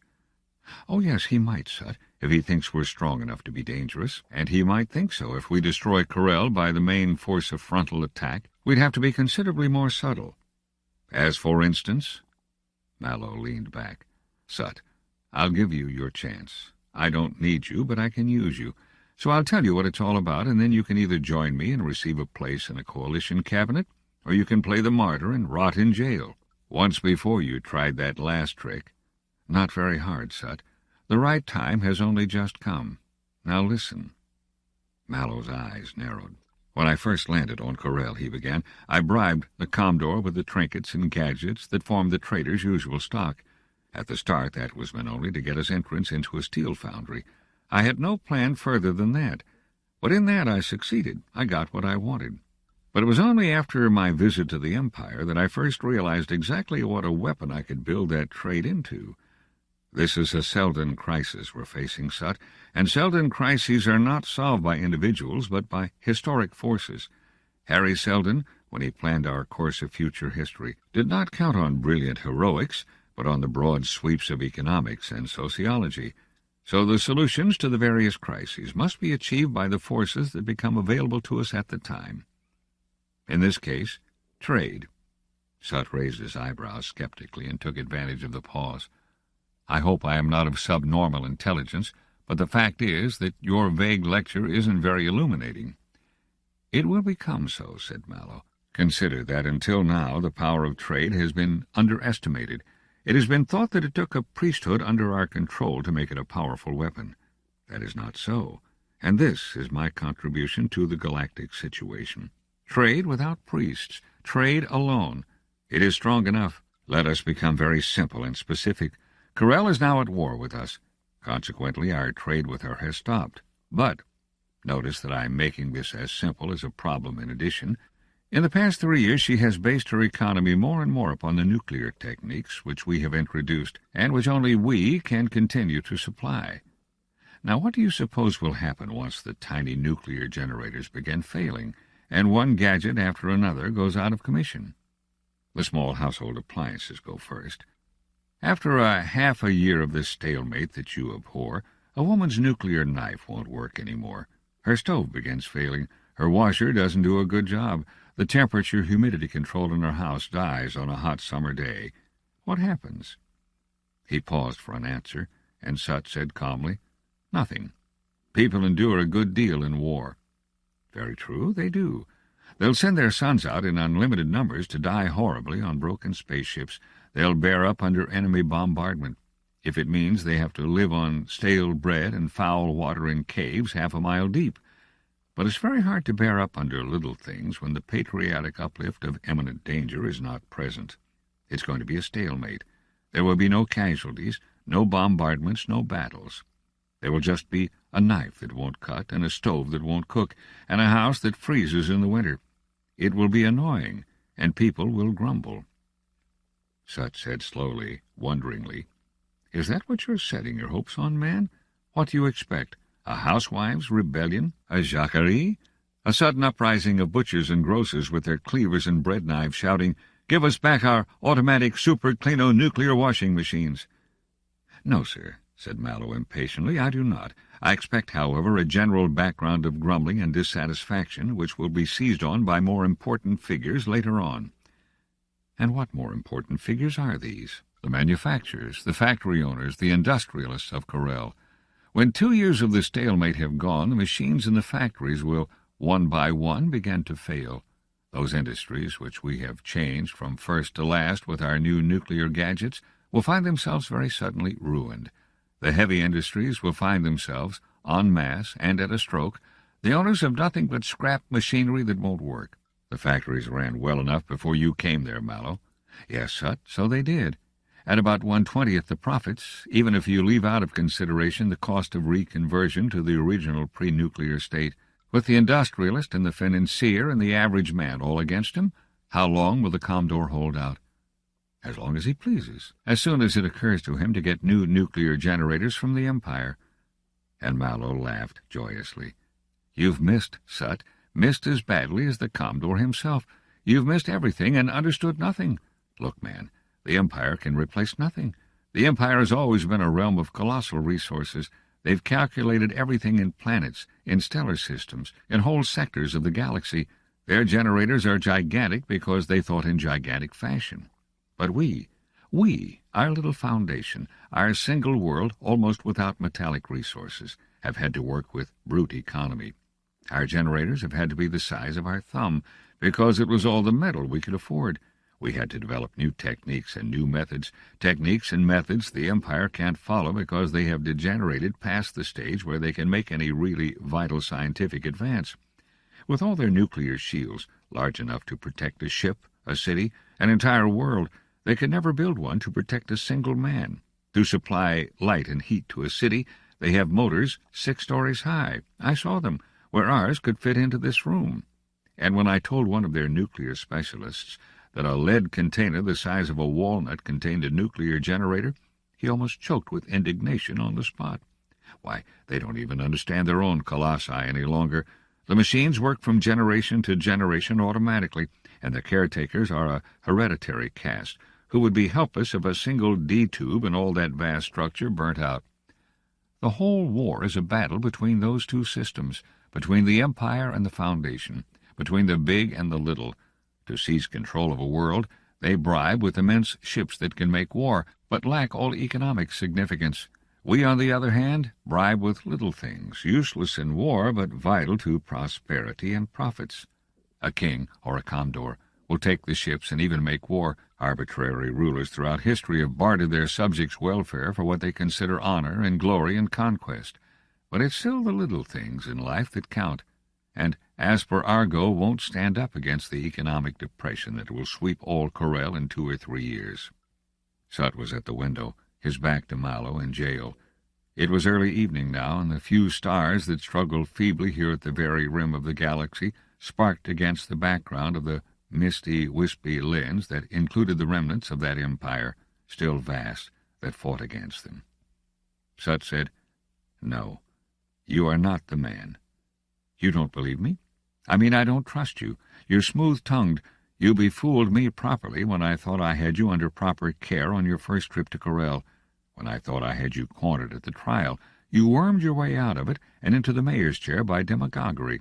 There is nothing straight about you, no motive that hasn't another behind it, no statement that hasn't 3 meanings. Suppose you were a traitor. Suppose your visit to the Empire had brought you a subsidy and a promise of power. Your actions would be precisely what they are now. You would bring about a war after having strengthened the enemy. You would force the Foundation into inactivity, and you would advance a plausible explanation of everything, one so plausible it would convince everyone." "You mean there'll be no compromise?" asked Mallow gently. "I mean you must get out, by free will or force." "I warned you of the only alternative to cooperation." Geraint Sut's face congested with blood and a sudden access of emotion. "And I warn you, Hober Mallow of Smyrno, that if you arrest me there will be no quarter. My men will stop nowhere in spreading the truth about you, and the common people of the Foundation will unite against their foreign ruler. They have a consciousness of destiny that a Smyrnian can never understand, and that consciousness will destroy you." Hober Mallow said quietly to the 2 guards who had entered, "Take him away. He's under arrest." Sut said, "Your last chance." Mallow stubbed out his cigar and never looked up. And 5 minutes later Jael stirred and said, wearily, "Well, now that you've made a martyr for the cause, what next?" Mallow stopped playing with the ashtray and looked up. "That's not the Sut I used to know. He's a blood-blind bull. Galaxy, he hates me." "All the more dangerous, then." "More dangerous? Nonsense. He's lost all power of judgment." Jael said grimly, "You're overconfident, Mallow. You're ignoring the possibility of a popular rebellion." Mallow looked up, grim in his turn. "Once and for all, Jael, there is no possibility of a popular rebellion." "You're sure of yourself?" "I'm sure of the Seldon crisis and the historical validity of their solutions, externally and internally. There are some things I didn't tell Sut right now. He tried to control the Foundation itself by religious forces as he controlled the outer worlds, and he failed, which is the surest sign that in the Seldon scheme religion is played out. Economic control worked differently, and to paraphrase that famous Salvor Hardin quotation of yours, it's a poor nuclear blaster that won't point both ways. If Corel prospered with our trade, so did we. If Corellian factories fail without our trade, and if the prosperity of the outer worlds vanishes with commercial isolation, so will our factories fail and our prosperity vanish. And there isn't a factory, not a trading center, not a shipping line, that isn't under my control. that I couldn't squeeze to nothing if Sut attempts revolutionary propaganda. Where his propaganda succeeds, or even looks as though it might succeed, I will make certain that prosperity dies. Where it fails, prosperity will continue, because my factories will remain fully staffed. So by the same reasoning which makes me sure that the Corellians will revolt in favor of prosperity, I am sure we will not revolt against it. The game will be played out to its end. So then, said Jael, you're establishing a plutocracy. You're making us a land of traders and merchant princes. Then what of the future? Mallow lifted his gloomy face and exclaimed fiercely, What business of mine is the future? No doubt Seldon has foreseen it and prepared against it. There will be other crises in the time to come when money power has become as dead a force as religion is now. Let my successors solve those new problems as I have solved the one of today. Corel. And so after 3 years of a war which was certainly the most unfought war on record, the Republic of Corel surrendered unconditionally, and Hober Mallow took his place next to Hari Seldon and Salvor Hardin in the hearts of the people of the Foundation. Encyclopedia Galactica.